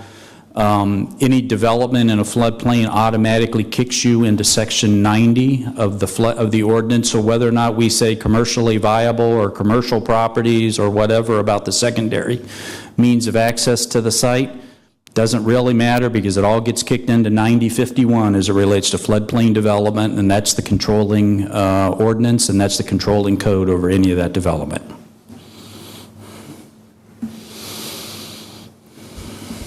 Okay, thank you. Madam President. I think Mr. Tyler, then Mr. Jewell. Yes, Madam President, thank you. Mr. Olinger, when you have property that's shown as parkland or shown as potential development, what happens when a application comes in and has that dual classification? How does the city approach it? City approaches it If, again, the dual designation has no effect until such time as they want to pull a building permit. So I'm assuming you're going to ask what happens if they want to pull a building permit. I mean, yes, I mean, that would be the simplest thing. You have somebody who wants to pull a building permit. They spend a large amount of money having an architectural firm to just draw the drawings to get to a building permit. You've spent significant dollars. And at that point, that's when they hand it over to you. Correct. If they have a by right development and it is flagged in the system as being potentially in the master plan as acquisition for open space, that does kick in the process. We will need to be notified, and that will ultimately come to you all for a determination. Okay, let me back up. Let me ask it again. By right, they can develop. By right, in the master plan, it says you have the right to develop, and it's shown that way, but it's also shown as a potential park. And what you're saying is that the potential park trumps the development. If it says, if there's an acquisition potential, yes. Only to the extent that it says that we have to go through this process to make the determination whether or not the city is interested in buying it, and will follow through on that through the appropriation of the necessary funds to make that acquisition occur. If Planning Commission takes a look at it and says, we're not particularly interested in acquiring it, and we forward it up to you, and you say we're not particularly interested in acquiring it, we don't acquire it. And so what will end up happening is that if the owner of this property does not want to sell it, then we'd have to go through an eminent domain discussion. With the new law that has just passed is a very significant conversation. Correct. Based on what I heard from Mr. Jackson and others who spoke on that when we were having dialogue about that paper.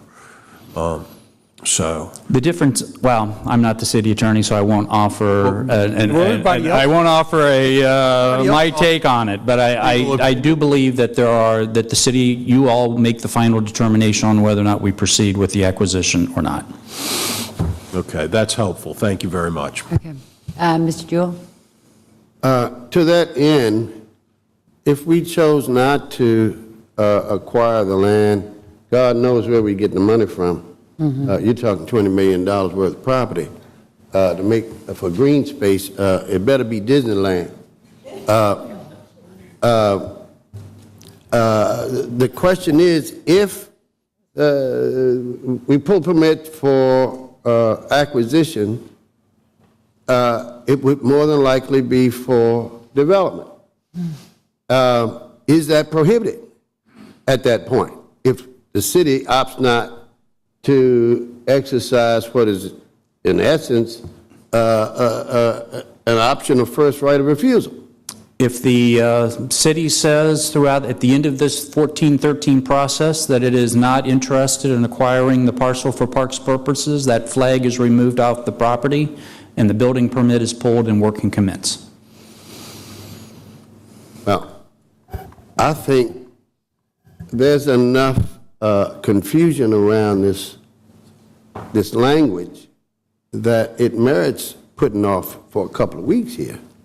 It seems to me that we're going to do it, we ought to do it right. Now, I think the language in there is a bit ambiguous for some people who are not experts. And so if we can do any modification of the language, and with regards to the other area, Echo Harbor and the view shed. We know this is about Echo Harbor. We've been fighting that fight for years now, and there have been efforts to inject language, mischievous language, that can be used against the project if we approve this with this language that we had corrected some years ago, sent it back. Council sent that back to the Planning Commission to have that language straightened out. It was done so, and now this language has creeped back into the lexicon here, and we're being asked to approve it. And for those two reasons, it's imperative, it seems to me, that we ought to delay it for a couple of weeks. There's nothing pressing that we've got to pass. The river plan, it's an excellent plan. There's plenty of good stuff in it. And I've always been one who has preached that we ought not to let the perfect be the enemy of the good. But this is so close and so easy, it seems to me, a 2-week delay makes all the sense in the world to see if we can get it right. Especially since there is no, even if we pass the deadline, what difference does it make? Who's hurt? No answer. So I'm just saying, it seems to me there's no mad rush here. Was that a question? I thought it was. Who's hurt? Excuse me. I'm simply saying it buys us the opportunity to correct mischievous language that has migrated back into this plan that we had corrected with the downtown plan. And yes, there is a difference in the language. Dr. Nebo? Yes, I would like Mr. Olinger to respond. I'm just, if you would provide clarification here, because I am understanding there is in fact a time constraint that we're operating within, and this plan, even before I was on council, many members here had opportunity to review. If you could provide clarification. Sure. Yeah. If it's not adopted by December 3rd, then basically we go back and start at the beginning and go back through the approval process. And there's been lots of times when lots of plans have gone back through the approval process, but I would like to just suggest a couple of things that I think it's important for us, if there is going to be a continuance tonight, and I'm not advocating for a continuance, what it is you want from us to bring back in 2 weeks. I think it is crystal clear, Councilman, that the 2009 downtown plan said that we should acquire Mayo's Island. And I read the one section of the plan, and I can show you 4 or 5 other ones. So I think the idea of what happens in section 1413, while not being very crystal clear, says when the city's master plan recommends the acquisition of property for open space, a process commences when a building permit is pulled. Now, they haven't pulled a building permit, but they may. And if they do, there is a process outlined as to how that goes through. Right. That won't change in 2 weeks because that's an ordinance or that's a code item that would need to get fixed if you'd want more clarity in 1413. I think we have the suggestion that somehow this 178-page document has been dropped into the laps of folks in the last 2 weeks. I would also strenuously disagree with. The recommendations for Mayo Island have been the same since this plan was released in June. Mr. Shia and his representatives have been at every single meeting that I'm aware of that relates to the adoption of this plan and the public vetting of this plan, and have raised these concerns. And at the September 4th Planning Commission meeting, the Planning Commission said, we understand what you're saying, we hear you, and the Planning Commission made a recommendation to go in another direction. You have the opportunity to say something else, but this plan has been very clear about the acquisition, about the long-term vision for Mayo Island. The downtown plan has been very clear about what should happen to Mayo Island, and I think the decision before you all either tonight or in 2 weeks is, what would you like to do with Mayo Island? Downriver USP folks, as you noticed tonight, silent on the discussion of the plan, and we've had lots of conversations with them. Mr. Jewell? If I may, the fact is this plan and a lot of folk deserve a lot of credit for it being brought to us at this stage of the game. But our attention has been refocused elsewhere with a major campaign that had everybody busy one way or another, even some who were unopposed. And so I don't know that proper attention has been paid to this. I know it hadn't with this councilman. And the fact is that there are a few areas that need to be re-examined before we go forward. The Planning Commission previously inserted language that was as mischievous as all get out. And council recognized it, red flagged it, and sent it back. It was corrected, and it was passed in the downtown master plan. And so there are elements with regards to Echo Harbor, I know for sure, that qualifying language has been changed.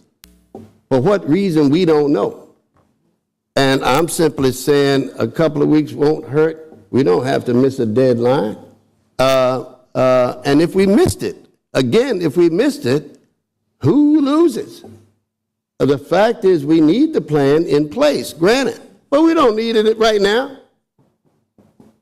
The fact is Chesterfield County has, every other day we were reading Chesterfield County doing their comprehensive plan. They're doing a county-wide comprehensive plan, and we're doing ours in bits and pieces. At what point do we do our comprehensive plan? We're way behind state law. And so to rush now seems to be a tempest in a teapot, when in fact we need to do the whole comprehensive plan. What we change in one place has an impact on a whole other neighborhood. And we haven't done this the way other municipalities have done it. And we ought to get it, at least make sure we give every opportunity for what we do to be done right. 2 weeks doesn't hurt. And I'd like to put that motion in if I can wait until everybody has their comments. I'll second his motion. Okay. Discussion? Madam President, not on this motion, no. We're on the motion. Let me just say that the motion, say again? We have a motion on the floor to continue this for 2 weeks. We have a second. So we're going to have discussion on the motion. Then we'll vote on the motion. Then if the motion fails, we'll go back to the paper. Okay. And my question on the motion is, what is it that in 2 weeks, we're going to continue for 2 weeks, correct, Mr. Jewell? Yes. Okay, that's your motion. And so in 2 weeks, what is it that is going to change in this plan from where it is today? The language having to do with the view shed has been slightly altered as modifying language that needs to be compatible with what we sent back to Planning Commission. They altered and we approved. That's number one. The other, I'm not sure that all of us, I know I haven't been, are very clear on 1413 and what are the ultimate consequences if that's triggered, to know for sure that we haven't foreclosed an owner's opportunity to dispose of his or her own property, or whether they are locked into a draconian provision. I'm not sure that we have properly protected against that. Okay, thank you, Mr. Jewell. So we would continue it 2 weeks and then amend it in 2 weeks? Amend that Yes, language? and pass it by December 3rd. So we would hold a special meeting, is what you're saying? Is that right? Yes. If we wanted Yes. Well, We'd have- if it's that important, we'll hold a special meeting. Makes sense to me. All right. Mr. Samuels? Madam President, Yes, ma'am. I think I'm next. Go ahead. A couple points of clarification. Here, Mr. Jewell is asserting that language has been changed, and I guess I need clarification because I am not understanding that that is the case. The second item has to do with if we in fact continue this measure for 2 weeks, the item of concern as pertains to Mayo Island, Section 14.3 requires an amendment. That is not, so might I have clarification because I don't see how 2 weeks continuance addresses these matters, especially since it's not clear that language A was changed and B, that this 2-week extension does anything relative to Section 14.13 that wouldn't require an entire amendment. If I can get clarification with that. Mr. Ollinger, just if you could give us a clarification, if this paper got amended in terms of the view shed, Mr. Jewell, is that what you're saying? Yes, it's using language about some panoramic view shed when that was not even remotely close to the language that we put in there and required the Planning Commission to put in there. Not even remotely close. My question is, if we amended this paper, does the downtown master plan have that same language in it, or is it different in the downtown master plan? The specific language related to parcels, and I've looked at the language, is identical to the downtown plan. Okay. Where the word panorama comes up is in the discussion of historic resources, and again, as I said earlier, about a variety of view sheds and a variety of places to see the city from the river and the river from the city. Correct. That does not specifically address the issue of USP, Echo Harbor, or any other thing. What it is a recommendation to the city that as we go through development processes, there are a variety of views that you have from the city to the river and vice versa. Some of them are wide, some of them are narrow. We should think very carefully about all of them and how changes over time affect them and our view of the river. That is a different discussion than the language that relates specifically to the parcels, where we were very careful, and again, if somebody can point out that we made a change, I will acknowledge it, but I saw word for word, as it related to this parcel, the same language in the downtown plan as it was in this plan. The introduction does talk about how we should look at these things, and is very clear about that, but it does not refer specifically to any particular parcel, but our overall environment in which the river runs. Thank you. Madam President? Yes, sir. My only concern is that the language for the novice that was originally found in the downtown plan having to do with view sheds was so apparently minute in its, minute's not the word I really want to use. It was so apparently inconsequential, I would have never caught it.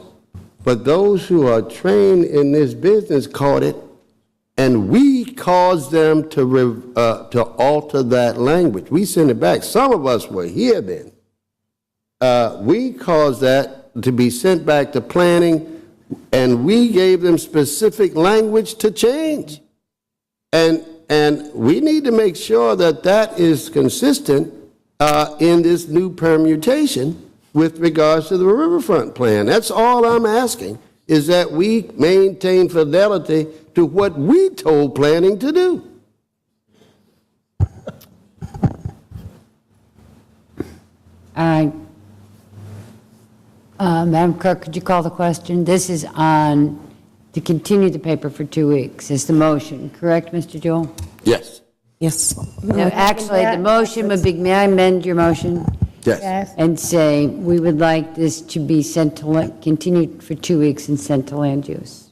Which is next week, this week, Next week. Next week. next week. Next Yeah. week, too. Yes, thank you. And Madam President, that clearly we would be talking about and making commitment to, if this goes forward, having a special council session to address this matter. If it gets amended. If it does That's not correct. get amended, we can hear it in 2 weeks. if Right. we're Well within the time frame. Right. If it gets amended, then we would need to hold a special meeting to pass it. In its amended form. Just particularly sensitive to the need to deal with the time frame constraint that's it. Madam President, before we Ms. call for the Robertson. vote, could I just comment since I second this motion? I think that we've done a fabulous job with this, and I really am pleased with the end product, and I really appreciate the recommendations that Venture Richmond is recommending as far as priorities. I agree with them. I have not had the opportunity to validate some of the questions that have been raised as it relates to whether or not there are changes that have been made from the master plan to the river plan. It has been strongly suggested to me that that is the case, and I am grateful for the administration and your response to this, and it's been very helpful. And I'm not confident or even suggesting that we will be amending this. But I do think that we have an opportunity through the Land Use Committee to make sure that we are absolutely clear as it relates to the language, and it can come back to council. And if we have to, then the fact that we would have to have a special use special use meeting would address the need to keep it on time. I definitely do not support us taking this out of the timeline of getting this adopted within and having to go back through the entire process. All right, any other comments? Okay, please call the question, Mr. Clerk. Again, we are voting on, I'm sorry, Madam Clerk, we are voting to continue, to send this paper to land use and continue it for 2 weeks. Mr. Samuels? No. Mr. Hilbert? No. Vice President Robertson? Aye. Mr. Jewell? All right. Ms. Newbill? No. Ms. Trammell? Aye. Mr. Tyler? Aye. President Graziano? No. There's actually a tie. The motion fails. So it fails. Okay. Okay. Now, so the paper is before us. Yes, council is voting on ordinance number It's going to fail. 2012-202. Mr. Samuels? Aye. Mr. Hilbert? Aye. Vice President Robertson? No. Mr. Jewell? No. Ms. Newbill? Aye. Ms. Trammell? No. Mr. Tyler? No. President Graziano? Aye. Motion fails. Another tie. All right.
Mr. Clerk, could we have the, I believe we have one amended paper. That's right. That is correct. Item number 2, which is ordinance number 2012-168, to amend ordinance number 2001-308-305, which authorizes the special use of 2501 Monument Avenue for the purpose of authorizing the expansion of the number and types of permitted events. The proposed amendment to that paper is as follows. Page 2, line 11, at the beginning of the line, insert the word primarily. After the comma following the word events, insert the phrase and additional other uses limited to. Page 2, line 12, after the word unit, insert the phrase as further described therein. Page 2, line 13, after the comma following the inserted word herein, insert the word and. Page 3, line 22, at the beginning of the line, delete the word attached. After the word plans, insert the phrase attached to ordinance number 2001-308-305, adopted October 22nd, 2001. Page 4, line 5, after the word be, insert the text allowed to host events. For the purpose of this ordinance, events are limited to those activities that occur outside of museum hours and may be viewed as accessory to the museum or office for or as a separate reception event. Routine and ordinary office, managerial, and committee functions of the museum or professional office shall be permitted and are not considered events. An accessory event shall be defined as a use of the property for a social or professional function customarily incidental and clearly subordinate to the museum or professional architectural organization office use. A reception event shall be defined as a function hosted by an individual or organization and may include wedding-related functions, community events, or civic events. All events shall be attended and supervised by the property owner or representative of the property owner. Events shall be, page 4, line 17, after the deleted word may, delete the phrase hosting events that include. Page 5, line 7, after the number 1, delete the word to events and insert the words one accessory or reception event. Page 5, line 8, after the word people, insert the phrase in 2014 only may be held outside with the use of a tent and a voice amplification system. Page 5, line 9, after the word that, delete the word wedding or wedding receptions and insert the words a wedding or wedding reception. Page 5, line 11, after the word to, after the number 2, delete the word 12 events and insert the words one accessory or reception event. Page 5, line 12, after the word that, delete the word wedding or wedding receptions and insert the words a wedding or wedding reception. Page 5, line 13, after the word permitted, delete the phrase and that 2 of the 12 events must conclude before 8 p.m. Page 5, line 15, after the number 3, delete the number 15 and insert the number 24. Page 5, line 16, after the comma following the word people, delete the text all of which may be wedding-related events, provided, however, that a minimum of 5 wedding-related events must conclude before 8 p.m. and insert the text provided that A, up to 12 of these events may be held outside with a maximum of 2 utilized tents. B, up to 12 of these events may be reception events with a minimum of 4 concluding by 8:30 p.m. And C, no food or beverage stations are allowed on the lawn behind the main building. Page 6, line 3, after the number 4, delete the words an unlimited number of and insert the words 24 accessory. After the word events, delete the phrase extended beyond the museum's weekday hours.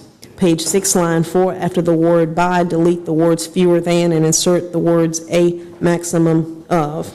Page 6, line 5, after the word people, delete the comma and the phrase provided that these events must conclude by 7:30 p.m. daily except on Thursdays, when events must conclude by 10 p.m. and insert the phrase if off-street parking is available at 2551 Monument Avenue. Page 6, line 10, after the word "the," delete the word "events" and insert the word "event." Page 6, line 11, after the deleted number 150, delete the number 200 and insert the number 150. Page 6, line 12, after the word "event," delete the phrase "attended by more than 50 people," or any event not concluded by 7:30 p.m. daily or by 10 p.m. on a Thursday. Page 6, line 15, after the word "shall," insert the phrase "include verification that the parking lot at 2551 Monument Avenue is available and."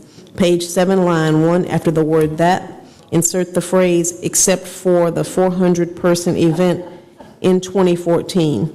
Page 7, line 2, after the word "building," delete the semicolon and the text, "provided that a public address system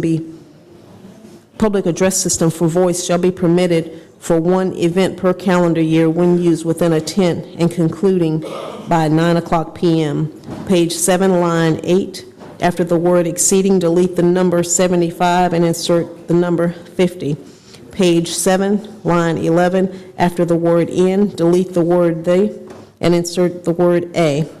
After the word "area located," delete the phrase "at 1000 DMV Drive" and insert the phrase "within a 2,500-foot radius of the property at 2501 Monument Avenue."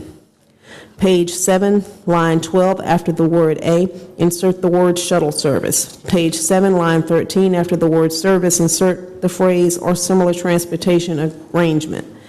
After the word "area," delete the phrase "at 1000 DMV Drive." I will need a motion to accept the proposed amendment to that paper as read. Councilwoman Newbill, will you make that motion? So moved, Madam Clerk. Council is voting on Councilwoman Newbill's motion to accept the amendment as read and to continue the paper to Monday, December the 10th. Mr. Samuels? Aye. Mr. Hilbert? Aye. Vice President Robertson? Aye. Mr. Jewell?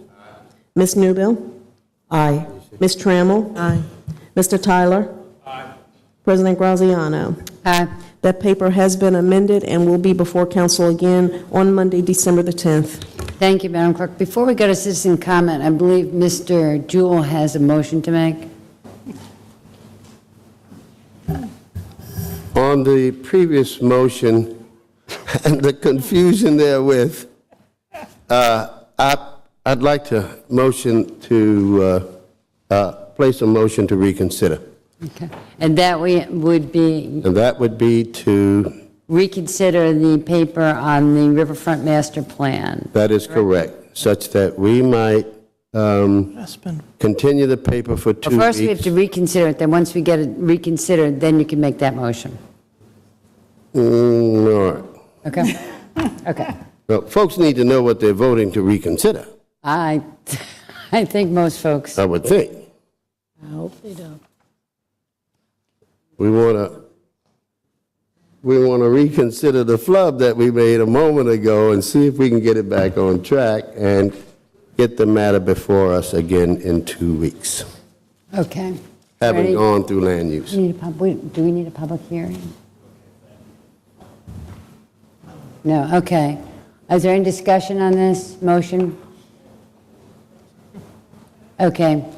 To call the vote, Madam Clerk. Council is voting on Councilman Jewell's motion to reconsider item number 14, ordinance number 2012-202. Mr. Samuels? Aye. Mr. Hilbert? Aye. Vice President Robertson? Aye. Mr. Jewell? Aye. Ms. Newbill? Aye. Ms. Trammell? Aye. Mr. Tyler? What in the ham sandwich are we doing? Just say aye. I'm going to say aye, but with all kinds of clarifications, okay? Okay. President Graziano? Aye. The paper's before you. Okay, Mr. Jewell, do you have a motion on this paper? Yes, Madam President. I move that we continue this paper for 2 weeks with it having gone through land use, and that we will take it up Was that in 2 weeks? Yes. Okay. Do we need a second on that motion? Second. Thank you, Mr. Tyler. Okay, any discussion? Call the question, Madam Clerk.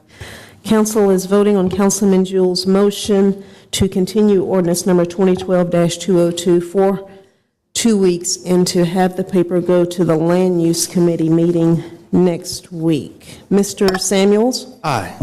Mr. Hilbert? Aye.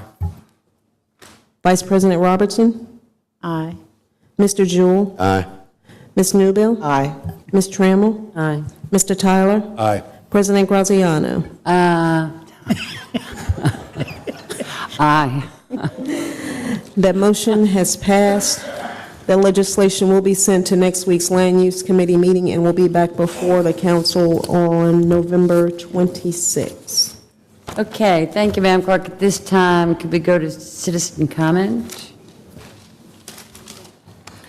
Madam President, our first speaker for tonight is W.B. Braxton Bantu.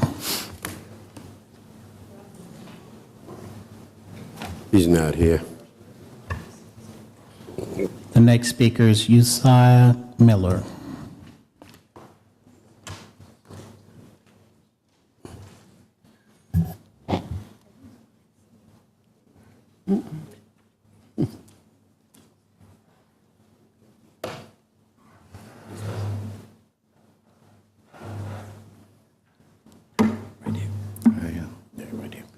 Good evening, everyone.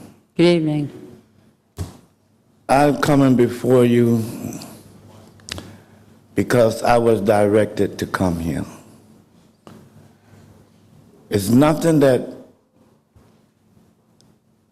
I have to do. It's something that I have to do. I have to be obedient. And I had to come here because I heard something on television that the mayor said. As you know, that this city, is in a world of trouble. With our crime, it's ridiculous that people is getting killed the way that they are. Because the people out there don't have anything to do. They're on the corners. They're not working. And if poverty is up, crime is going up. Now I heard that, they want to lock the people up that is panhandling and all of this kind of stuff. There's about 2,000 vacant homes in this city. RRHA, the city council, and the mayor can sit down and get a plan. I heard a lot of good things tonight in this place. And y'all doing a good job. Y'all got a hell of a job to do. Because this is y'all city. But people, y'all live in this city just like we do. Y'all not safe neither. There's nobody in this place safe. We need to get the homeless and some of these people that's out here on drugs, put them to work, just like babies. They got their hand out, but they need somebody to walk to. And all we got to do is just hold our hand out to them. And they will come. They want to work. I'm out there with them. I know about it. I hear them talk. I know the concerns. And I know the mothers concerned, the fathers concerned, the sisters, the brothers, when they lose someone. I don't know if y'all lost anyone, but I have. And a lot of more people in the city have. Anytime that the mayor stated on TV that this crime is going to get worse, to me, he's trying to tell everybody something. Something got to be done. anytime that the mayor came over to the Fairmount House and the Churchill House, but he went to the Fairmount House with 2 bodyguards, and there was some people on the outside. He said that he was uneasy. Ms. Graziano? Yes, sir. I can't see, but I know my time might be up. Yes, sir, I'm afraid it is. But I kind of am hoping and I'm praying, that y'all would take this under consideration. Yes, sir. Not for me, but for Jesus. Yes, sir. You understand what I'm saying? I do, and I appreciate you coming And let me forward. tell you this, before I go away from here, Pharaoh was a hard man, but God changed his heart. Thank you, sir. And God can change you all heart to help the people in this city. This is your city. But my thing is, what do you think that the mayor was saying when he said crime is going to get worse? Something got to be done. Now, I was told to direct my question to you all. Can you give me an answer on that? I cannot give you an answer. I cannot speak for the mayor, sir, but I do appreciate you coming here. And I do appreciate what you have said and appreciate that you have sat here so long to say it. And I didn't come up here to down nobody. Right. Madam President, may I ask him a question? Of course, Mr. Jewell. Mr. Miller. Yes, sir. Sometimes the unsighted see more than the rest of us. My question is, what did it mean to you? His comments, that it's going to get worse. I would think the mayor would be telling everybody that it's going to get better. That was a baffling comment to me, and maybe you might have an answer. What did it mean to you? Oh, God. What it means to me? Mr. Jewell. My opinion about it, I really do think that Mayor Jones is trying to send a message to you all. In actually, Mr. Miller. Because something has to be done. Mr. Miller, Jennifer Wicker from the mayor's office is here. Ma'am. Maybe you would like to talk to her, and she might be able to give you a little bit more insight. Madam President. But don't help Esau. Don't help me. Mr. Miller. Help the people and the citizens of Richmond. If you all can sit down with RRHA and the mayor and get a plan and put these people to work, that will bring the economy will come up. I had a discussion with Jeffrey Bourne about that. Okay. You got people out here that owe child support. Yes, sir. They will get the money. Sir, State will get the money. Yes, sir. And I don't disagree with you, but Ms. Graziano, and I appreciate you coming, but we do. I respect you and I respect what you're saying, but I just got to do what I was told to do. And I hear you, sir, and I respect I'm on a mission, you, Ms. but- Graziano. I have to move when God tell me to move. Well, I don't move when Esau wants to move. I do not move when I want to move. But Mr. Miller, I have to move when God wants me to move. And the only thing I'm asking is to listen. Yeah.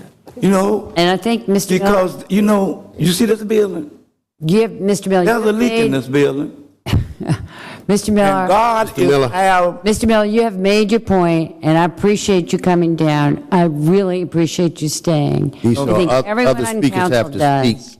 We can work on the rest of this. But the rest of this conversation has to be offline, because I'm sorry to say that your time is really up. So, but thank you for coming. It's offline for me talking about people's safety. I'm sure you can call my office and talk to me. I'm sure you can call Mr. Jewell, Ms. Trammell, anybody on this council. You call their office, and they would be happy to have that conversation with you. But for right now, right here, your time is up, and I'm sorry. Well, I'm going to tell you, I'm not coming back. Because God don't want me to come back. I understand that. See, I had to move.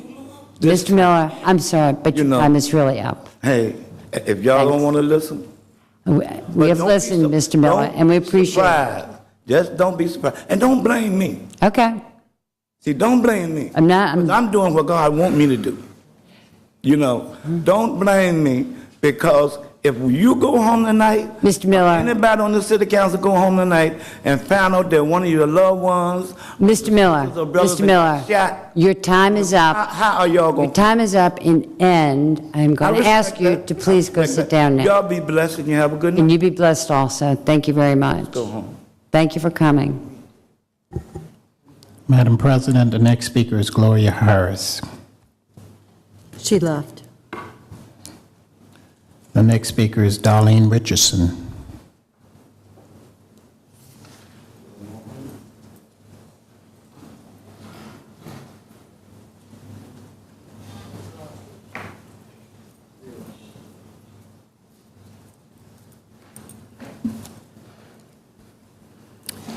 Good evening, fellow council members.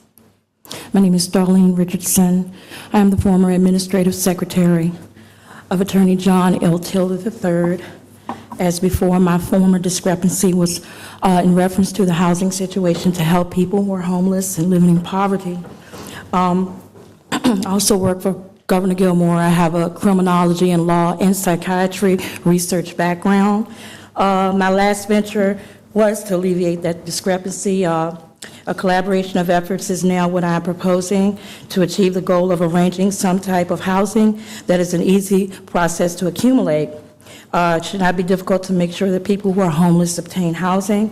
With all of the empty buildings and construction workers and monies that are being set down on, put it to VCU, it does not seem fair to people who are going to social services, thank you, and getting told that they don't have any housing or monies.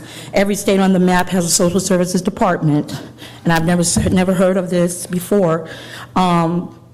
The collaborative effort is working together to achieve a goal. It is a recursive process where two or more people or organizations work together to share a common goal. This is the more than interaction of common goals seen in ventures, but deep collective determination to reach an identical objective. A decentralized and egalitarian group, which means having power concentrated in a single central authority. Structured methods of a collaboration encourage retrospective behavior and communication. The International Covenant on Economic, Social, and Cultural Rights is a multilateral, which means having many sides of points of view involving more than one party. It commits its parties to work toward the granting of economic, social, and cultural rights, the ESCR to individuals, including labor rights, the right to health, adequate standard of living. On July the 11th, the covenant had 160 parties in 7 countries, including the USA, had signed but not yet ratified the covenant. I will be contacting the administrative law judge, the ALJ, and the inspector general so they can be notified of this situation as soon as possible. For people who are seeking housing and have an immediate need, if HUD has determined that your state or local agency has the same fair housing powers as HUD, they will refer your complaint to that agency for investigation and notify you of the referral. That agency must begin to work on your complaint within 30 days or HUD may take it back. If you need immediate help to stop a serious problem that is being caused by a Fair Housing Act or violation, HUD may be able to assist you as soon as you file a complaint. And it authorizes the Attorney General to go to court to seek temporary or preliminary relief pending the outcome of your complaint. If your case goes to an administrative hearing, HUD attorneys will litigate the case on your behalf. You may intervene in the case and be represented by your own attorney if you wish. And an administrative law judge will consider evidence from you and the respondent. 30 seconds. Please begin to summarize. Okay. If the ALA decides that discrimination occurred, the respondent can be ordered to compensate you for actual damages, including humiliation, pain, and suffering, to provide injunctive and equitable relief, for example, to make the housing available to you, and to pay the federal government a civil penalty to vindicate the public interest. Also, for discrimination, the maximum penalties are $16,000 for first violation. Okay, thank you so much. Thank you very much. The next speaker is L. Shirley Harvey. What's that lady saying?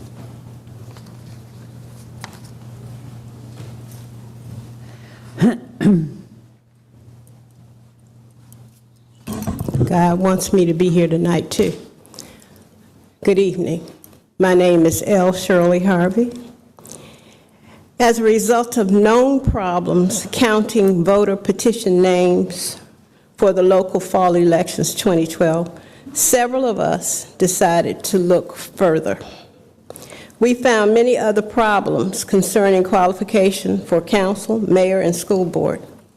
If a candidate does not qualify, his or her name will not be placed on the ballot. We found probable fraud in reporting by the registrar's office concerning 1st District Jonathan Balaus, 3rd District Chris Hilbert, 5th District Parker Agilesto and Marty Jewell, 9th District Doug Connor, and mayoral candidate Dwight Jones. There are also other instances that need proper investigation, including circulator names and forgeries that we saw. We complained to the Richmond Electoral Board that consists of Cecilia Dabney, Ernesto Sampson, and George William Thomas. The Richmond Electoral Board never responded. We wrote to the Attorney General, Ken Cuccinelli, and the State Board of Elections, which is headed by Don Palmer, Kimberly Bowers, and Charles Judd, who are put in place to assure that elections are fair and correct, and who also are required to rectify any problems. They did not respond to our request. We wrote to JLOC, to the city auditor, the ACLU, the ACLJ, the state auditor, and to you, the Richmond City Council, which is composed of Bruce Tyler, Charles Samuels, Chris Hilbert, Kathy Graziano, Marty Jewell, Ellen Robertson, Cynthia Newbill, Reva Trammell, and Doug Connor. To my knowledge, none of you have done anything, even when some of you have knowledge that fraud was going on. Please know that your involvement in corruption or omission of information should lead to actions against you, as stated in the city charter. To paraphrase, any council member may be removed for malfeasance in office or for neglect of duty. The mayor may be removed following the procedure set forth in 24.2-233 of the Code of Virginia. Any of you convicted for crimes dealing with moral turpitude, any felony, or certain misdemeanors. If you know anything about fraud in these elections, you should speak up now. As a result of our investigations, we know that we do not have honest local elections in Richmond and probably throughout the state of Virginia. We also note that Mr. Jackson, your Richmond City Attorney, also notified that the Richmond Auditor, Nimesh Dalal, that Mr. Law cannot investigate this matter. We also notified the FBI. We found that the State Board of Elections has no check and balance method to determine if the registrar's information is correct. That is why there were problems with the signatures for T.G. Epps and Michael Bryan. Other signatures were simply not checked. The State Board of Elections has decided to believe Jane Kirk Showalter and has not provided us with information that her information is correct. Okay. I know that, but we sat here and waited for a long time. I know you and you did. guys went around here and you did your little thing twice. I appreciate that. But I only have 3 more sentences. All right, do your 3 sentences. Okay. The Attorney General uses our tax dollars to uphold employees, whether right or wrong. We simply asked for an investigation long before the election date, and that request was refused by not responding to us at all. The news media would not hear I think you got your 3 or sentences. list our concerns. Okay. And we have this case in court, and we hope that you hear us. Thank you. I appreciate that. The next speaker is Kelvin Matthews.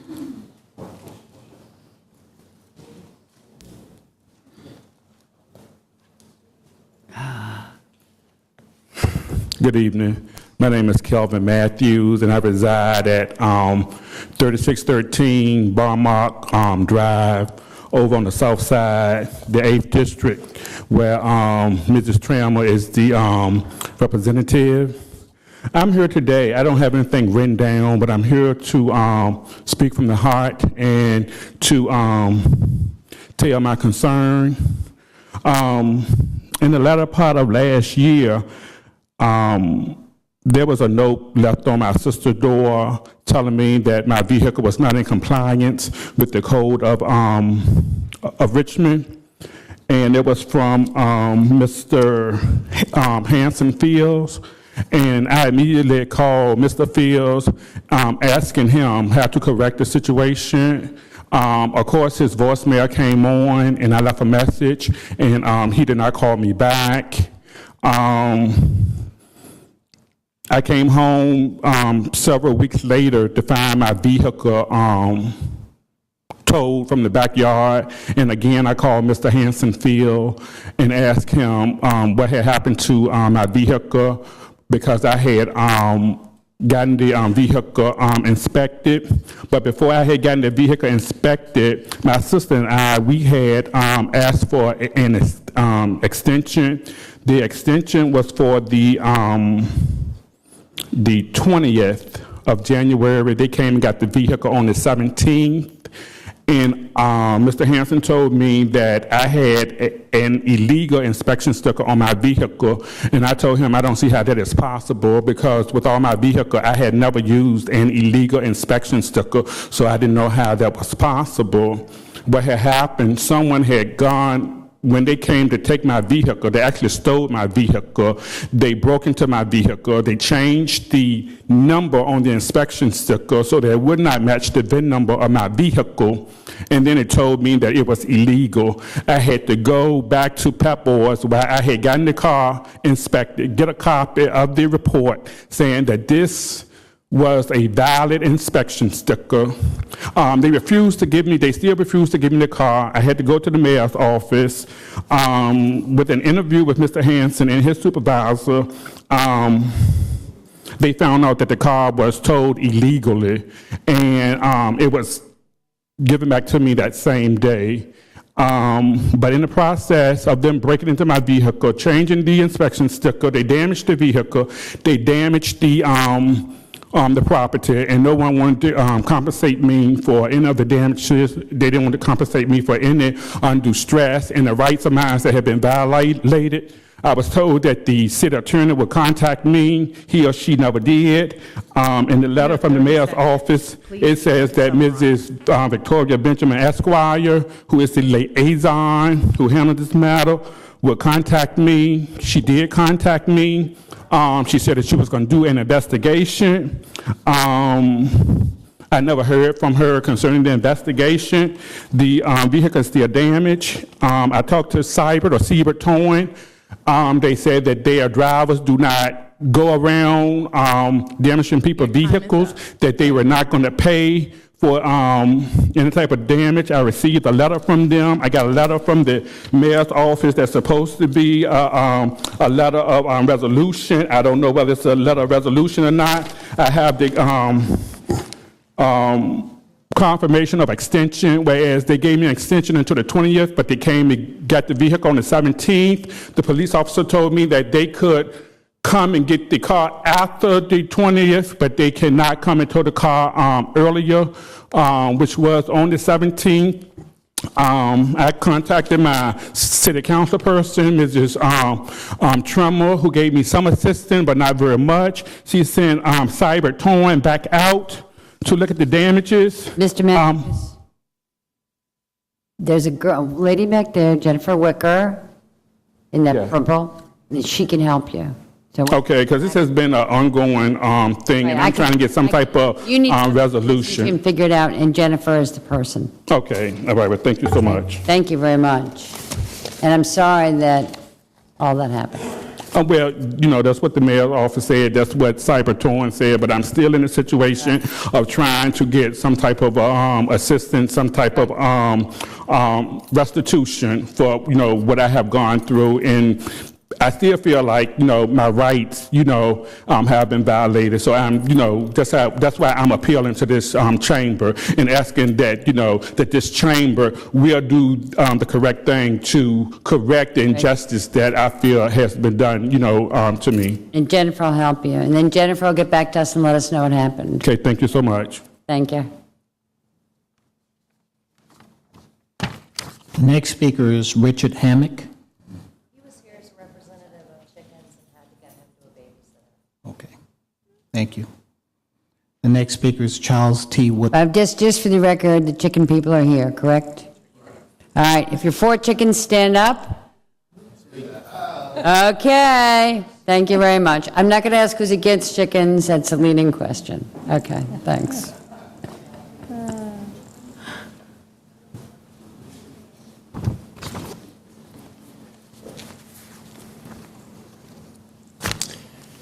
Good evening. Good evening. President Graziano and Vice President Robertson, honorable members of council. I'm Todd Woodson, and I'm here to speak for the Oregon Hill Neighborhood Association. I've served as treasurer for the last 11 years. We have serious concerns on an SUP proposal pending on the Victory Rug Building on South Cherry Street. We feel there has been serious flaws committed and don't think that fair or due process has been served to our residents. A little background on the SUP. The Victory Rug current parcel assessment of $270,000 has risen 236% in the last 10 years. We believe this assessment is correct and fair for a building in this condition. The parcel was bought at auction for $660,000 by the developer. A message was sent to the developer from ONA before closing on the property, outlining inherent problems developing the building. I've got a copy of that to give y'all. Consequently, hardship cannot be used to justify the aggressive density requested, with off-street parking limited to only 8 questionable spaces. The proposal is for 29 bedrooms, which would require somewhere between 30 and 45 parking spaces.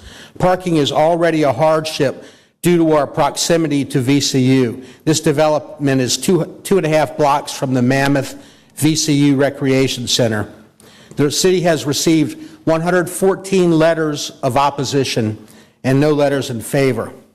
A main concern is that in early October, neighborhood representatives met with Mr. Jewell, the developer, and Mark Baker of Baker Development Resources, who is representing the developer on this SUP. No concessions were made, and the meeting was a disappointment. On October 22nd, the SUP ordinance was introduced to council. Sometime between then and October 30th, Councilman Jewell solicited help in securing campaign funds from Mr. Baker, and an email was sent to other developers by Mr. Baker, as well as to a networking group maintained by Mr. Baker. I mean no disrespect to Mr. Jewell, and I'm not an attorney, so I can't say if this is illegal. I will say that the hundreds of residents facing hardship from this SUP find the appearance of impropriety of major concern. I have also included the solicitation from Mr. Baker in your package, and I just would like to read a couple of sentences from Mark Baker in soliciting funds. Marty Jewell recently approached me to help generate support in the development community. I found Marty very reasonable in my dealings with him on special land use issues, land use approvals at council level, so I'm inclined to help. Marty needs your financial support to win re-election on November 6th, to continue his advocacy for improved business environment. I've got 3 pieces of... Thank you. I've got 3 pieces of information to give you. One is the letter that was sent to the developer before he closed on the property from the ONA president. The other is the letter from Mark Baker, and the other is a survey. We got a survey done. The VDOT standard width of a residential street with parking on both sides is 28 feet. Your time is up. Thank you. The 400 block is not wide enough to have. Thank you. Thank you, sir. Madam President. Yes, sir. Mr. Woodson, before you leave, the meeting that you mentioned that I helped set up between Oregon Hill Neighborhood Association, the owner and his consultant, did they not say that they were not talking 29 units, but in fact 18 units? There are 29 bedrooms, sir. 18 units, 29 bedrooms is what I said. I thought you said 29 units. No, sir. It's 18 units, 29 bedrooms. And you are here representing the association? That's correct, sir. And we would like to postpone this until after the first of the year, the hearing on council. Well, we'll see who you're representing. Thank you. Madam President, those are all of tonight's speakers. All right, so at this time, could we have a review of the items on tonight's consent agenda? The consent agenda items are as follows. Item 1, ordinance number 2012-167, to authorize a special use of 2551 Monument Avenue for the purpose of a parking area to serve events at 2501 Monument Avenue. Item 4, ordinance number 2012-195, to amend the pay plan to include the classification of principal capital project manager in the unclassified service. Item 5, ordinance number 2012-196, to authorize the CAO to accept funds from the Federal Transit Administration for the purpose of funding capital improvement at Main Street Station. Item 6, ordinance number 2012-197, to authorize the CAO to accept funds from the Virginia Department of Rail and Public Transportation for the purpose of funding the Main Street Station Phase 3 development. Item 7, ordinance number 2012-206, to authorize the CAO to execute a contract modification agreement for the purpose of increasing grants for the Department of Public Utilities Nutrition Reduction Technology Program, modifying the monitor assessment for breach and the project schedule required by the agreement. Item 8, resolution number 2012-R123, to approve $625 from the council district funds to pay for meals, meal preparation, and facility for the 9th District Community Meeting for October 23rd. Item 9, resolution number 2012-R124, to approve $625 from the council district funds to pay for meals, meal preparation, and the use of the facility for the 9th District Community Meeting for September 25th. Item 10, resolution number 2012-R125, to approve $625 from the council district funds to pay for meals, meal preparation, and the use of the facility for the 9th District Community Meeting for November 20th. And item 13, ordinance number 2012-189, to amend city code for the purpose of permitting sidewalk cafe within the public sidewalk and excluding sidewalk cafe for the general encroachment provisions set forth in the city code. Those concludes the consent agenda items. Thank you, Madam Clerk. This time, is there anyone in the audience who wishes to speak in opposition to any of these papers? Is there anybody who wishes to speak in favor of any of these papers? Back to council for discussion. Call the question. Council is voting on items 1, 4 through 10 and 13 on tonight's consent agenda. Mr. Samuels? Aye. Mr. Hilbert? Aye. Vice President Robertson? Aye. Mr. Jewell? Aye. Ms. Newbill? Aye. Ms. Trammell? Aye. Mr. Tyler? Aye. President Graziano? Aye. Those papers has been adopted.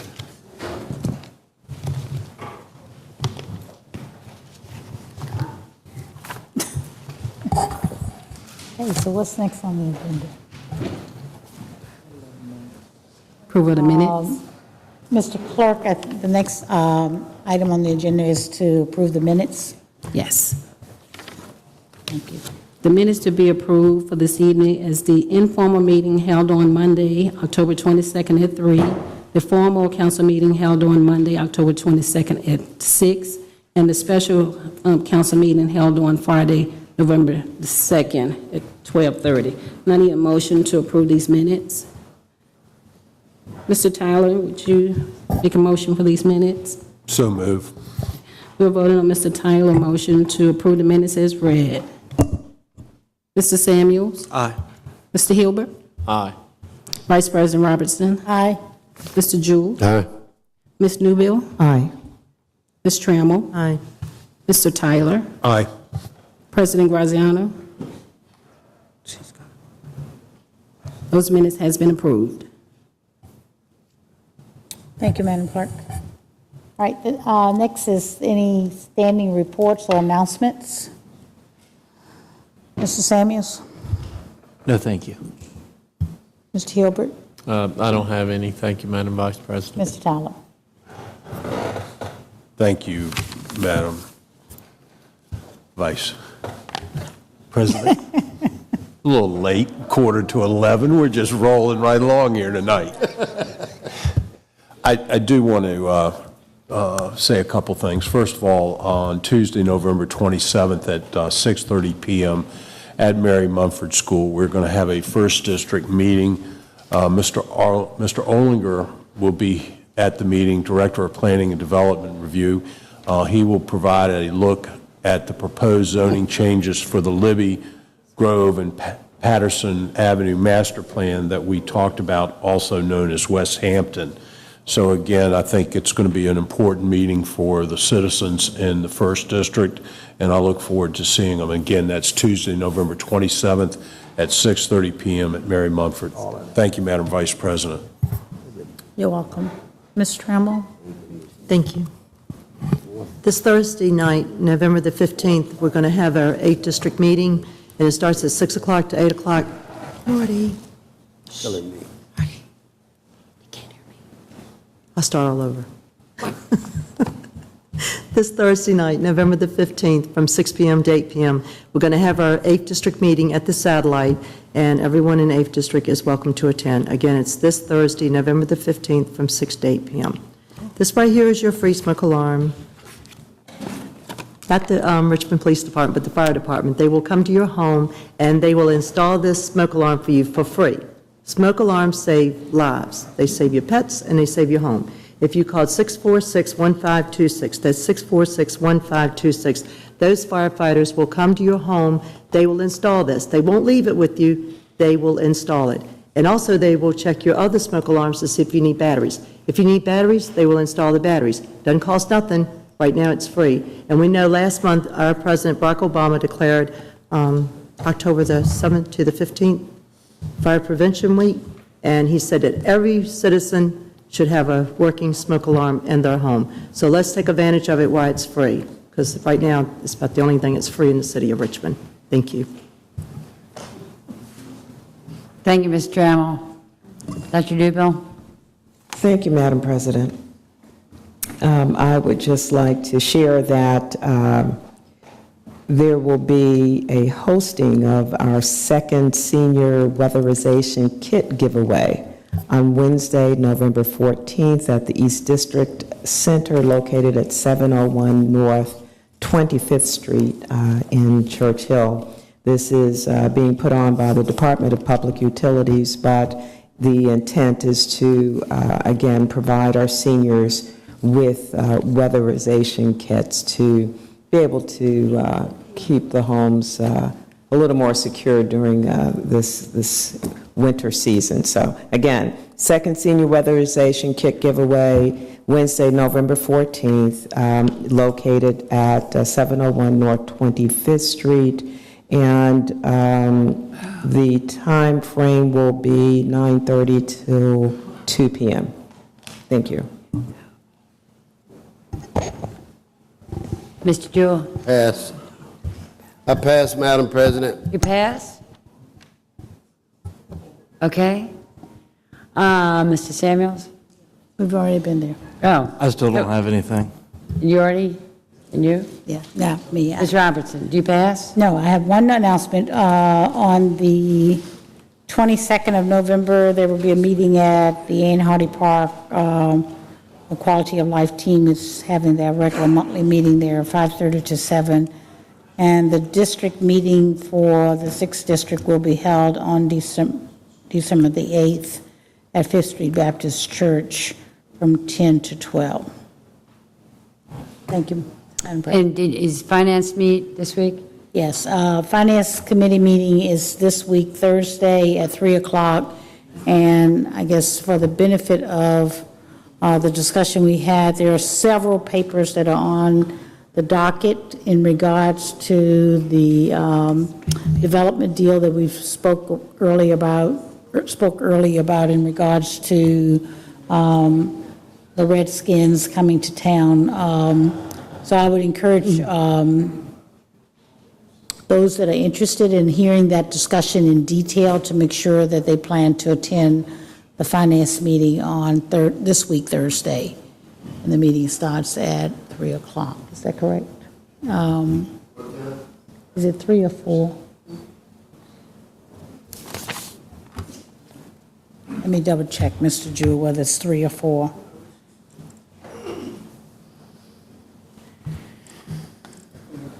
Finance, usually, you've got a lot on it. Usually start at 3 o'clock. It starts at 3 o'clock and it'll be here in the chamber. And then... And then the land use meeting is next week, Tuesday. Right. Where there will be a follow discussion on the riverfront plan. And Health and Human Services is this Wednesday, correct? Okay. And Public Safety is next Monday. And Public Safety is next Monday, correct? Monday, yes, at 5 p.m. Thank you. Thank you for getting us all straight, Mr. Thank Tyler. you. Okay, and I have just a couple of announcements. One of them is that all of the council people will be contacted. The administration is setting up budget meetings for various districts. So be on the lookout. And then I guess probably by the next meeting, everybody will know when theirs is and they can announce it. And we are also in the process of rescheduling the legislative reception. And I want to thank everybody for hanging in tonight, particularly people who didn't have to be here. We thank you very much for staying. And with that, Mr. Will. Madam President, thank you. I will not be able to attend, Madam Vice President, the Thursday meeting, but I just wanted to be, and I know you will, but just to make sure that we are vigilant in addressing the concerns that were raised by representatives from the West Hampton community, that they'd have opportunity to have input in the financials, taking another preservation issues, those kinds of things that came up. Otherwise, if I were, I would, so, but I know you'll do that. Yeah, and in addition to that, I'm hopeful that the administration will come with a timeline of what schedule they're looking forward to working with us as far as trying to get this legislation passed.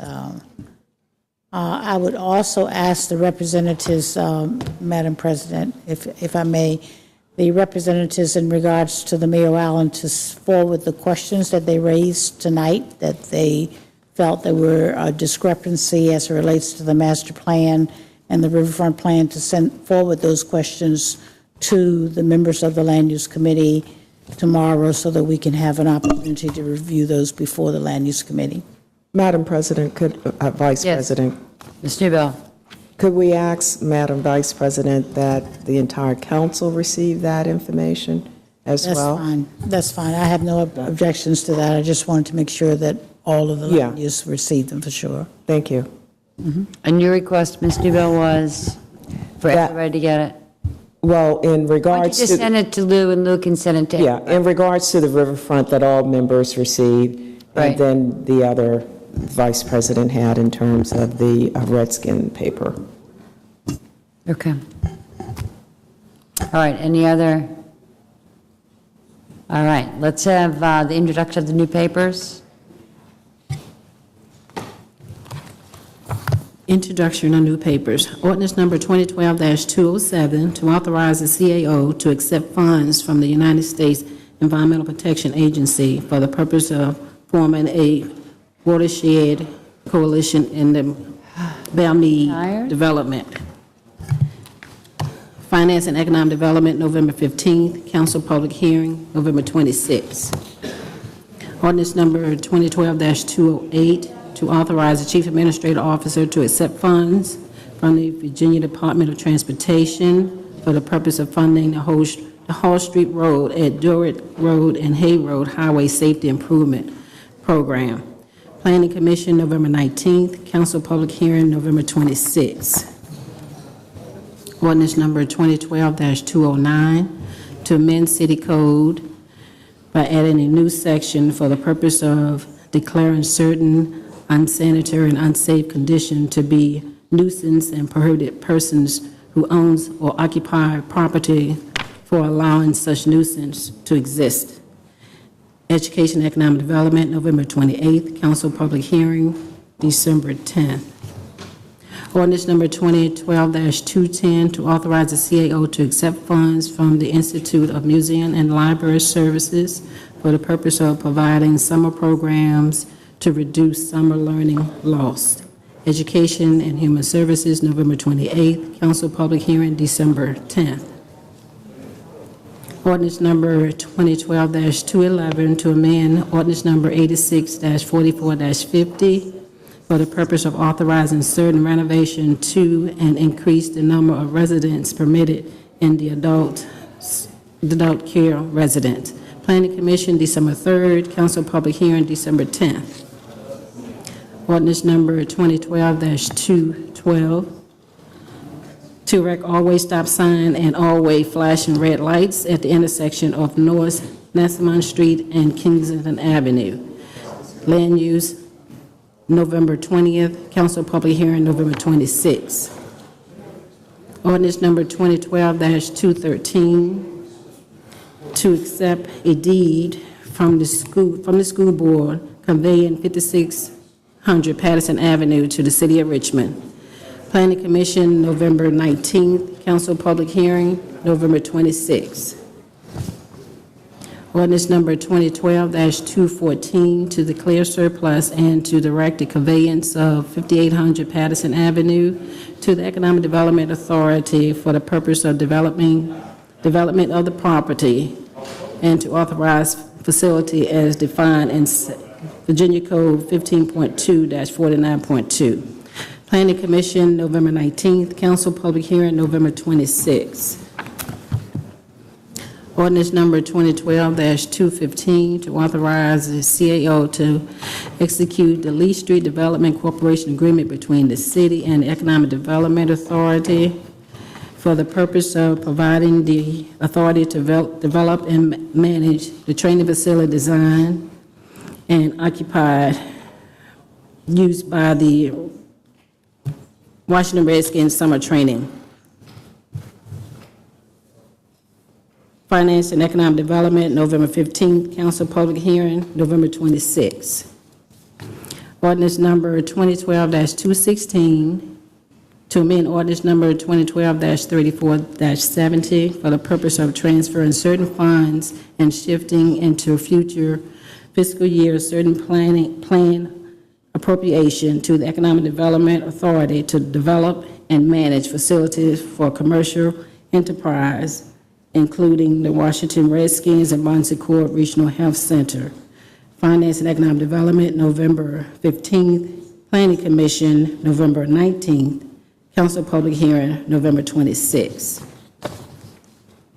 Ordinance number 2012-217, to declare surplus and to direct the conveyance of 2101 West Laburnum Avenue for the purpose of a private investment, jobs creation, and certain development in the area. The Planning Commission, November 19th. Council public hearing, November 26th. Ordinance number 2012-218, to authorize the CAO to accept funds from the Virginia Department of Emergency Management for the purpose of a comprehensive outreach campaign to address general preparedness steps citizens can take to better prepare for emergencies. Public Safety Standing Committee, November 19th. Council public hearing, November 26th. Ordinance number 2012-219, to authorize the CAO to accept funds from the Virginia Department of Emergency Management for the purpose of a Central Virginia Citizens Preparedness Network. Public Safety Standing Committee, November 19th. Council public hearing, November 26th. Ordinance number 2012-220 to authorize the CAO to execute a cooperation agreement between the city and the Richmond Redevelopment Housing Authority for the purpose of funding a $1,500,000 loan to Dove Street 2 LLC to fund the construction of a 48-unit affordable housing complex. Finance and Economic Development Standing Committee, November 15th. Council public hearing, November 26th. Resolution number 2012-R143 to declare surplus and to authorize the CAO to seek bids for the property at 5800 Patterson Avenue, known generally as the West Hampton School. Land use, November 20th. Council public hearing, November 26th. Resolution number 2012-R144 to endorse 2013 City of Richmond legislative proposal for the General Assembly to request the Richmond delegation of the General Assembly to take legislation action consistent with the support in such recommendation to support other legislation recommendation and to encourage other organization and development to support such recommendation. Council public hearing, November 26. Resolution number 2012-R145 to endorse and support the application of Inglewood Enterprise LLC from the Virginia Department of Rail and Public Transportation. Council public hearing, November 26. Resolution number 2012-R146 to express support for the request by the County of Henrico that the Virginia Department of Housing and Community Development approve this application to amend its portion of Zone 3 and to authorize the CAO to execute the joint amendment agreement. Finance and Economic Development, November 15th. Council public hearing, November 26th. Resolution number 2012-R147 to endorse the proposed set forth in the document entitled VACSB Service and Budget Priorities for 2013-14 and to request that the Richmond delegation to the General Assembly take legislation action consistent with and in support of the priorities. Education and Economic Development, Education and Human Services, November 28th. Council public hearing, December 10th. Resolution number 2012-R148 to direct the Green City Commission to recommend to the council any legislation, plan, policy, and program impose mandatory green standard for the construction of the citywide building and facilities within the cost of $5 million or less. Government operation, November 27, council public hearing, December 10th. Resolution number 2012-R149 to express opposition to the proposed Virginia Department of Transportation plan to tow Interstate 95. Request the Virginia Department of Transportation to develop a plan to meet the transportation need of Virginia without towing Interstate 95.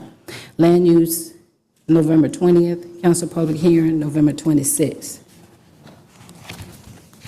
Resolution number 2012-R150 to amend resolution number 92-R358-93-2 for the purpose of providing for the requirement that certain members file statement of economic interest as set forth in Virginia Code. Education and Economic Development, November 28th. Council public hearing, December 10th. Madam President, that concludes the reading of the new legislation for this evening.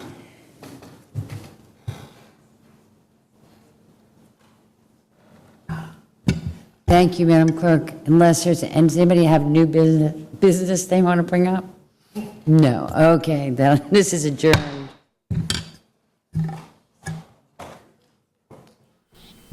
Well, a long night tonight, 4 hours and 35 minutes from the start till adjournment. Got started at 6:25 tonight. Councilmember Connor was absent. The rest of the council were here.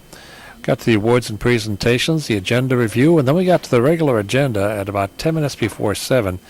And only 2 items on the regular agenda, but they were very controversial items. The first one, we're just calling the Redskin paper.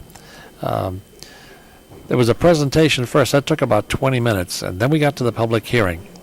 And those that opposed took 45 minutes, 15 people, 45 minutes. Those in favor, there were 8 of them, and they took about 15 minutes. And then then it came back to council about 8:15. It went back and forth and around, and finally Councilman Tyler moved.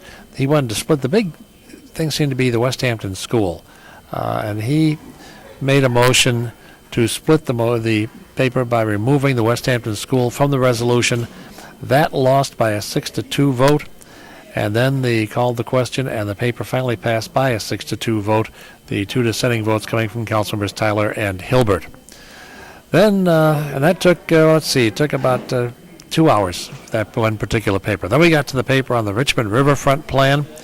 2 people were against it, 6 were in favor, but it came back to council after much discussion. Councilman Jewell, this is going to be an interesting one for you now.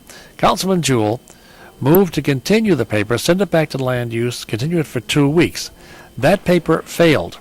So then the original motion was before us. Well, that went to a 4-4 vote, which meant that paper failed. But as they say on the TV, but wait, there's more. We got to the amendment. One paper had to be amended, and then Councilman Jewell moved to reconsider the Richmond Riverfront Plan paper. They agreed to reconsider. He then moved to continue the paper for 2 weeks and send it to land use, and that passed unanimously. So if you vote on the prevailing side, you can always vote to bring the paper back, and that is what happened tonight. So the paper will be continued. They're sending it back to land use. It'll come back before us in 2 weeks. Then we got to the consent agenda. That took, about 30 minutes by the time all the discussion was through. Excuse me, citizen comment came next. That took about 30 minutes. Consent agenda took about 2 minutes. Then the council reports, the introduction of papers, and now we are adjourned until the 26th of November. And don't forget, that's going to be the Monday after Thanksgiving. So if you're planning on traveling on Thanksgiving, please drive carefully. Once again, today being Veterans Day, thank you to all our veterans, and we'll look forward to seeing you again in 2 weeks. And so for Gavel to Gavel, I'm Dick Harmon. Good night.